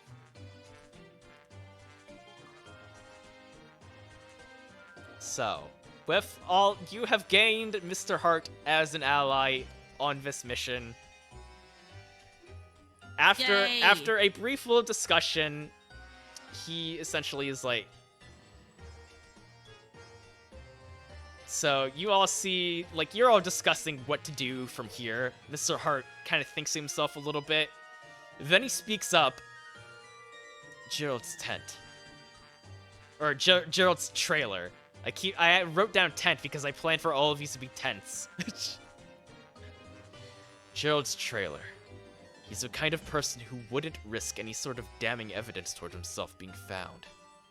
If there's any solid leads, it'd have to be with his personal belongings. Gerald should still be busy tending the grounds. If we hurry, we should be able to go into his trailer without anyone noticing. Let's see. Well, let's go ahead and beat feet. Alright, with that said, you all head to Gerald Wright's trailer. Congratulations, you guys! You avoided a potentially very difficult combat encounter with Mr. Hart. Yay! Yeah, All thanks to my natural 3s that I kept rolling. Exactly. That was the morale boost the team needed. I am actually going to get up and GPG really quick. I'll be back in just a couple minutes. Entertain chat for me while I'm gone. Never. Sounds good. Okay. I'm gonna go to real quick. All right. Okay. So my plans with the clowns involved heinous acts of depravity. I heard that, by the way. I'm still here. I never locked still on here? so hard, by the way. Came and never left. All right. The moment you started your sentence, my head whipped back to like my main screen. I was like, I'm listening. All right. I'm actually gonna GPG. Be right back. Okay. All right. Yeah, I'll be right back as well. Ah, dang it. All right. Sorry. I really wanted to know about those damn clowns. Oh my god. This has been fun. I'm having a blast with this. And now we have a new companion. I like Mr. Hart. Yeah. Even though he can be a bit of a dick. It's fine. His stand looks like colored in saran wrap. Saran wrap. That's one way to describe it. So, Chad, how's everybody doing? Hope you enjoying yourself this fine Saturday night? Hope Exactly, gamer. I need to know. Tell us your favorite moments so far.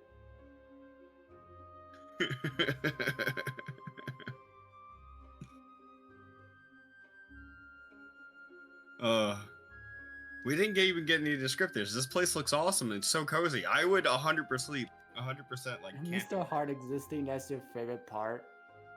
perfectly. I Was mean, us I can dead? see he's a very dashing man, but It's- also, although flawed, he does has his priorities straight. Got a fancy belt. I like that.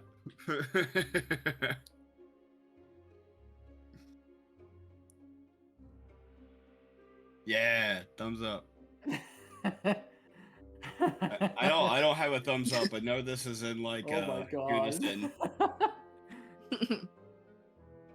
Hey, What'd I miss? Anxious? Thank Huh? you. Oh, What'd I welcome miss? back. You like nothing at all. I feel lied to. Wow. Do a vibe check. Roll vibe check. Yeah, go for it. Let's see. Let's see if I revealed you or not. Man, my vibe is not high.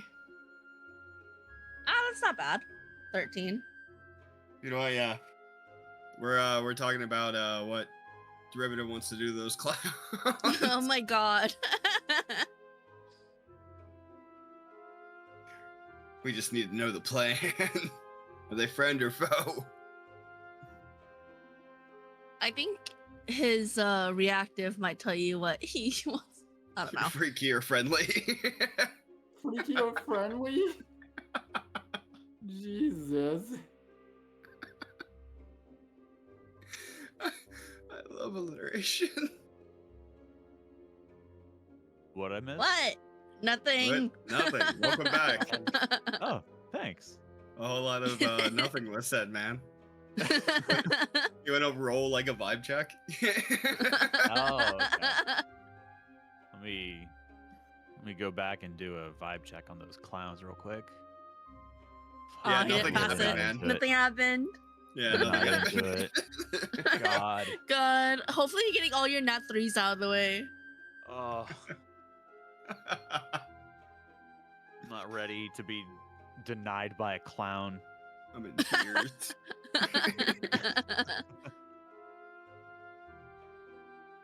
Oh, the fail vibe check's perfect. It's just continuing those horrible rolls. Right?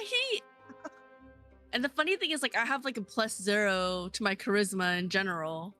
Yeah, and you've been rocking it. It's been great. I'm just like, Dude, I've got a +4 to my charisma. I don't know how. So, like, I have a +6 to my diplomacy. When I was rolling diplomacy, I kept getting 3s. Where was that? that's Where better. was That's that? a lot better. That was your only It- good one. I've It's only returned. get when one. you, it's when you don't need it that you roll better. Exactly. All right. So, little backstory. If any of you guys, like, you guys were so freaking lucky with those rolls, with those persuasion rolls against Heart, because you guys needed to meet 2 DC 17 charisma checks to avoid getting into a battle with Heart. Oh, we were cooking. I was I cooking. was really hoping. I was cooking with that combat encounter. I had a bunch of nasty stuff I was gonna throw at you guys with that. Oh, well, now we got him as an Alright. ally. Now he's So- our friend. So the thing about Mr. Heart's stand Magic Man is that he is able to create all sorts of illusions, whether like elemental blasts, just creating objects like animals, like shifting the terrain around you. But all of those illusions are 1000% interactable with even normal people, so they would have done actual damage to you. Okay. Horrifying. Especially horrifying, especially since his stand has a flying speed. And I'm so Heart glad we made friend. and Heart has a flying speed too because of that, actually, as you saw before. You basically made him Larfleeze. It's like the Green Lantern. Did I? I don't know. I'm not familiar with that character, unfortunately. What, the Green Lantern? No, Larfleeze, the Orange Larfleeze. Lantern. Oh, the Orange Lantern. Okay, yeah. I still don't know much about him. I know what the Orange Lantern is, like, in the most basic terms. No, it's basically it. You got it So right he- there. All right. He absolutely would have mind freaked us then. Oh yeah, for sure. He would have rocked your shit if you guys weren't ready for that. All right. But you don't have to worry about that now. And like, a little extra detail. Even if you did manage to kick his ass, he would have joined you anyways. He's one of those encounters where like you just need to knock some sense into him before he becomes your friend. Like actual JoJo. No. Yeah, exactly. Always? Yeah. And like it was definitely meant, like that whole scenario was definitely meant to like show you guys that like not every stand user you encounter in this campaign, like out in the field, is going to be an enemy or is even necessarily evil. I was Very 2 seconds evil. away from recruiting him. Yeah. Power Well, diplomacy. you kind of did. You have like a temporary ally now. Yeah. But I meant like to the actual organization. Just be like, hey man, so listen. You know, we're dragging him back, kicking and screaming.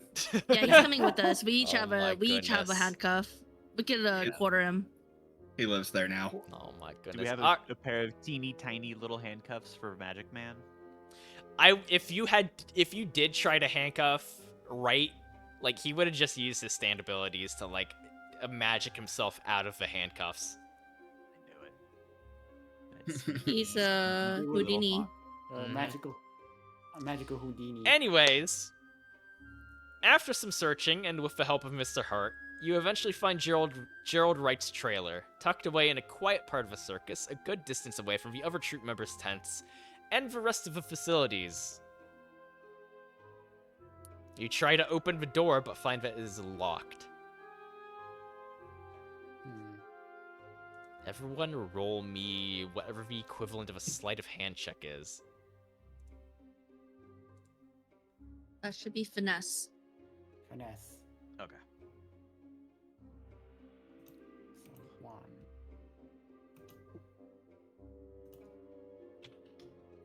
I'm gonna do a flip, y'all. You're gonna do flip while trying to pick the lock in the door? Damn it. That's a 7. Nah, I got a 1. Oh, Oh, nat 1. I'm gonna jump. Do a flip. all right. So Martha, like with a little bit of effort, she's able to pick the lock of the door, and it swings open, and you all go inside. Yeah, delinquency. As you enter the trailer, you notice that it is almost as lavishly decorated as Mr. Hart's room. There is a large lounging sofa, a sink gilded in gold paint, and stairs leading to a completely separate room at the back of the trailer. Off to the side of the sink, you see a large, sturdy-looking trunk. Mr. Hart speaks up. We need to be quick. Gerald could be back any minute. Can I use my stand? Try Try to go for it. direction. All right. If anyone else wants to use their stance to help.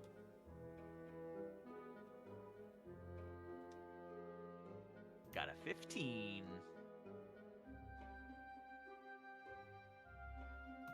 Well, would Snoop be able to like literally sniff around?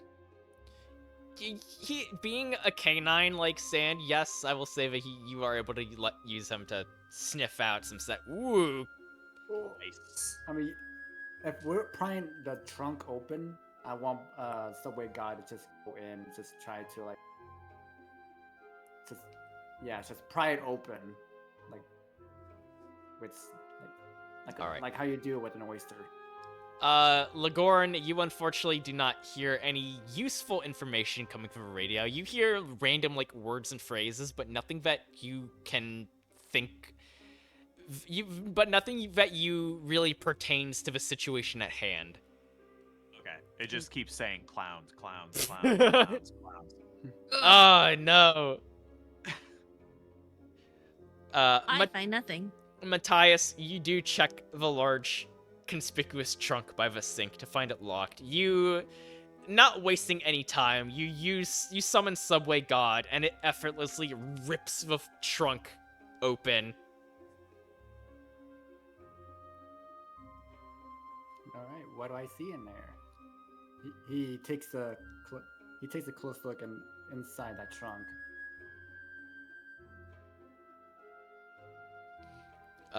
Buried under an assortment of folded laundry, you find a framed picture of a large group photo, including Gerald Wright, Annabelle, Nancy, and Mr. Hart, among other troop members. You also find a heart-shaped necklace, a heart-shaped pendant belonging to Annabelle, which Mr. Hart will recognize as a gift he gave to her. Yeah, like he sees you pull out a pendant and he's like, wait a second. I gave this to Annabelle. Why the hell would... And he's like very confused, trying to piece together why Right of all people would have something that Hart gave to Annabelle and no one else.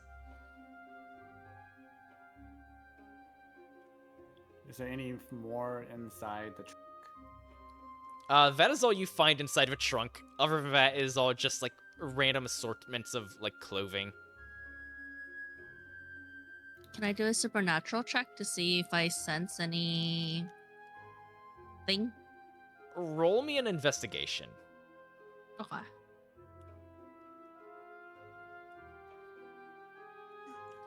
Ooh, very good. Martha, after doing some rummaging around her room, like scouring throughout the main room here, you find what appears to be a small leather-bound journal tucked away in like a very dark little corner. To your surprise, the journal entries date back nearly 20 or so years ago. Martha, Wow. specifically, roll me another investigation or perception check. Oh boy, okay. Whichever one is higher.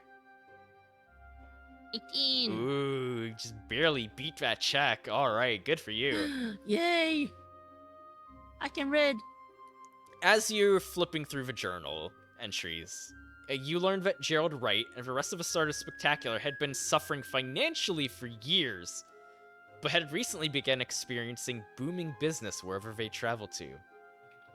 You also learn that more personal details about the early... You also learn about more personal details about the early days of a circus and how he had finally understood how to fulfill his dream and create my own perfect world, quote-unquote. However, it's the last and most recent entry that catches your eye the most. This wasn't supposed to happen. She left me no choice. It was bad enough that my star acrobat wanted to leave, but taking my prized moneymaker protege with her? Starting a new life outside my control? Ungrateful whelp. I was the one who found her and gave her pathetic life new meaning. Her and that boy, Mr. Hart. After all the years I spent training him, and all the efforts spent influencing the wider stage show and magic community to make him a superstar, she thought she could just come along and steal away my circus's main source of income? No matter. Annabelle is no longer a problem. The real problem is keeping this a secret from Hart. Ever since he awakened to a stand of his own, I felt my own influence on him start to weaken. Moreover, him using his stand powers in his performances have made him even more popular than I could have imagined. If anything were to happen to him, I don't know if I'd be able to cover any incidents as easily as I did with Annabelle. I'll need to maneuver around this conundrum carefully. That is all the recent journal entry says. Could I have been reading it out loud? Yeah, you read it out loud to the group. How does like Mr. kind of Hart react? like kind of Yeah. hushedly though, like trying to be sneaky about it just in case anyone might be outside. Yeah. I said Snoop to To set scout in out the mode. area. Yeah, just like to keep an ear out if any footsteps are approaching from, I don't know, 20 feet, 30 Yeah, feet. you got it. So we could get the F out. But yeah, I read it out loud so everyone in the group can hear, and hopefully also Mr. Hart was able to hear. Oh, he heard all right. So what does everyone think about all that? So, ever since the trunk was opened, I've been thinking about something. Mm-hmm. Something that Nancy said, and I feel like I'm looking maybe a little too far into it. So far, she's been the only one that has said anything about Annabelle falling. About what? About Annabelle falling. Like messing up in her practice and potentially coming to harm.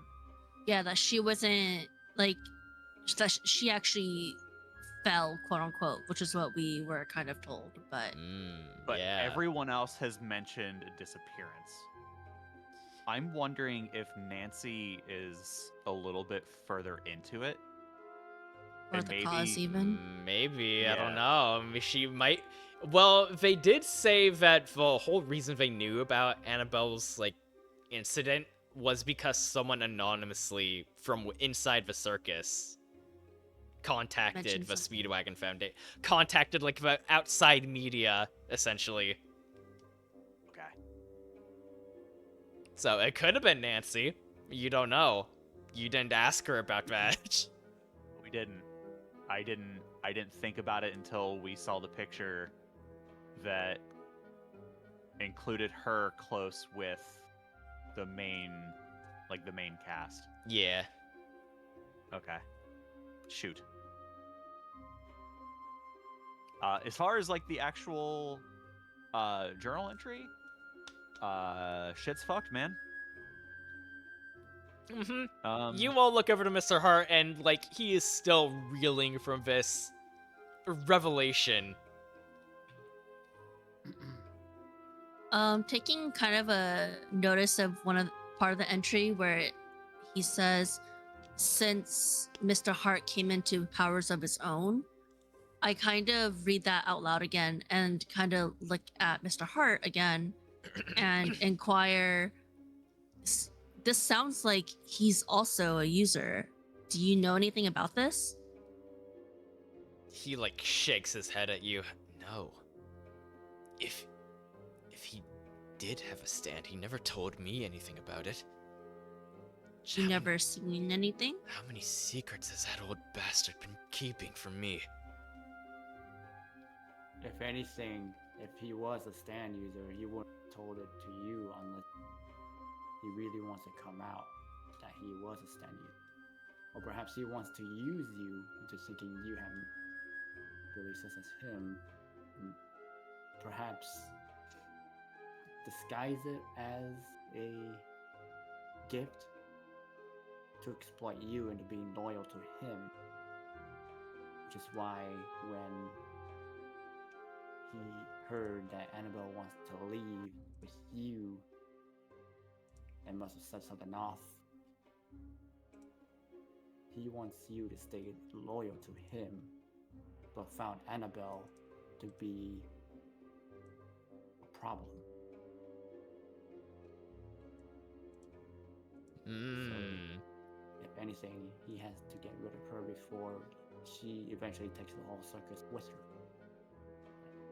And knowing what's going on now, he's not willing to take that chance. Ooh, I like that. I like that.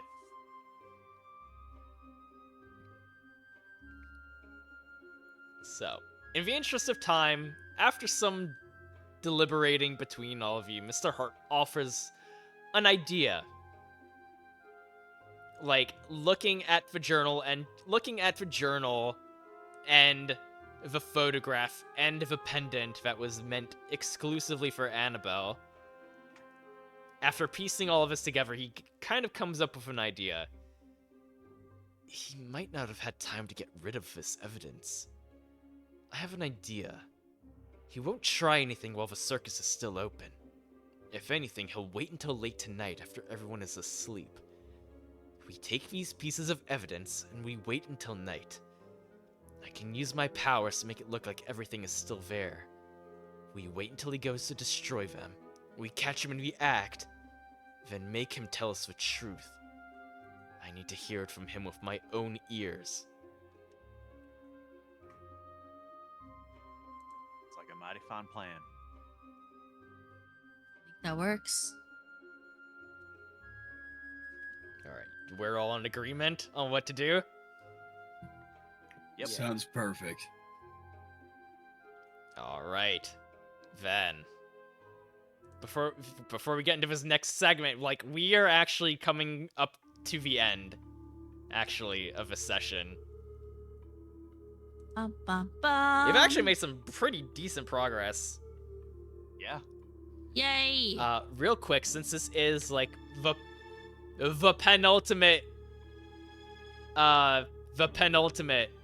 section of this session, does anyone need a quick break?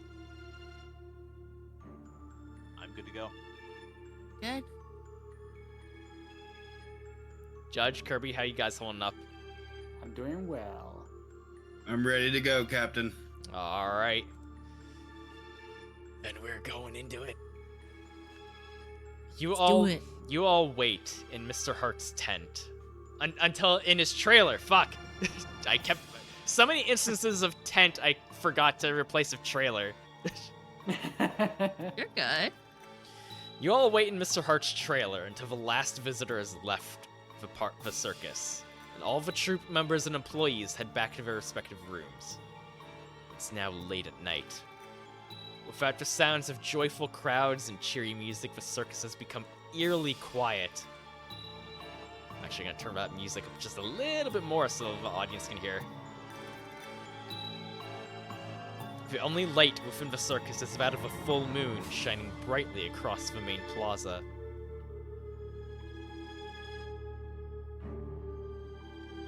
Everyone roll me either persuasion or investigation. My persuasion. Perception, I meant. I'm sorry, I misread that. Perception.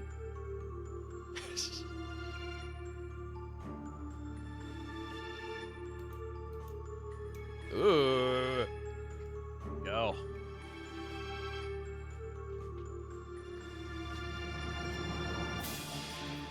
Ah. All right, Mr. Hart's gonna roll his own. Oh, that's bad. That's bad.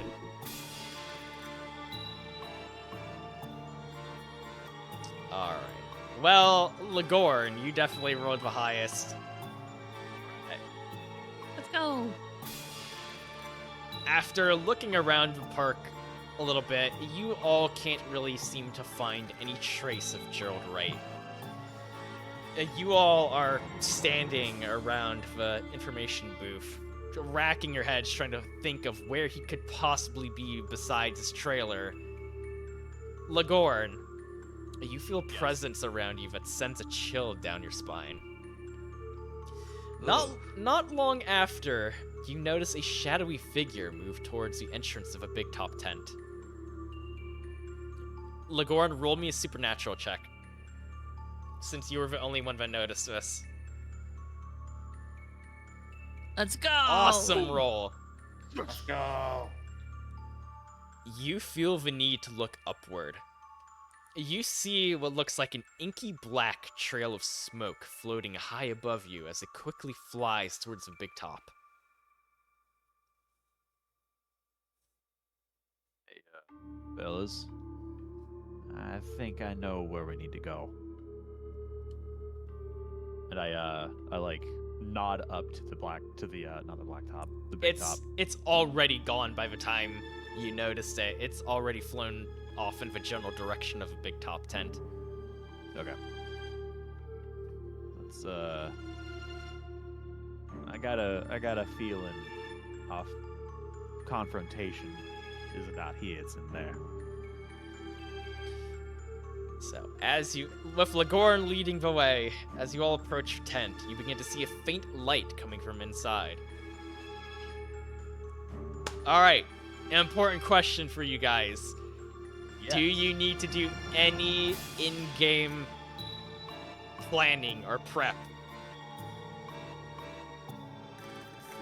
Do you have with the items you have, the weapons and your abilities that you have, are you ready? I do have a question. Mm-hmm. How much damage does that coconut cream pie do? That is a very good question. I'm going to need to look that up real quick. Maybe There's like not a actually 1d4 with the chance to blind. there's not actually a stat block for a coconut cream pie, mind you. Oh man. Unfortunately. That's fine. I'm just messing with you. No. Hang on. If anything, it would count as an improvised weapon. Okay.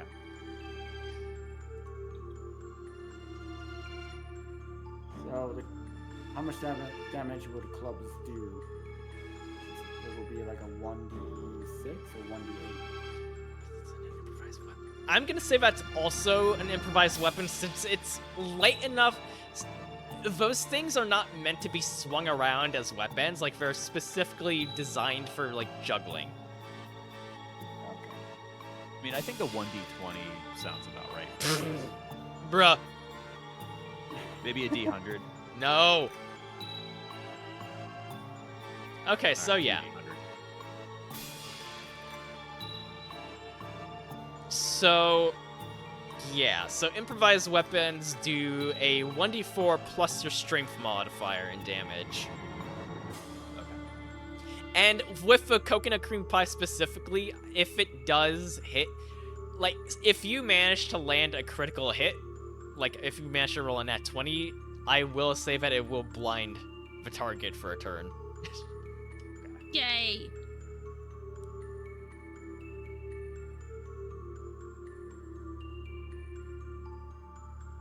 Okay. Thank you. Yeah. I'll say that Matthias just keeps his hand on his pistol, like in his pocket, Yeah. and just has his stand on standby in case, like, if he gets jumped or anything, or any of them gets jumped. Mm-hmm. Alright. Last chance. Y'all prepared? Mm-hmm. As prepared as we're Believe gonna so. be. Do you have any sort of plan going into this?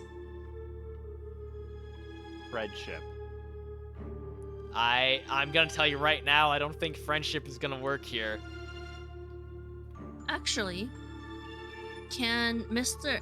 Like, kind of just like talking out a game plan, can Mr. Hart maybe potentially create mirror images of us, like walking in from like a different direction and having the whole dialogue with Mr. Wright with the minor notions, basically? Like that. You Interesting. get like an advantage on attack. Just like sneaky. Yeah, I'm hoping to combine like a sneaky, but like a misdirection too. Tell you what, I'm gonna roll for it. If I get above a 15, then I will say that you guys will essentially become temporarily invisible as Mr. Hart makes like illusory copies of you all. Oh, All right, here goes. You blow on that virtual dice. Oh. No, unfortunately, Mr. Hart is like a bit too anxious to like try and go along with that. Like he's just itching to get in there and learn for himself what is going on. What part of Dang it, I blew it. Thinking about those damn clowns too much. All right. If you go into tactical mode, why do I have two different maps? Okay.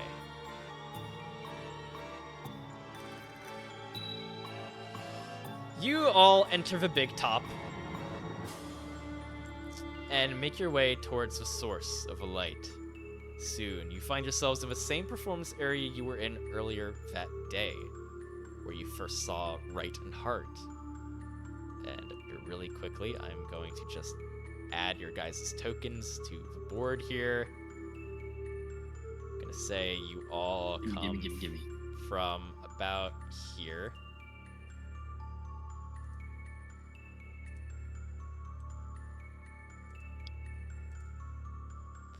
Feel free to position yourselves however you would like within like a certain amount of spaces from where I put you. I'm gonna run right up to him and Don't- give him a big old you- smooch. You get your ass back here. Oh, where'd you go? Oh, fuck. Too far down. I'm just leaving. He's like, nope, This fuck is this shit. spooky. I'm scared, guys. Oh, fuck this shit, I'm out. Alright. As you get closer, you see none other than Wright standing near the large stage at the end of a floor ring. As you get closer, he spins around and greets you with a scowl on his face and a menacing grin. The circus is off limits to guests after closing, you know, he says coldly. Although you are no mere guests. I could tell the moment you set foot in this circus that there was something different about you lot. Ah, but Heart. Actually, hang on, where is Heart? I was like, hey, wait. I did He not just add... stayed outside. You couldn't bear to Picking up, yet. I forgot to add Mr. Hart to just fucking picking up thing. some corn dogs. Well, shit. Shit, he ain't around here. If you wait long enough, they just put him in the trash. He's just out there taking out. They just dig into the trash. You look outside. Like, what? Turn away from my shame. I was looking for Annabelle. Nope, not in this corn dog. I'll have to check another. Alright, Maybe she's over the turkey legs. show that token. Alright, Mr. Hart kind of like is in front of all you guys right now, essentially. I He- don't see it on my side. Huh? We don't see him. Yeah, we don't You see don't? Really? No. I Him. Can you double check? He's super sneaky. Yeah, he only envisioned himself, you know.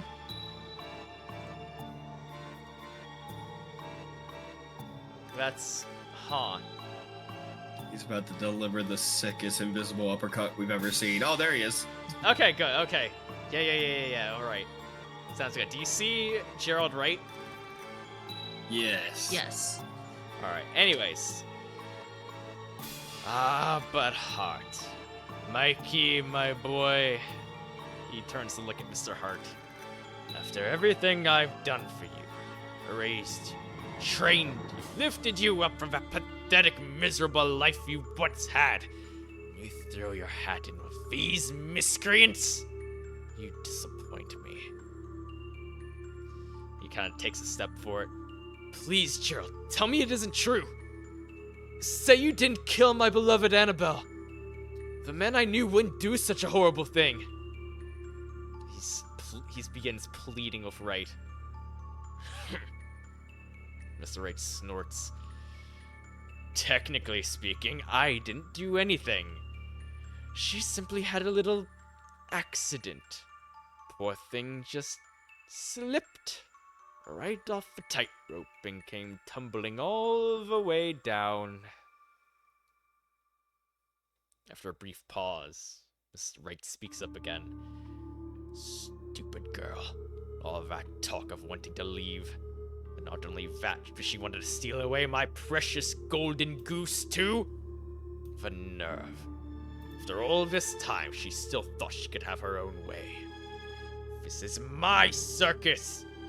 No one leaves unless I want them to. At this point, you all see Mr. Hart is looking incredibly shaken, his eyes wide in disbelief. How could you? Wright lackadaisically walks over to the stage, pulls out the large trunk that you had found earlier, and gives it a few short taps with his cane. Honestly, though, I'm quite surprised you fools were able to find me out so quickly. I was sure I had at least another day to clean up this mess. Well, at least I was able to get rid of her body before morning, he says with an evil smile as he taps the bottom of his cane to the ground beneath his feet. But now it seems I'll have even more bodies to bury, says with a sigh. At this point, Mr. Hart has fallen to his knees in utter shock and is unable to speak. Sweat and Yep. tears are flowing from him in equal measure. Senor, the only thing that's going to be buried is your career. We're going to take you in. A sharp wit on you, lad. I knew I liked you. But no. You all eventually realize that Wright has no intention of talking to you. As he takes a couple steps forward. I'll say it again. This is my circus. No one leaves unless I say so. And tonight, none of you are leaving here. He slams his cane onto the ground in front of him as spotlights suddenly turn on, Wrong again. illuminating the ring. How dare. Ya boy! Hello, ya boy. Welcome in, friend. Hey boy. Spotlights suddenly turn on, illuminating this entire ring around you. A wave of black and purple miasma washes over you. As the audience stands are suddenly filled with spectators with twisted, abstract faces and unnaturally crooked smiles.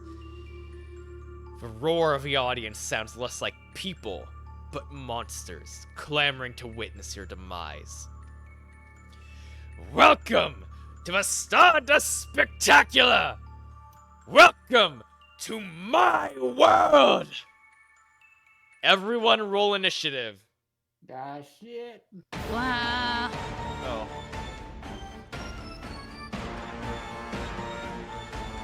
Tara! Hello, Tara!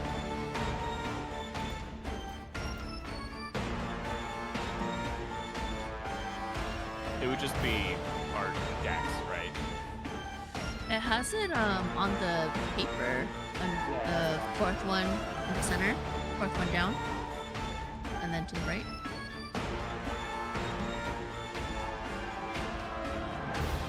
On the handout. Right, that's your Yeah, so- that's the Under the bonus hit to die. whatever you roll. Right. So it'd be I believe like it's your whatever you roll plus your dex plus your initiative bonus, I think. so it should have it all already in there, right? well, At least. Well, we'll just go with that. Why not?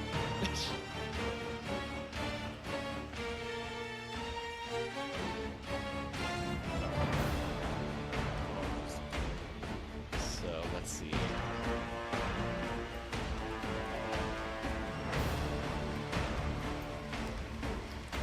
Let me write down something real quick. Let me write down the turn order.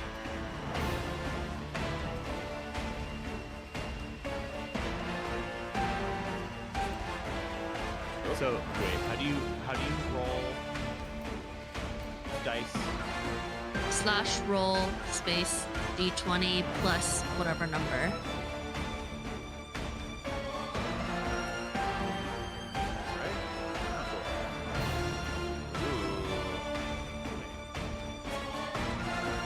So Wait, you had a +6 to your initiative? Yeah. so I should have a 25. Yeah. Okay, so let me see. I need to roll for heart as well. Let's see.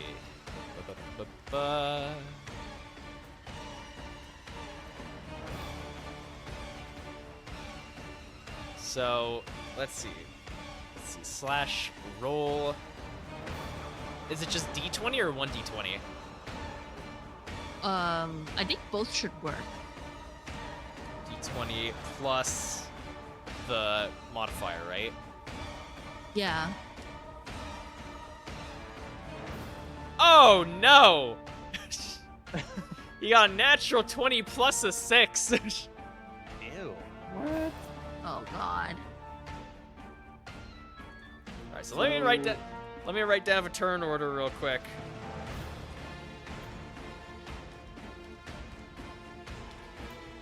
Yeah, I'm barely beating you, Father Lahorn. Savan.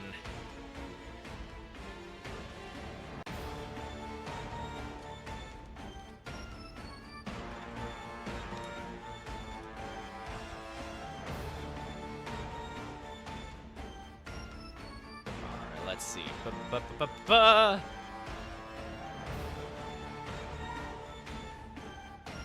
Okay. I'm gonna, since you both, Kirby and Judge, you both rolled 5.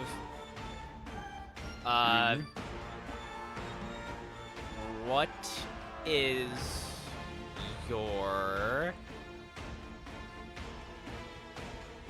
What is your dexterity modifiers? Oh yeah, that's easy 0. Kirby? My dexterity modifier? Yeah. It's a 1.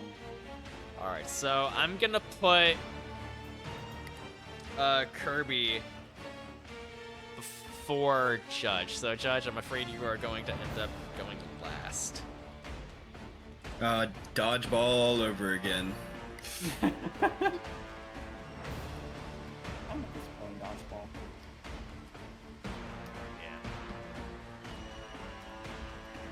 Alright, well.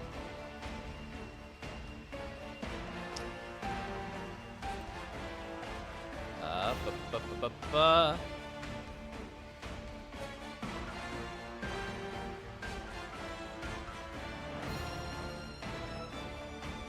So let's see.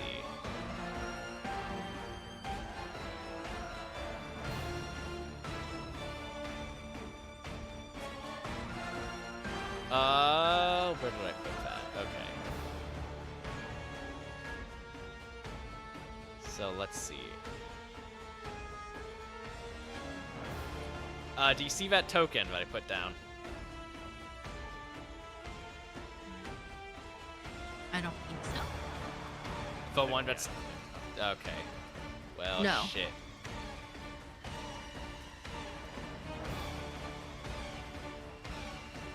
Alright. How about now? Yes. So, Oh, that's fun. for his Ugh. first action, Wright is going to summon a stand Dreamweaver. Let me take a... Let me take a look at this handy dandy character sheet I made for him. Let's see what I want to do.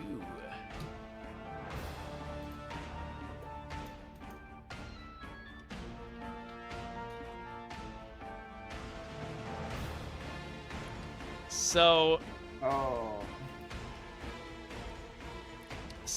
being a boss...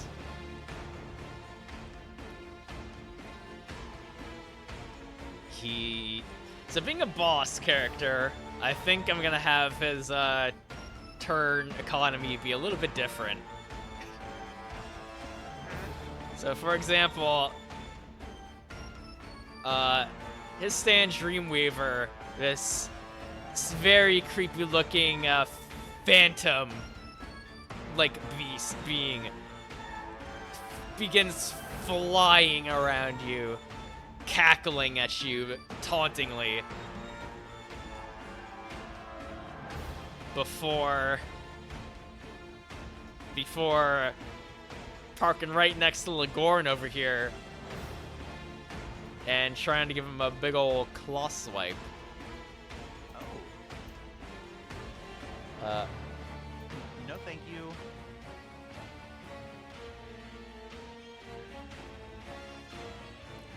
Alright, gonna roll.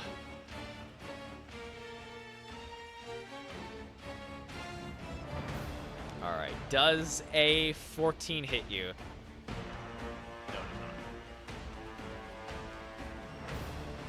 Hold on one second. Let me double check something here.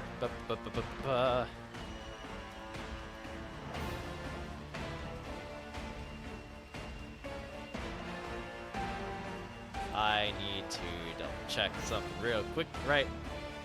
Make sure I'm doing this properly.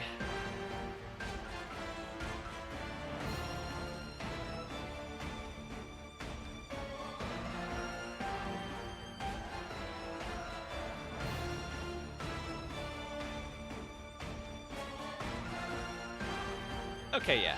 Alright. So, this inky black and purple ghost-like creature flies around you a little bit before as he flies next to you, he tries swiping at you with his inky black claws, but you duck out of the way just barely.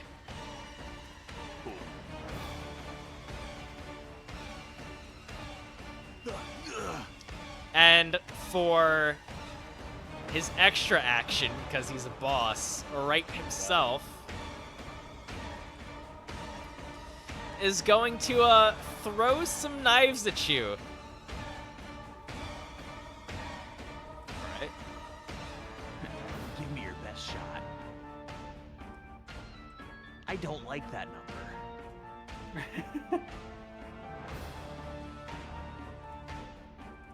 How many knives is he throwing? Just one? Yeah, for now, he's going to throw, like, a single knife directly at you, Ligorn. Does a 18 hit you? It does. Oof. Yeah, he tosses a razor-sharp knife directly at you as it pierces into your shoulder.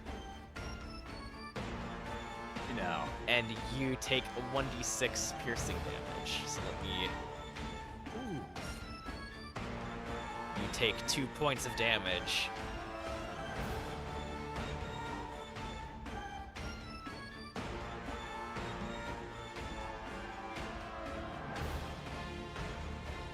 Oh, Awkward came in. Awkward was in here. Hi, Awkward. I'm so sorry I missed you. How are you doing, friend? I appreciate you. Yo.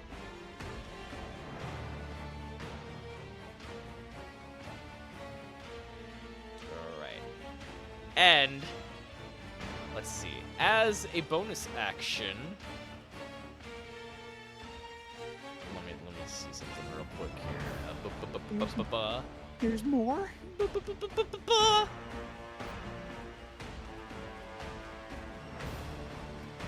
Alright, so as his bonus action, he has a special ability where he is able to attempt to use the hide action as his bonus.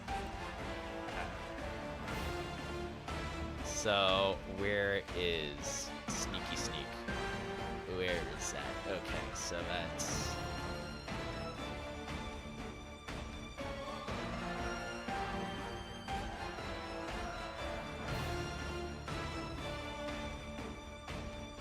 Oh yeah, he makes that shit easy.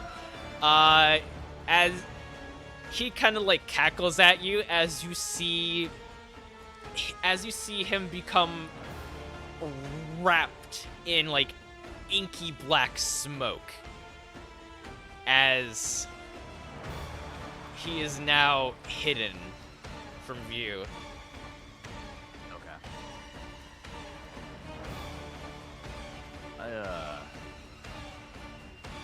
Kind of hurt. Didn't see where it went though. That might be something else.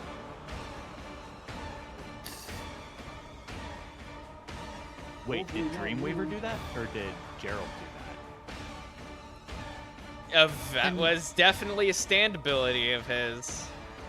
It's literally just him using the hide action. I just reflavored it as like using like a part of his stance ability. Right. I only asked because Gerald disappeared. Was it Gerald that was hiding, or was it Dreamweaver? Gerald Gerald was the one who decided to disappear after lodging a knife in your shoulder. Okay. With that said, Ligorn, it is your turn.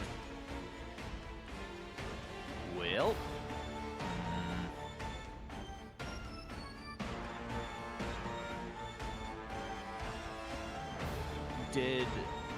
So when I got swiped at from Dreamweaver,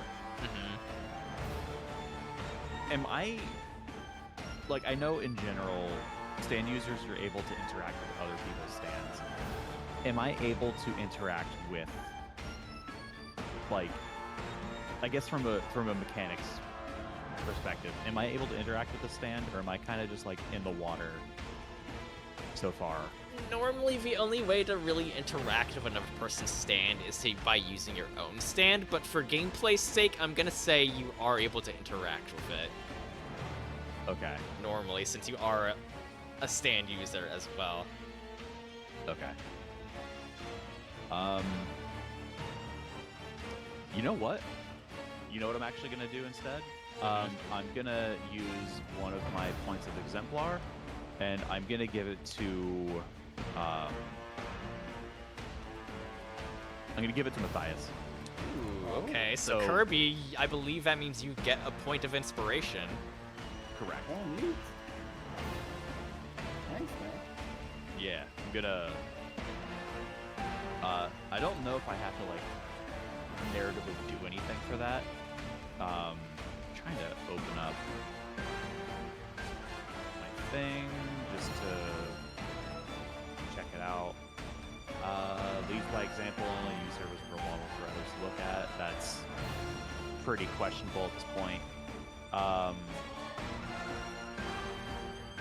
Okay. No, So I don't think you really need to flavor it as anything unless you want to. okay. So I guess for like if you don't want to use it, you're able to pass it to someone else. Which that is totally fine. If it doesn't really vibe with what you were doing. But yeah, I am not much of a fighter. I'm definitely more that kind of character. So I'm gonna do that, and I'm gonna like try to stand my ground with Dreamweaver here. All right, well, how are you gonna try and defend yourself? So I don't know if Exemplar is a. I don't think it's an action. It's a free action. Oh, it is a free action? Yeah, it's. I was just looking at it. You are able to. Yeah. At any time, you may give 1 point of inspiration to anyone you can see or hear as a free action. You may give out an amount of points of inspiration equal to your proficiency bonus per long rest. So I guess what I'll do is I'll try to like just bear hug Dreamweaver here. They're gonna try and make a grapple check against the fucking ghost. Yeah, it's either that or I shoot it with a gun or I throw soup at it. Not the pie?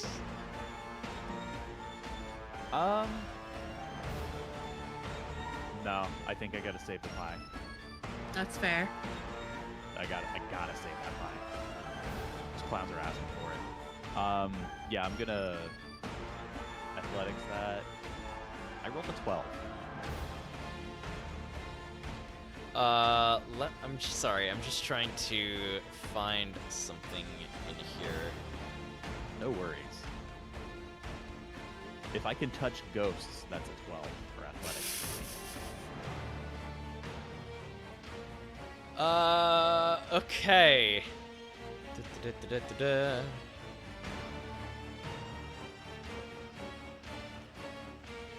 Well, you are at a little bit of a disadvantage here since you are a normal guy and you are trying to grapple a stand. Yeah. And you got a 12, you say? Oh boy. Okay. Do I need to roll that with disadvantage? I'm gonna say no. It doesn't really matter anyways because like you try and grab this thing. You kind of like feel yourself grab onto something, like you're trying to hold onto this, and like you can feel Dreamweaver kind of struggling, like it's definitely trying to wriggle out of you before it just like completely turns ethereal and phases out of your hands as it just slowly floats backwards in space. as it laughs at you in your face for trying to do something like that. Oh, that ain't very nice. What happened to your hospitality here?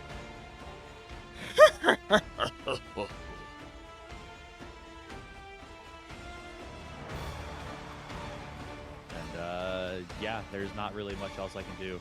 Do you want to try and, like, I don't know, maybe move? Well, I don't want to pose an attack of opportunity. That's fair. So, That's very so true. I'm going to stand my ground here. Unless when I try to bear hug it, it moves back enough that it gets out of my range. No, but- no, no. It only floated back like a little bit. Okay. It doesn't actually move anywhere. Okay. Then yeah. All right. Next up is Martha.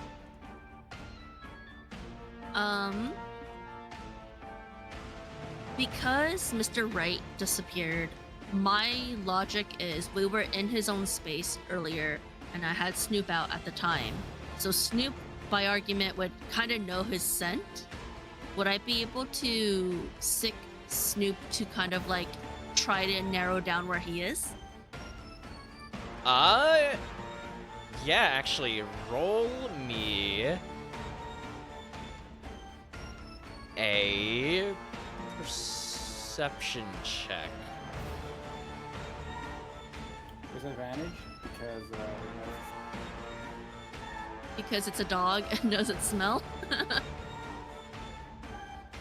You know what? Sure, I'll allow that. Since you've already used Snoop to kind of pick up its scent earlier. 16. 16. Okay.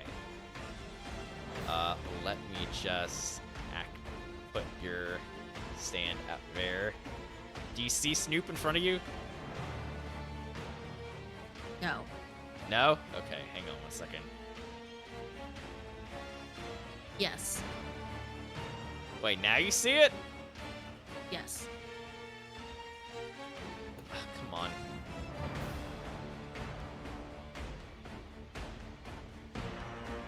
I see it. Okay, that's weird.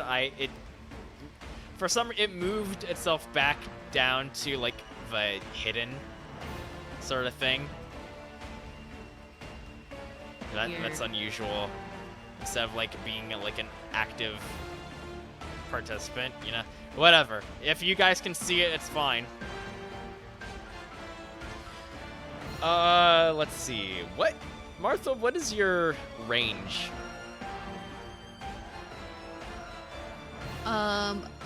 Is it the top? I'm assuming it's the bottom number. Bottom number says when.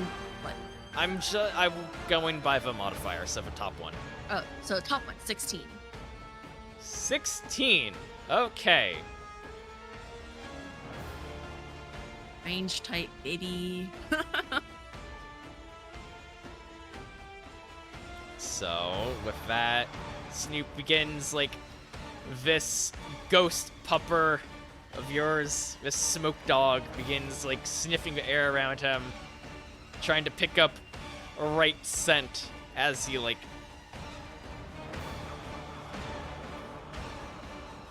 kind of, like, goes over here and starts barking in this general direction. Is he pointing in a specific direction, like Yeah. up, down, left, right? He is pointing,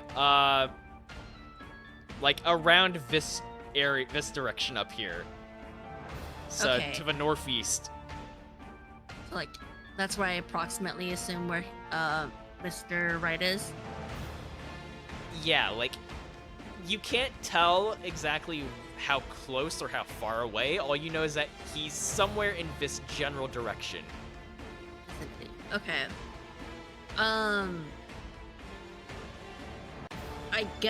In case my colleagues aren't aware, I'll say, like, Snoop's got his scent. It's over there towards the top right. And Yeah, you shout that out to your group. is the flooring of the arena like dirt? It is dirt.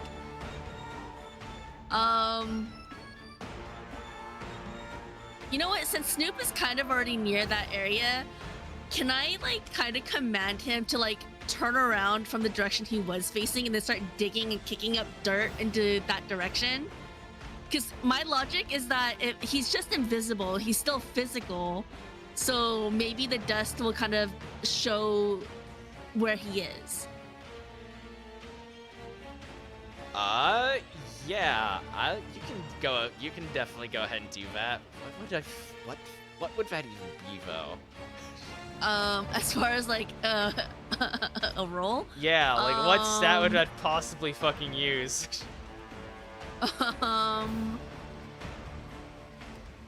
So Yeah, is you know it what? like my You know, just roll me a straight d20. okay? So I was Nope. gonna say, are we trying to figure out like our ability for like to control Snoop or whatnot? You know? Yeah, no. Like, just roll me a normal two. Oh, 4. So you command Snoop to start kicking up dirt. He does so, but he kind of like starts kicking it up all around him, like in this general square shape. Okay, so we don't like it doesn't show Mr. Right at all anymore. No. Any more than it did. No, Okay, he is not that's fine. anywhere. He's apparently not anywhere within this, like, 3x3 square that Snoop Dogg is currently centered in. Okay, so like the square. Let's see. How do you ping? Long click left mouse button, and if you want to show like a line, like hold right click while dragging. So like this square, right? I don't know if everyone saw that. I but, did not see like a line or a ping or anything. When I do left click, it drags everything. When I do right click, it draws the line, but it doesn't look like it pings. Right. So like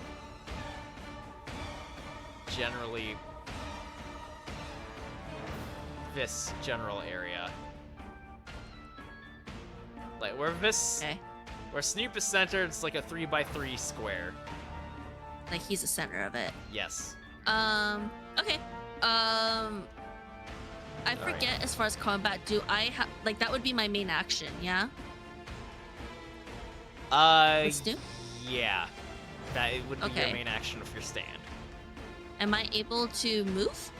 Still? You can move yourself, yes. Okay. I would like to move. Here. Just a little bit closer, but not much. And I guess that'll be it for me. All right. Matthias, Kirby, you're up. Okay.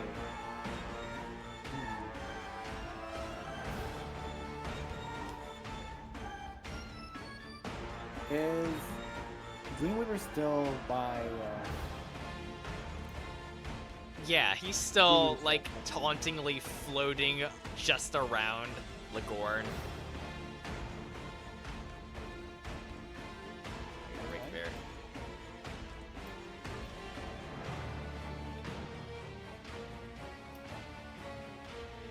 I was about to say it looks like Well- incoming. Huh? Incoming raid. Oh no. Anticipation. Oh, there There it it is. is. Oh my goodness. Raid!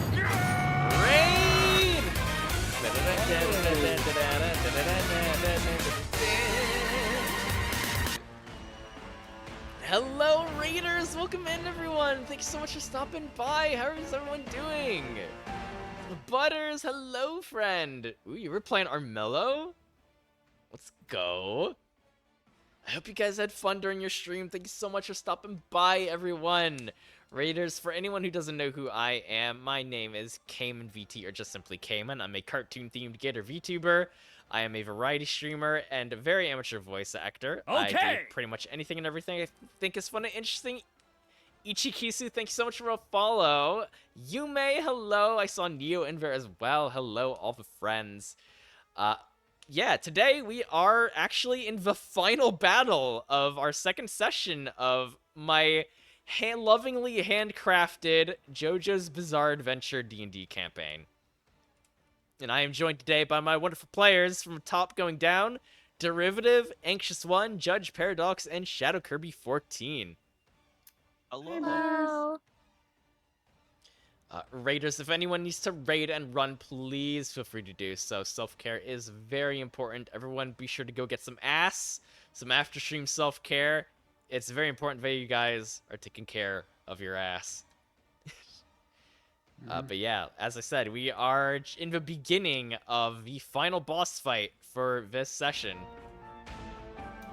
To give a brief little recap of the story so far, our freshly recruited Speedwagon agents were tasked with investigating a mysterious traveling circus, and we learned that our new ally here, Mr. Hart, was a stand user who was using his powers to act as a magician, an impossibly good magician,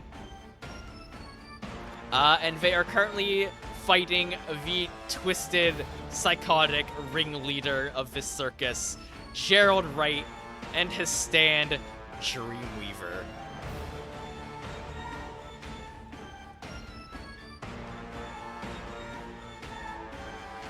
Alright. Okay.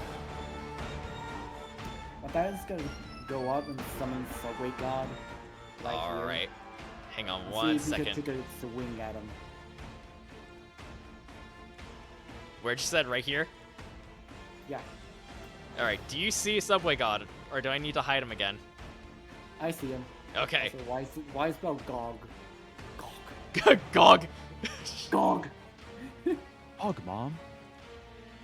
What a face. So Subway God is gonna try to take a. Alright, good Vera, swing fixed at, it. You're gonna take There you go. you're gonna take a big ol' swing at this fucking ghost. Yep. Alright, go ahead and roll. Okay, it's just Sounds like an anime I want to watch. Yeah, you should definitely watch JoJo's Bizarre Adventure. It's one of my favorites. yeah. God, if a dream would be getting this campaign animated. Oh, that'd be cool. Like a fucking Critical Role with Vox Machina. Mm-hmm. Alright, my friend, have you rolled your... Okay, there you go. He's going. Oh no! Come on. Ah. With a natural 1, Subway God I goes... rolled a d12. Should I roll a d20? Oh, yeah, no. Go ahead and roll a d20. I was rolling my sand attack. That would be cool to see your campaign animated. I'm a sucker There for we such go. content. Let's go. Extremes. Extra from a nat 1 to a nat 20. Oh my goodness. Oh my god. Alright, roll for damage, my guy. And don't forget to use your stand's like power modifier for the damage. Power modifier? Okay.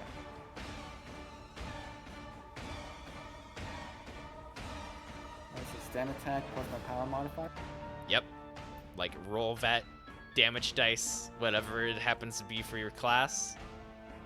Then add your bonus.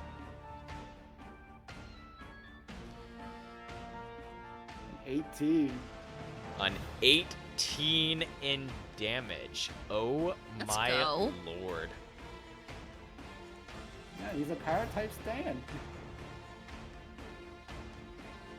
So he goes to get close and tries to get as close to him as possible. So Subway God just emerges. God, and that gives does so much fucking damage. Jesus Christ. He goes to give a swift sock through against the face. Like against his like smug ass looking grin. Let's see. You do so. You strike clean, and your stand, like, blows a hole clean through this stand's face as it lets out a wail. As you see it, like, burst into fucking smoke. As you hear Gerald Wright in the distance, like, scream out in pain. Go! Oh! and you hear him come from over here. I guess we found where he is now. Like, he emerges from his shadowy veil of the darkness, gripping his face in pain. But my face! My beautiful money-making face! You're going to pay for that, you little brat!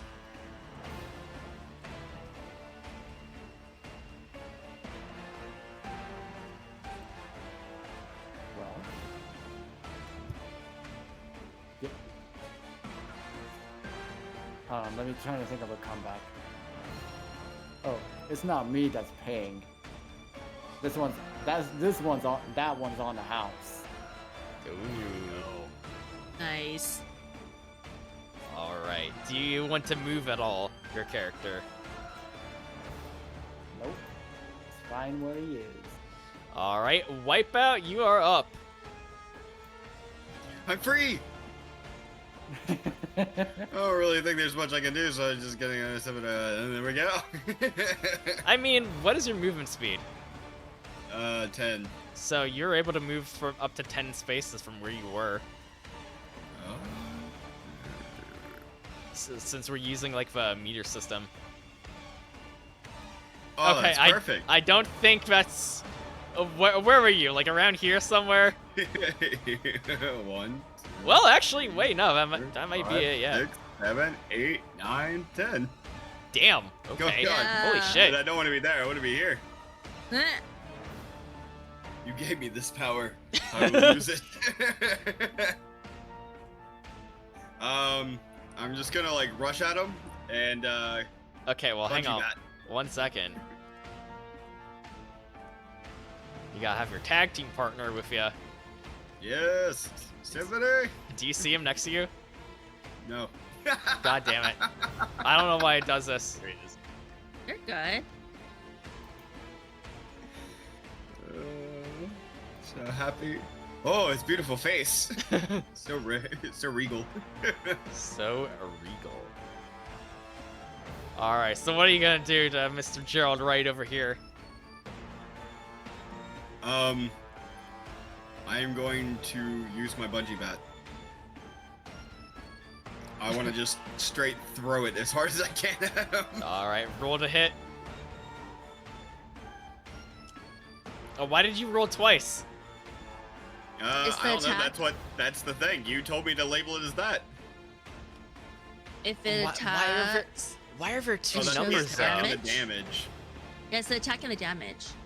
Oh, okay. So you So keep, it- so you keep rolling both at once. That I was so confused as to why you kept rolling like two separate numbers every time. Yeah. I'm assuming it does the math already too. It looks like it, yeah. Yeah.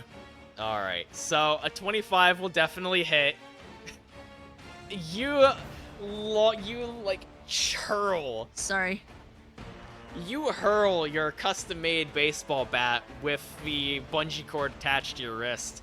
You launch this thing like almost kind of like in an arc, like centered around you. It kind of swings a little bit in an arc as it slams into the side of his head. And he like ding, you hear like a satisfying like metal thud come ringing off of his skull.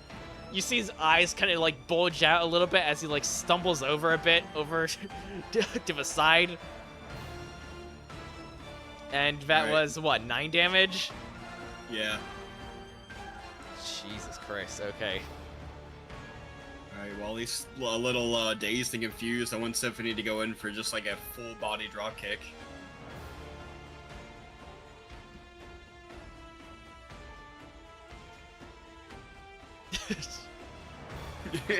As like your extra action or like a bonus action or what? It's like it's my action with the sentient stand. He gets Oh. like a turn with me. Alright, go ahead and roll.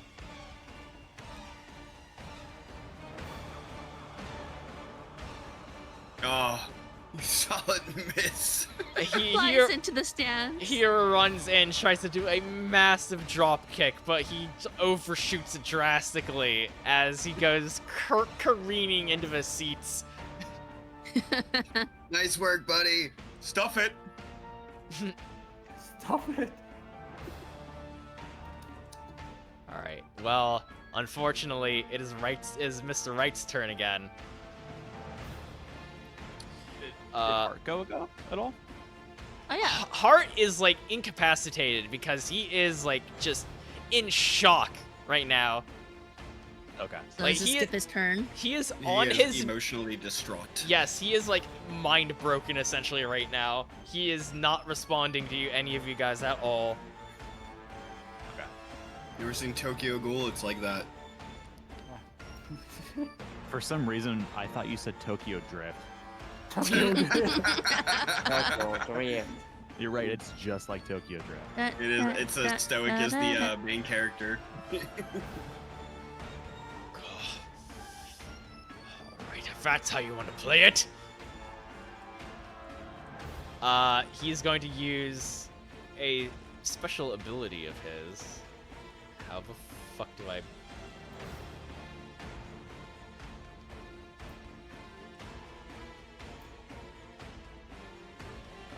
So he is going to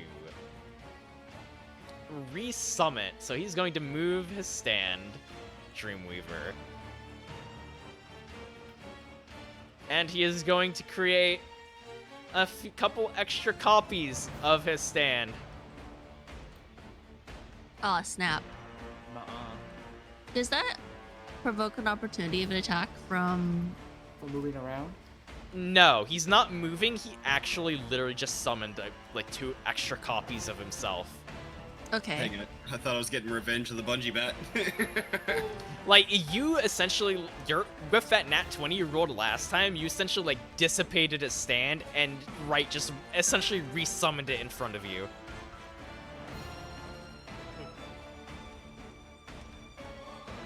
So,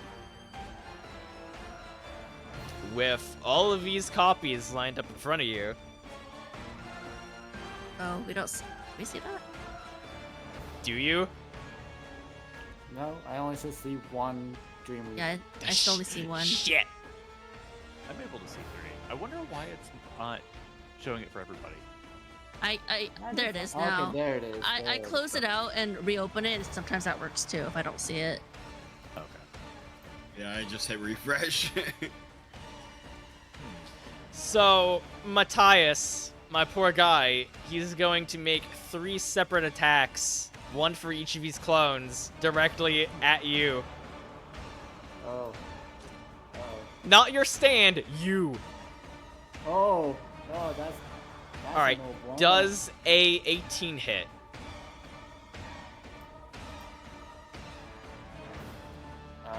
Yes. Okay, so the first one tries to lunge it to fly directly into you with another claw swipe attack. You dodge. The next one tries to lunge at you from the opposite direction, like a cross formation. He misses that one. The final one slashes you across the face with these large, shadowy, inky black claws that are sharp as knives. Madre de Dios. And you take...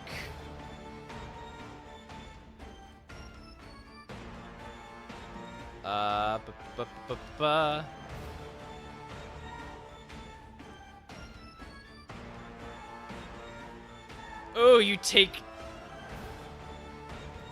you take 10 points of damage from that. Oh, jeez.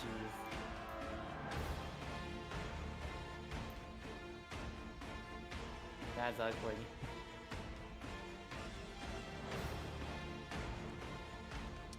Alright, and then Gerald Wright himself is going to try and, like... He's gonna casually, like... He's gonna rush up to you, Wipeout. And he is going to try and give you a big old No. whack with that cane of his.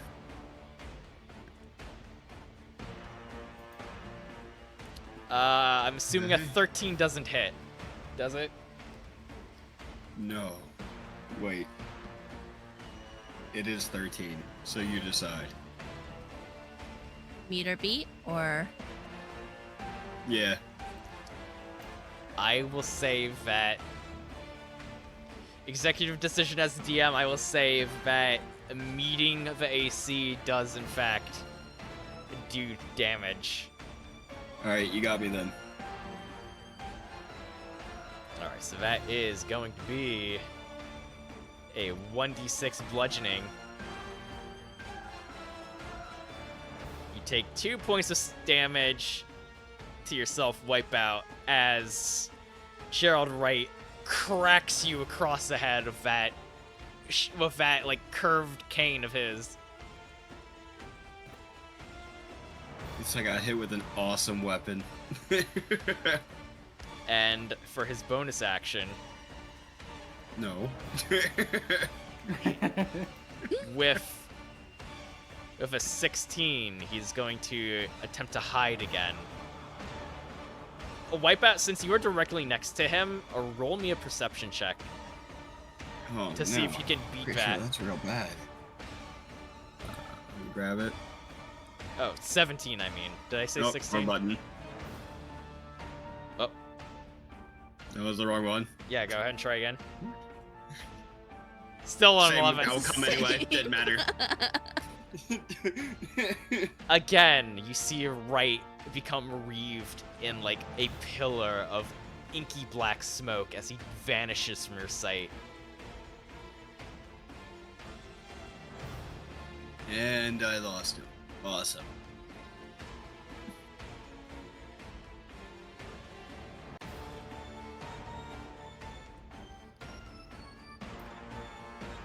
Alright, and that is going to be his turn. Ligorn, you're up again. All right. Am I able to make contact with Hart from here? Like, am I able to touch him without provoking an attack of opportunity from one of the clones? I'll say yeah, you're within reach. Okay. I want to try to like either like slap his back or like slap sense into him to like get a hold of yourself, son. We're kind of a pickle here. We need your help. Alright. Roll me a... Let me see what's that would work with this.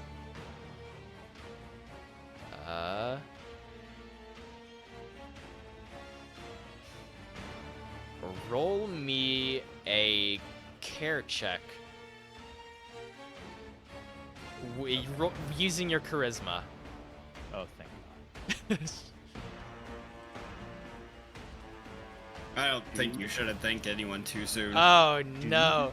does it fall into care? Because I thought that was animal handling. Wisdom is used for handling animals. Charisma is used for dealing with people. Dude? Oh my god, Derivative. You are not doing I'm- so hot tonight, buddy. I'm think you gonna made it go hang worse. out with the clowns. That's the only time I'm rolling good. You gotta like pull out your pocket watch, which just has a picture of a clown in it. Yes. It has the date, like, what was it, like October 3rd? And instead of a picture Oh. of my dead mom, it has a picture of clowns in it. Oh my god. You're like, huh, my inspiration. Yeah. You do your best to try and get through to Mr. Hart, but he is completely, like, almost catatonic at this point. Oh my god. Okay. I say, get in there, sport. Yeah, Hart is You're being a little doing whiny good. bitch right now. I give him like just like pity pats on his shoulder. Like I feel like I don't know how to get through to him. Boo-hoo, your girlfriend's dead. Suck it up. Yeah. I imagine like Sonic from Sonic Adventure in the Chow Garden. There, little buddy. Yosh. Yosh. It kind of reminds me of that scene from Sonic and from Black Knight where Knuckles tried to off himself and Sonic's like, "Get over yourself." Damn. Jeez. Yeah. Yeah, no, that's all I can do. I mean, is that an action? Can I do anything else? I feel like that would be an action. Yeah, it would. You know what? I'm feeling nice. I'm feeling particularly nice tonight. I'll let you try and make an attack on one of these clones. I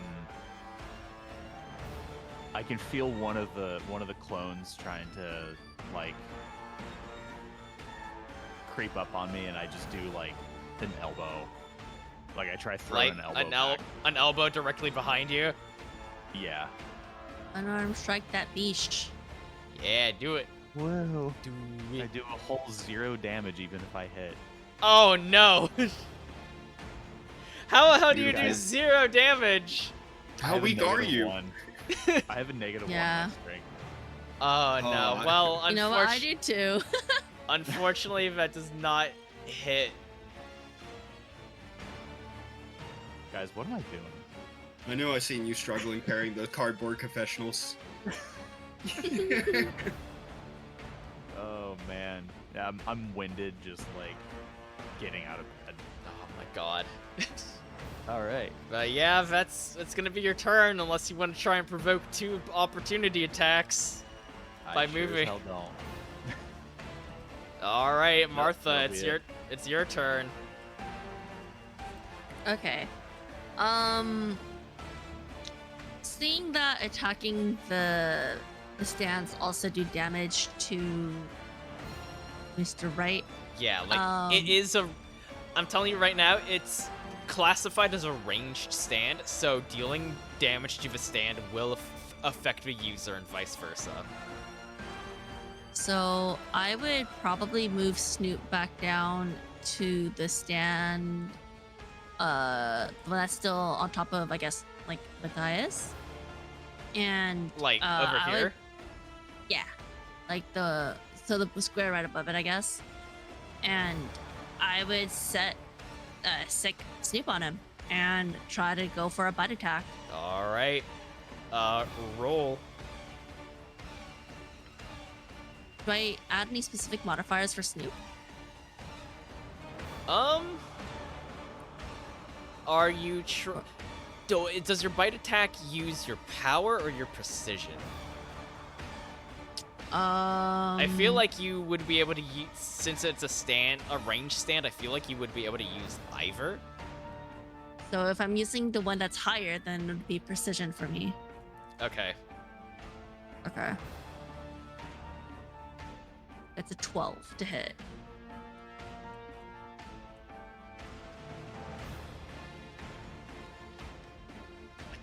Well, that is not gonna hit it, unfortunately. Like your Damn. smoke dog lunges forward at this ghost, only to miss completely as it like shifts itself out of the way before floating back, Okay. like in an almost dance-like pattern. It kind of like bobs and weaves its way around Snoop's lunging bite attacks. I think that's all I can do, right? You can move your character if you wish. I can with my character. I'm gonna go try to see if I can help. I'm trying to think who's more damaged. Is Wipeout actively bleeding or Matthias actively bleeding? What are your guys' damage? What is your guys' HP at, actually? On a scale of... On a scale of ow to oh my god, I'm actually dying. Yeah. I'm half health, so it's more If of I- me just. Yeah, go ahead. If I had to quantify how hurt I was in, I guess if you were to say hit points, I would have about 14 hit points out of 16. Okay. So Matthias is in kind Probably of the bad most shape right hurting. now. Yeah. Okay. I will. Oh, that's how you think. I will move my person then. So 1, 2, 3, 4, I guess. And I'll hang out here. And also get ready for action. Look at this big old cuddle puddle over here. I know. It'd really suck if there was an AoE attack. Yeah, it would. Yeah, it would suck, wouldn't it? Surely he doesn't have any sort of ability like that, right? Surely not. Surely. Surely. Cayman, have you met my friend, Abraham Lincoln? Oh my god. You know, I might have heard about him at some point. He says it'd be really cool if he didn't throw that AoE attack on us right now. I don't know. I mean, I could, but also the content. But also, it'd be pretty funny if I did. TPK the whole party. Yeah. Except Wipeout. Yeah, Wipeout Symphony would be just over there enjoying like team All right. trumpets. Anxious, are you Mhm. are you gonna try and do anything? Am I still able to do an attack or anything? Or I wouldn't say an attack. I will give you yourself, your character, like an extra action as long as it isn't an attacking one. If you wanted to try Okay. and heal up somebody. yeah, because I wasn't sure if I had to wait till next term or not. But I still have that med kit that I was given. I was gonna use that to help patch up Yeah. Matthias. Yeah. So how much health Is does that that a- heal? He said it was either a 1d4 or 1d6. He never specified. 1d4 healing. Oh, Matthias, Oh, I'm sorry. no. He's only worth one. I gave you a little band-aid. Yeah, you give him like a cheap little plastic band-aid. There's a little Hello Kitty one. Oh, I was gonna say Flintstones. But sure. Flintstones. Like you, It's the boo-boo. you see poor Matthias with like he is bleeding profusely from the claw marks on his face. You slap like a tiny little like bandage on him and give him like a little ver. So- Matthias, you actually start feeling a little bit ill after being struck by that shadowy black claw. Oh. Like Oh, it's no. not, it doesn't affect you gameplay wise, but you do, like flavor wise, you do start to feel a little bit woozy. I don't know if it's the blood loss or maybe this stand has more to it than I thought. I don't know, but either way, Matthias, it's your turn.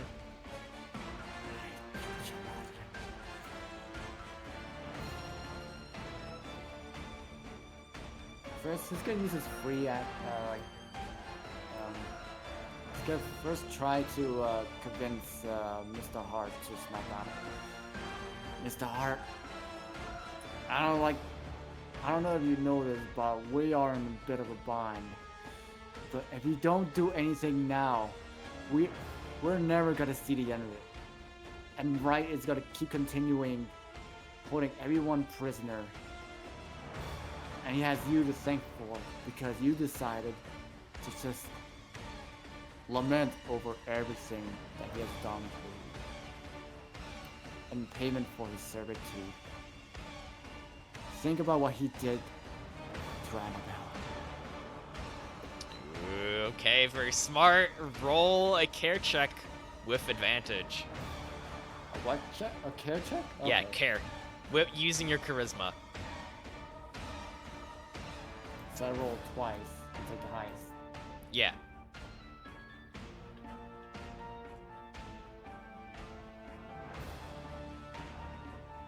Okay, that's one.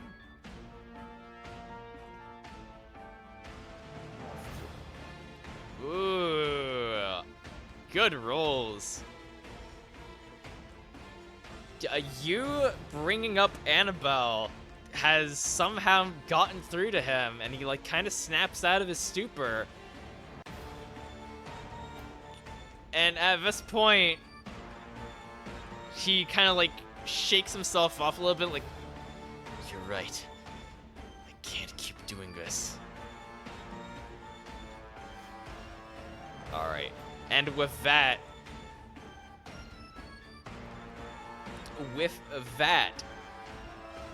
he has actually joined the turn order.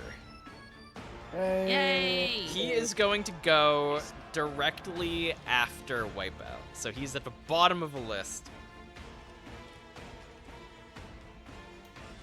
Alright.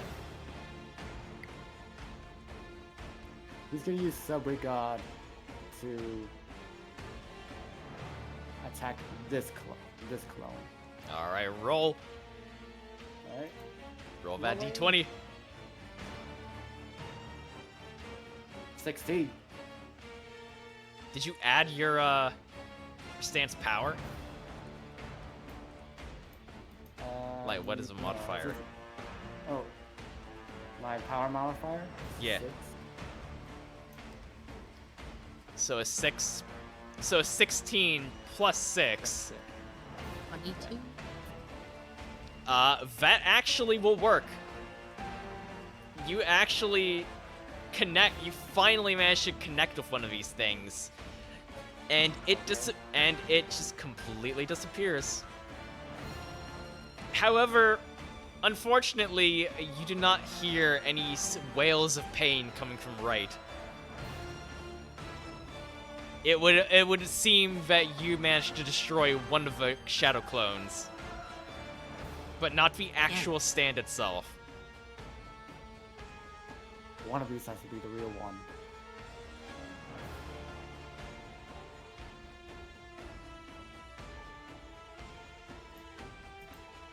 Alright, are you gonna do anything else? Trying to think. He is. Can he move Sub-Regard to another space? Oh no, it's all preoccupied. You can move them like up to your range modifier.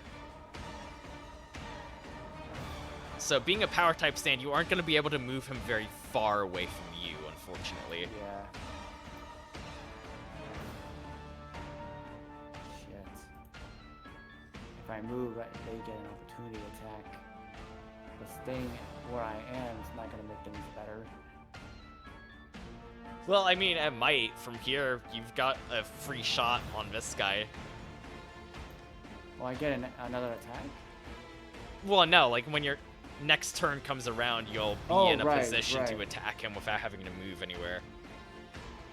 Oh wait, I get 2 attacks per round. Shit, I forgot about that. Wait, do you? Yeah, 2 attacks per round. Oh, shit! Oh yeah, that's what I was asking earlier because I had 3, but I don't know if that's correct.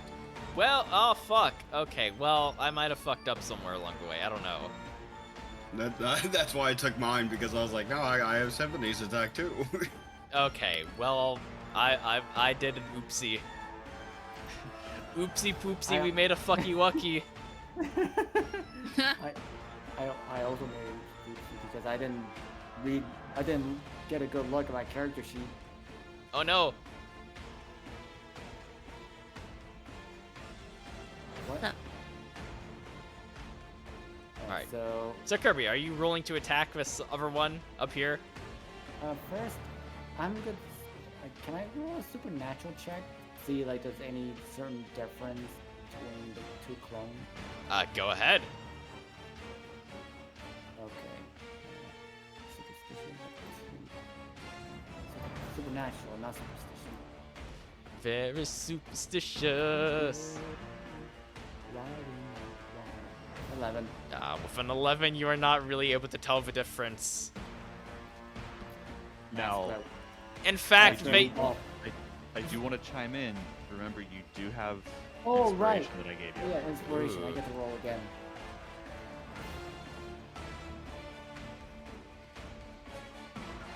I'm gonna use that.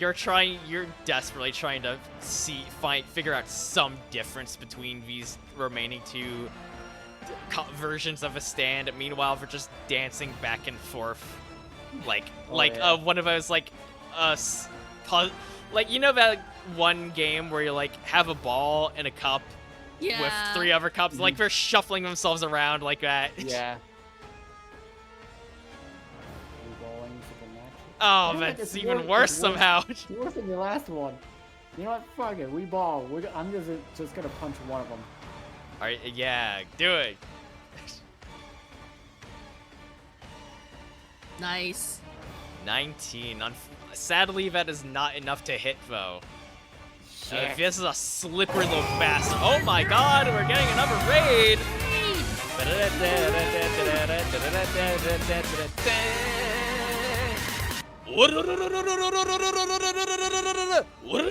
Okay. Dorktails! Thank you so much for the raid!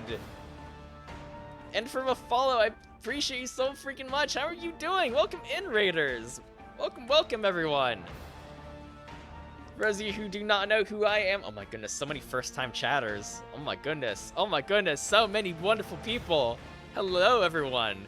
My name is Cayman VT, or just simply Cayman. I'm a cartoon-themed gator VTuber. I'm a variety streamer and very amateur voice actor.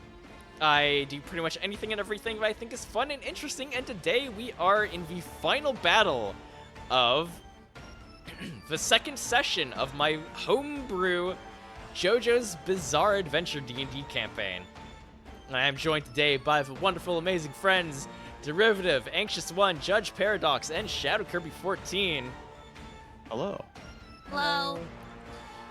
We are currently fighting for our lives out here in this very spooky carnival, this traveling circus, run by one Mr. Gerald Wright, who is currently hiding and using his stand Dreamweaver, which can make multiple copies of itself, among various other slippery illusion powers.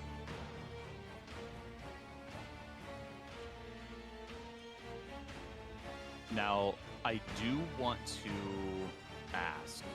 I have another feat called Commentator that, as a reaction, I can give help to someone who needs to make either a skill check, an attack roll, or a saving throw. Oh, hell yeah.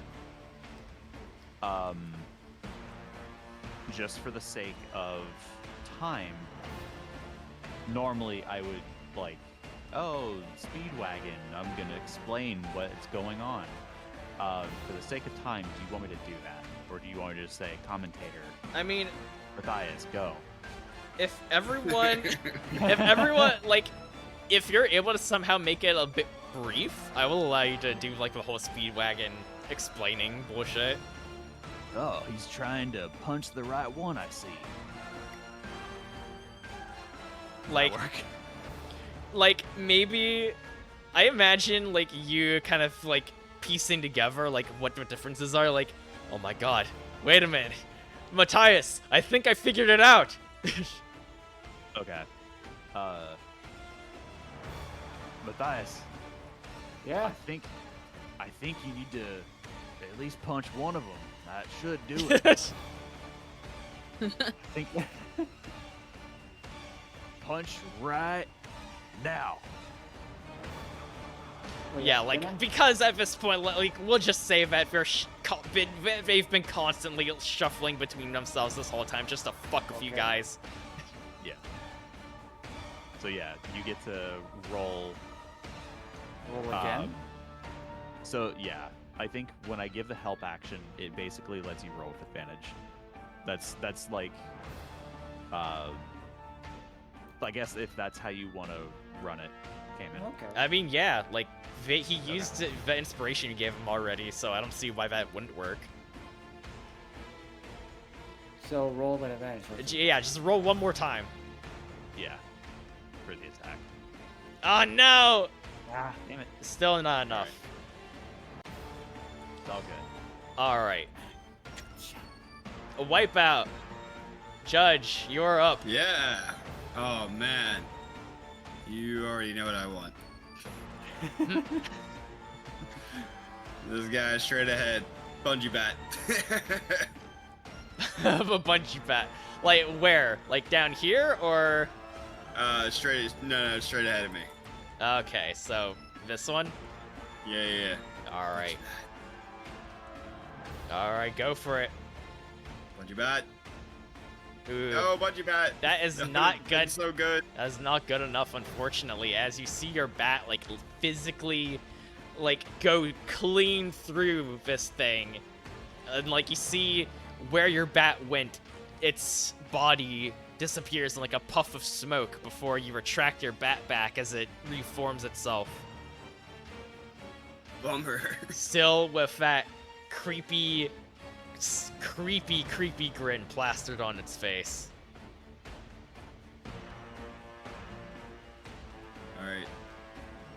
I want Symphony to try to like run in and give just an uppercut. All right, Symphony comes in.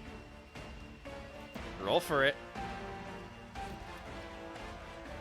Oh. Nice. Nice. Hey. Oh, shit. That's just a normal 20 vote. Do any modifiers? Yep, power. Yep, power or I gotta remember his power. Well, isn't that a natural 20? Wait, yeah, that's a natural 20. That lands. the natural 20. That's a Yeah, natural that's a 20. nat. Oh, natural You 20. uppercut the shit out of this fucking ghost, and it goes careening upwards into the air above you as Beautiful.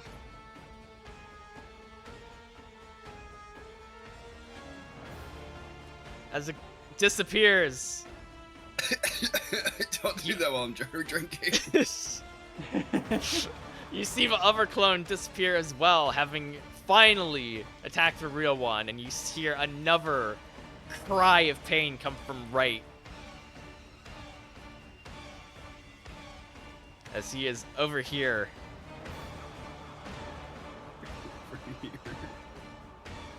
Let me show him. He has somehow managed to clamber his way up to the top of the stage area. Wiry little guy, isn't he?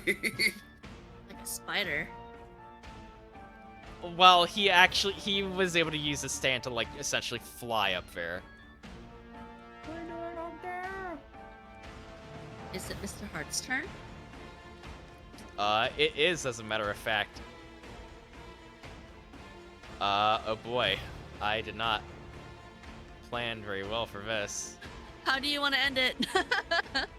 No, because like this means I have to pull up two separate We're in character the sheets. stage. What? Wait, what? What is that supposed to mean? Because I made a character sheet for Mr. Hart too, in case you guys needed to fight him. Yeah, remember we avoided the fight? Oh, right, yeah. Oh, that's okay. Never mind.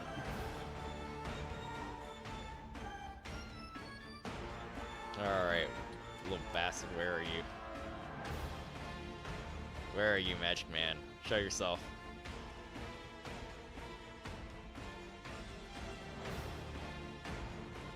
Alright, do you see Magic Man on the field at all?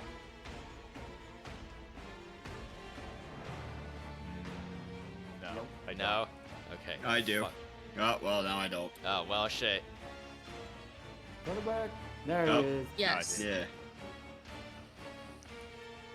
Alright, so let's see. Mr. Hart is going to... Let me see. Damn, okay, his range is actually crazy. I mean, yeah, he's a range type stand, so...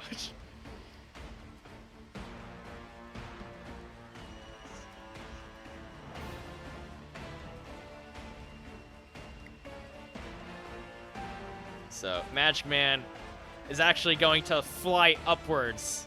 So height-wise, he is at the same level as Right, but he is still like several spaces away from him. And he is going to...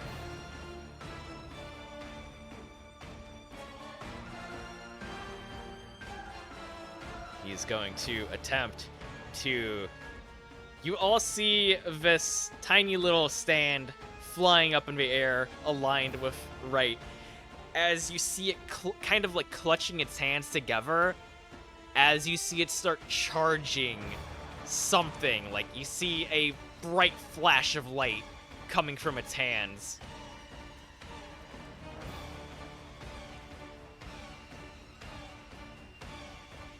Oh no!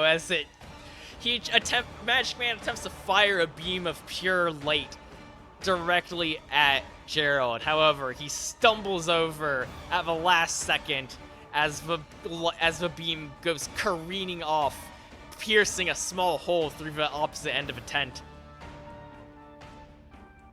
Damn. It's a good thing nobody was sitting there. Be like Majin Vegeta. All right, moves a few steps forward as he recalls to stand a little bit closer to him. Right, get your sorry ass down here right now. Oh, I'm afraid I can't do that, my boy. All right, and then I believe it is Wright's turn.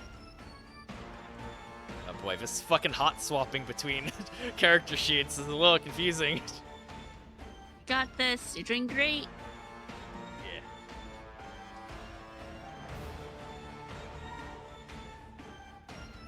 Yeah. Alright, let's see.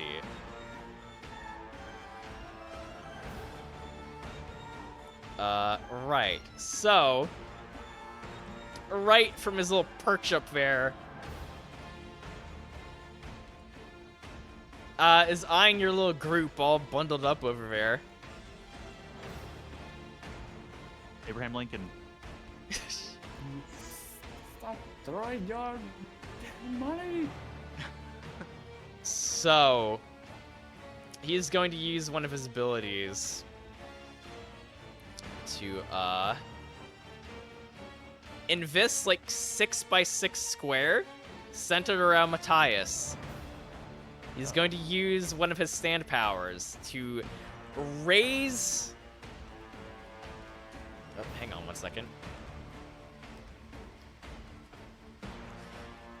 He's going to use one of his stand abilities to literally create a massive pillar formed from the dirt beneath your feet, as you all are raised 10 meters into the air. Actually, no, 20.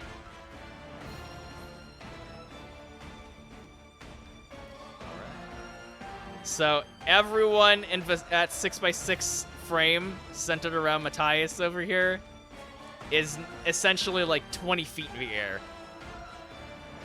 Okay. Keep us. You kind of like hear him cackling over as you are now like matching height to to Wright at this point. And then for his action, again, from his perch, he's going to try... you know... Let's see, what do I want him to do? Oh, I have an idea.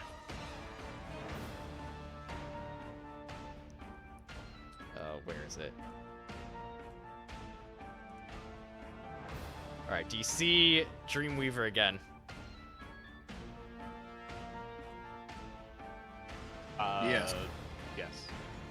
Yeah? You see him directly next to the right over here? Yes. Alright. So, since they are essentially the same type of stand, Dreamweaver is gonna take a page out of Little Magic Man's book and start charging up. Instead of a beam of light, it's going to start charging up a beam of pure darkness.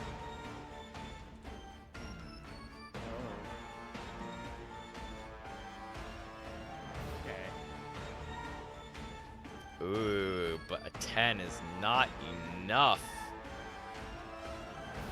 As it tries firing a beam of inky black energy directly at Magic Man, but it just barely misses.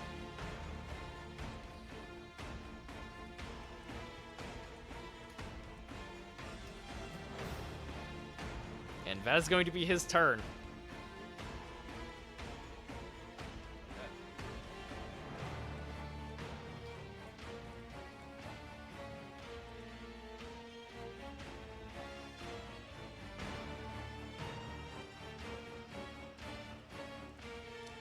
right, Ligord. This is me. I'm 20 meters up in the air. You guys do have guns. We do have guns. But I don't want to kill this dude. Yeah, I was hoping to apprehend him. Like, I mean, listen, you do what you gotta do, alright? This man clearly has no intention of going in peacefully or leaving you alive. yeah, that's fair. Just fucking kneecap him. I shoot for his knees. That depends. What are you gonna roll? I'm gonna Alright, sounds good, Kirby. roll my shoot the gun attack. Shoot the gun. Are we still in the air, by the way? Yes. Yeah. I'm gonna. Now, so are I you can- aiming at his stand or him? Or if he I'm uses aiming himself? at him. Alright, well then a 16 is definitely going to hit. Yeah. I'm gonna As- use Matthias's shoulder as like a Like oh god, what as is like a Tripod. Yeah, exact Yeah, tripod, yes. Thank you, Judge. Yeah. as like a like a stabilizer. Yeah. And, yeah. I'm gonna aim my shot and I'm gonna just try to shoot him in the knee or something. You do in fact shoot him in the knee. Actually, you do manage to shoot him in the knee, and with 8 damage, he Yeah. like kind of stumbles over. Like he is precariously balancing on this thing right here. Shooting him in the knee is enough to knock him off balance to where he begins plummeting, like 10, 20 meters straight down to the ground. Oh no! Ooh. Don't die on us now. Does he also take fall damage? Like you see like dramatic camera angle of close-up shot on the bullet itself as it soars through the air, landing right in his knee. Go! God! No! Whoa! Whoa! Ah! How wet is that thud? Pretty wet considering he's already been bleeding profusely ever since getting punched in the face by Subway God. I'm back. What happened? I usually use a tripod. Yeah, Ligorn, from 20 feet up in the air, from where the pillar that you guys are currently trapped on, managed to shoot straight in the kneecap, knocking him off balance from his perch and causing him to fall, like, 20 meters down. Down Can he that- goes. Can that fall be non-lethal damage? Hell no, it's not. All right. So he's Alright. a wet pile on the ground now. Yeah, All right. it's funny you should say that, actually. Does Because his stand disappear? his stand does, in fact, disappear. Okay. And as well as the pillar that you are all currently on. Now Ah. it just slowly fades into the ground again, right? Right? I mean, yeah, it slowly fades. I'm not, it's like almost 2 o'clock in the morning. I'm not gonna fucking let you guys drop straight down 20 meters. I mean, so theoretically, how much damage would that do to us? A lot. A lot. Enough to 20 probably knock, meters? you guys completely unconscious, like making death saving throws probably. I don't fucking know. Okay. You guys are only level 3. You do not have that much health. Yeah. 20 All right. meters is 65 feet in the air. Oof. Yeah. Yeah, you're right. That's 6 stories. All right. Yeah. So how are you guys all gonna do this? Well, So you guys approaching the spot where Wright fell. You all begin approaching and like just generally surrounding him.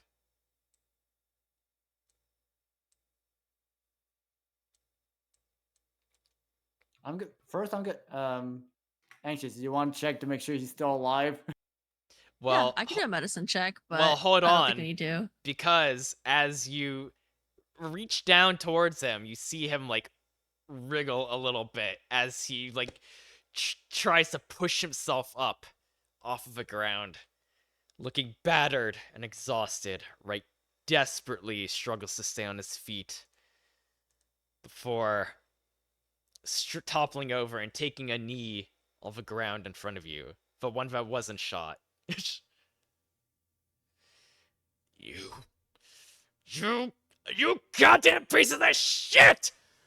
How can a bunch of pathetic, idiotic ruffians beat me? With a crazed look in his eyes, he gathers the strength to look up at you all. After some more struggling, he stumbles back onto his feet. And in an instant... hold on. Let me set the scene here. Let me cook.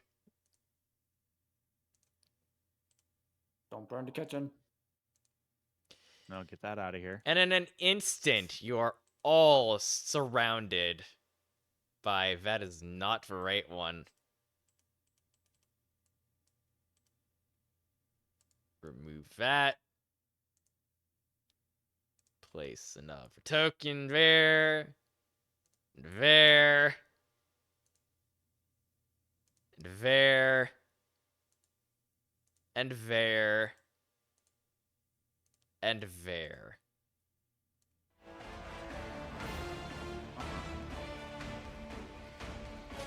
In an instant, you are all completely surrounded by multiple copies of Right Stand Dreamweaver, each one of them cackling at you menacingly.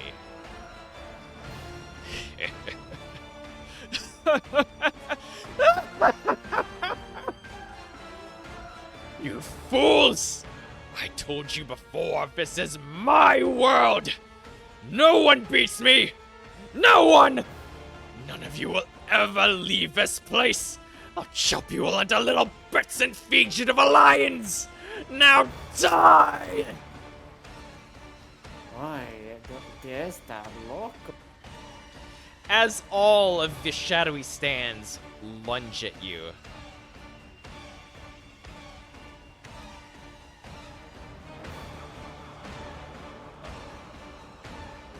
as all of shadowy stands lunge at you. Wait, where the fuck did... Right, okay. As all the shadowy stands lunge at you, suddenly a bright flash of light pours onto you, causing all of the copies of Dreamweaver to scream out with a ghastly wail of pain as they all dissipate into dust. You struggle to open your eyes through the light, but you eventually see... Where did I leave? I lost my fucking place already. You eventually see Mr. Hart standing in the rafters next to a large spotlight.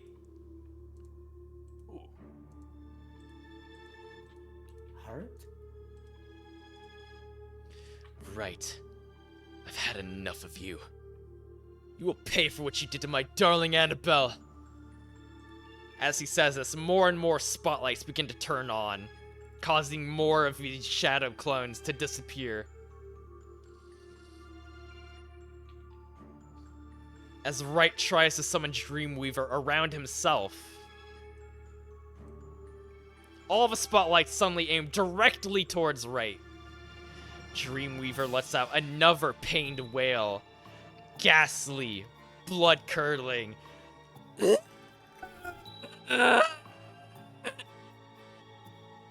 As smoke begins coming off of it. Wright also cries out in pain, seemingly unable to move.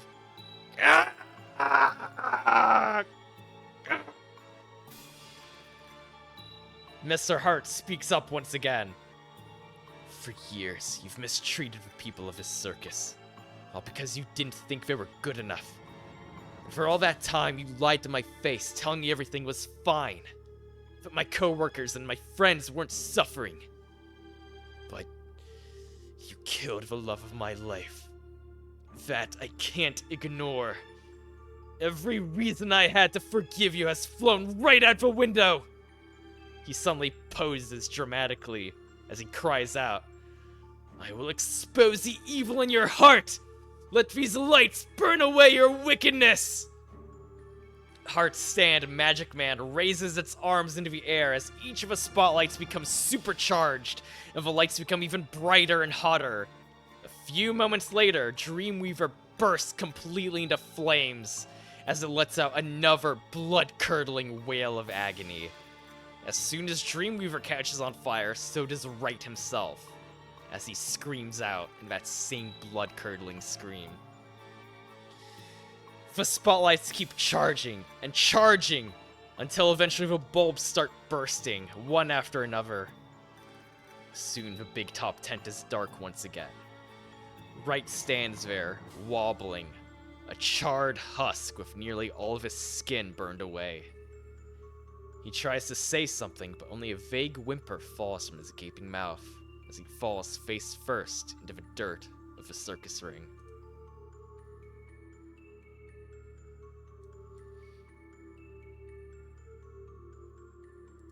Congratulations, you have beaten the fucking boss. Yeah. All right. We did it.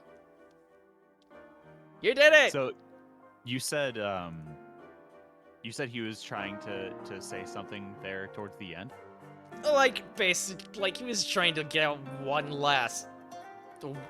He was trying to get his last word in, you know? But Okay. he just couldn't because, like, every part of him is, like, a charred husk at this point. Man looks like a chicken nugget. He looks like a burnt chicken nugget. Okay. He looks like a chicken nugget that's been in the fucking oven for, like, 5 hours. Too long. Okay. Just walk up and put the handcuffs on him anyway. Got him. Thumbs up. I mean, I could heal his him a his little. body is still literally smoldering.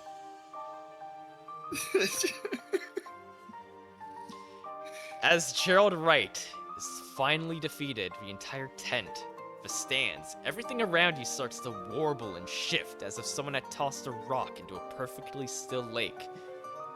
Moments later, you look around you to find that it's gone. The big top tent, the attractions and rides, literally every part of a circus has disappeared into thin air. As you try to make sense of what just happened, you see Giggles and Grumpy, Nancy, and her favorite tiger Orion, and a small handful of other troop members run up to you, bewildered that the entire circus is now gone.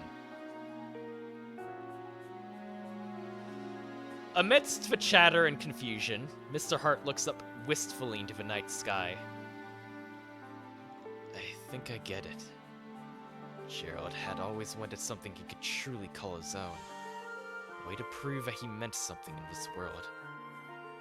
But the only way he could do that was by dragging not just the people around him, but also himself into a twisted fantasy that he made. In the end, it was all just an illusion. One big trick. As he finishes his thoughts, he lowers his head. Annabelle. He softly mutters under his breath as he sheds another tear. The only evidence you have that anything that happened during this mission was real is Gerald's body and those around you that you had met earlier that day.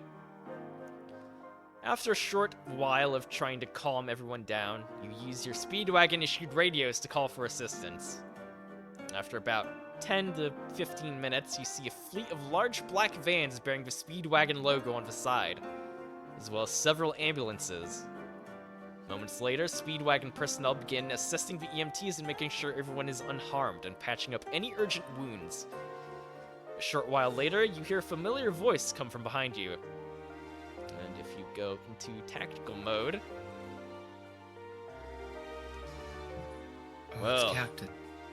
Well, this is certainly not the outcome I was expecting. But again, nothing in this job can really be expected.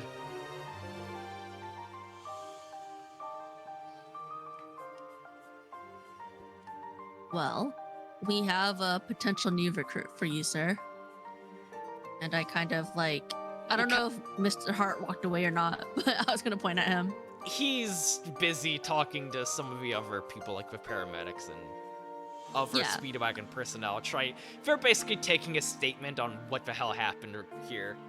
Yeah, I would still point like, hey, we might have a new recruit, you know? The director raises his eyebrow a little bit, like, oh? He's Like- very talented. His talents would be wasted here. I see. Does anyone else have anything you want to say?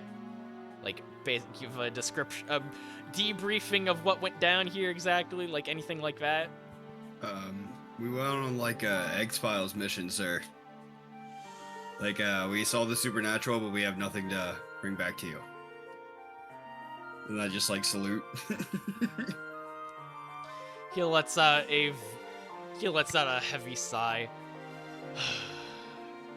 He like kind of puts his hand on your shoulder, Wipeout.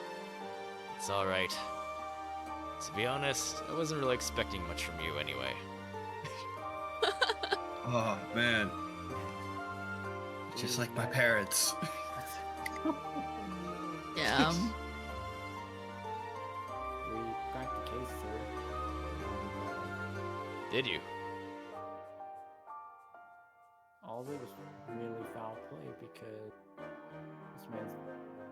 this guy's local. He wants everyone to just stay in his circus. Yes, unfortunately, many people we encounter in this line of work are, as you say, loco. The director pipes up again. I can only guess, but I believe that the entire circus is a product of Gerald Wright's stand ability. That would explain why he was able to pack up everything and travel from town to town so quickly, and why the circus never left any sort of traces. He nods his head towards the remaining troop members.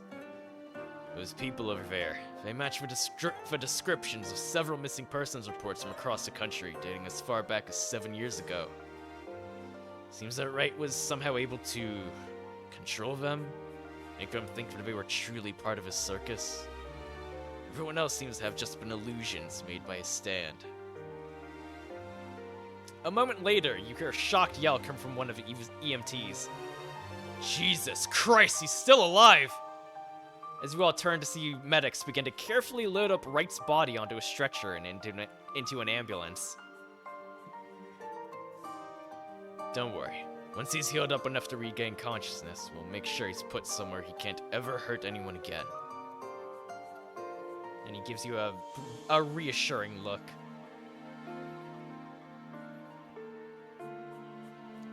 Thank you, sir. We really appreciate it. I should be the one thanking you guys. You did all the hard work. Congratulations to all of you on another job well done. I don't know about you guys, but I am ready for bed. Are you saying that in character or out of character? In character, but also out of character, I guess. I feel that. I could use some shut-eye. It's been a mighty long day. I got some business to attend to, and I think I should hit the hay afterwards. Of course, of course. I fully understand. I knew you would, Director. And not to beat a dead horse, but look over the clown and I feel the pie in my pocket. Why don't we go ahead and head on back to HQ? Well, before that, like, you all basically, like, chit-chat with the director a little bit. After a little brief discussion with the director about the case, Mr. Hart approaches you all, appearing unusually serious and somber. I really can't thank you all enough for helping me find the truth of what happened to Annabelle, and for helping me finally open my eyes to see past Gerald's lies. The director turns to Mr. Hart. The one and only Mr. Hart. On behalf of the Speedwagon Foundation, I sincerely thank you for your assistance in this investigation. And I'm sorry for your loss. Seems like you and Miss Wilson were close. I understand you're a busy man with your performances and all, but considering your main line of work has upped and disappeared, your abilities could prove to be a great help to the Foundation. I'm not asking you to make a decision now, but if you're ever looking for a career change, you could use good people like you. And the director hands Mr. Hart what seems to be a business card. Hart looks it over for a moment, then tucks it into his suit. Putting on his usual snarky, over-the-top persona, he gives a sly grin to the director. Oh, appreciate the offer, but I think I'll have to pass. I don't plan on retiring just yet. Hart pauses for a moment. I'm going to continue my magician act and prove not just to everyone, but to myself, and even the whole world, that Mr. Hart is truly the greatest magician that ever lived.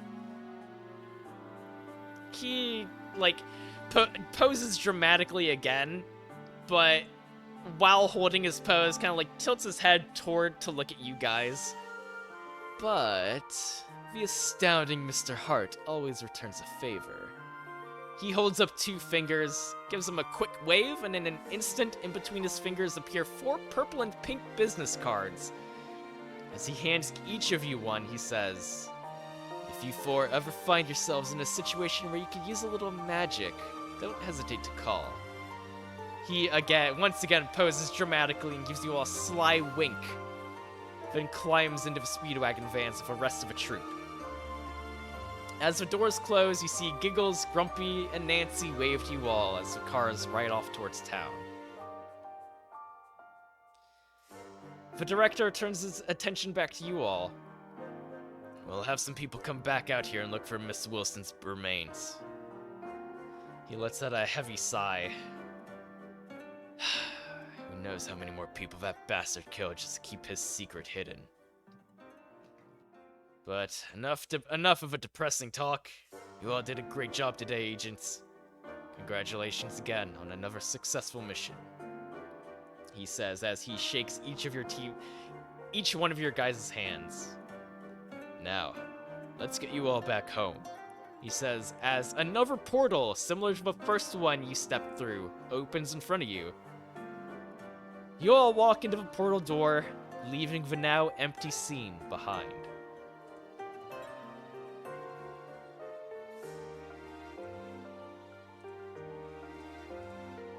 Wait, does Matthias still has the little frog? The frog? Oh yeah, you still have it. You guys kept everything that you managed to collect throughout the day. Awesome. Fought the whole time with it on his shoulders. Exactly. Exactly. It's a little bit dusty now, but good cleaning, a good washing will have it The brand cleaning new. would yeah. It was a great story. 10 out of 10. On Real quick though, we've got one more thing. You guys remember this Hello? guy? Hello? Uh-oh. My man. You guys remember this guy from the ending stinger of the first session? Whoa. Yeah.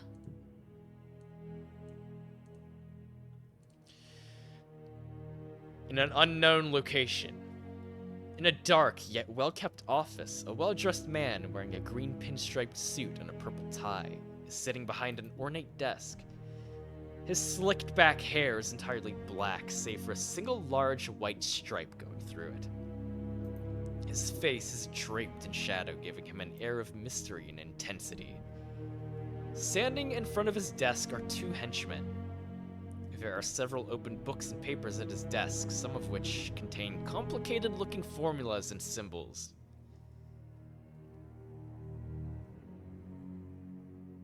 Any luck finding more volunteers? The mysterious man says to one of his lackeys. Not yet, boss. The last people we brought in didn't make it. A shame, the boss says coldly. And what about the Hellfire? The henchman speaks up. Ever since Logs was taken out, production of the Miami area has been slow. All his former connections are hesitant about working with us directly. The other major spots like New York, Los Angeles, and Austin are all working overtime to make up for it. The boss leans back slightly in his chair as he exhales a puff of smoke from a cigarette. Henchman hesitates for a moment and asks, "You know, I gotta ask, boss, why have a sudden interest in all that sciencey stuff? Not just that, but all the spooky occult mumbo-jumbo too? Seems like a man like you'd have some more, well, I guess normal hobbies?" "That's none of your concern," the boss says, holding back his frustration. "All you need to worry about is finding me those people that I told you to find, and making sure that we have enough hellfire." He gets up out of his chair and begins walking towards a bookshelf against the wall. As the two men turn to leave, he pulls out an ornate golden arrowhead from his suit pocket, which you can see here in tactical mode.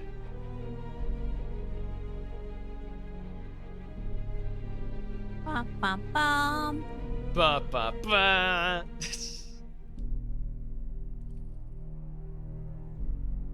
Before you go, he addresses the two henchmen while still staring at the arrow. "Do any of you have any family? Wife? Kids?" The two men look at each other, somewhat confused. Then one of them speaks up. "Nah, I don't, boss. Why do you..." Before the man can finish his sentence, the boss rushes at him, plunging the golden arrow into his chest, opposite his heart.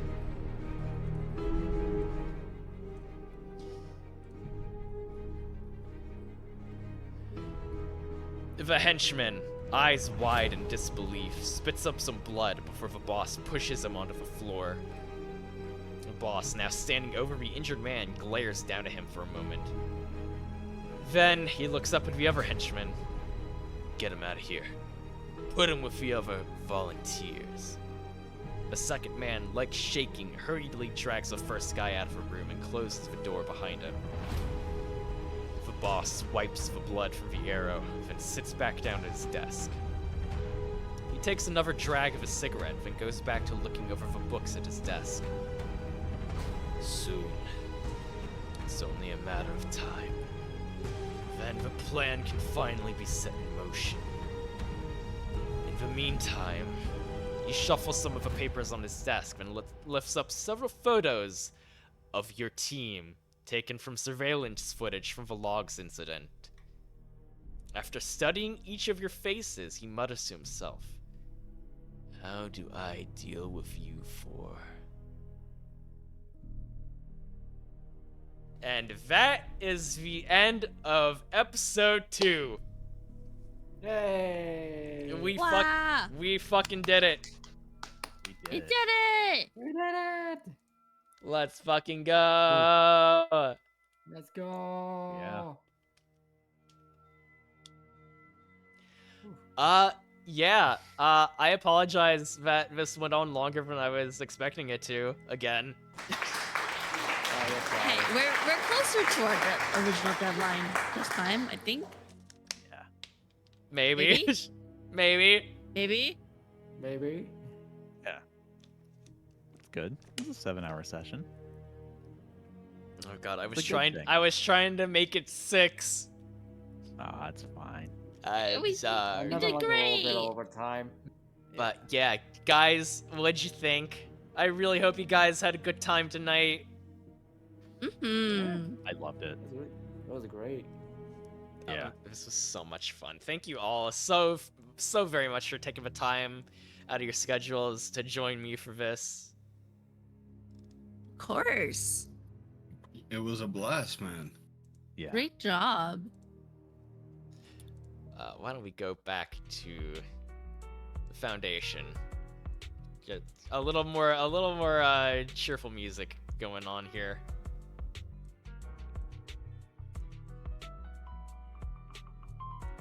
then you guys are free to place yourselves however you want within the facility. I can hear with my bunk buddies. Oh my god, Every again. day I've had. Well, listen, hey, you know what, Lagorn, you come in like sheepishly greeting your fellow agents. They kind of glare at you, but you suddenly pull out the coconut cream pie. Peace offering. They kind of just look at each other a little bit, like, fuck it.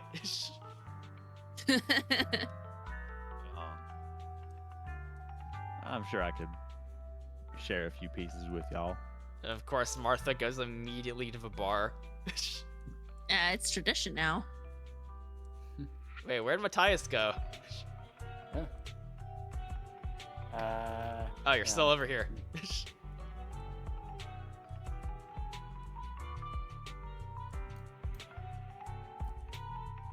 Okay. But yeah, again, thank you guys so freaking much for staying up as late as you did and joining me for this session. This was a ton of fun. I had a blast DMing for you guys.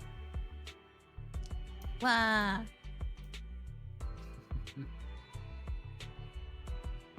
Great would be storytelling. Oh yeah, for Oh, sure. thank you. Yes. Like the whole time I was like, is it Mr. Hart? Until I was like, nah, I feel like it has to be Mr. Wright. Mm-hmm. Yeah, I'm not exactly the best at writing like mysteries, you know, but I feel like I did a somewhat decent job, I hope. Yeah. Yeah, Hey. you did great. Like it wasn't Yeah. meant to be anything too complex, you know? Like sprinkle little clues here and there. Mm-hmm. Hmm. I think you did a really good job at not making us feel like we were lost. Like you gave us, like you said, enough clues to be like, okay, well this is obviously our next spot. Which Yeah. I think is really good. So I think Which you helps. did a great job with that. For sure helps. Yeah. Aw, I'm glad you guys enjoyed it, and I'm really glad you guys had a good time. As a DM, I am so freaking proud of all you guys. You did amazing. No, you. You No, you. And you. You know, and you. and you. Alright. Well, Yeah, it was a ton of fun. it is almost 2:30 in the morning for me. I am very tired, as it is for Derivative. Is there any closing words you would like to say to our wonderful, incredible audience? Thank you for sticking with us. We hope you guys enjoyed this beautiful campaign that Cayman's running. Yeah, I hope you guys in chat enjoyed this. I hope you guys had as much fun as I did hosting it. Yeah, he put in a lot of work into it. We gotta He do put together. No. a short like get together like in the next few days or something, and just like do a quick like recap of just our thoughts of the theories and like what. Oh yeah, for sure. I'd love that.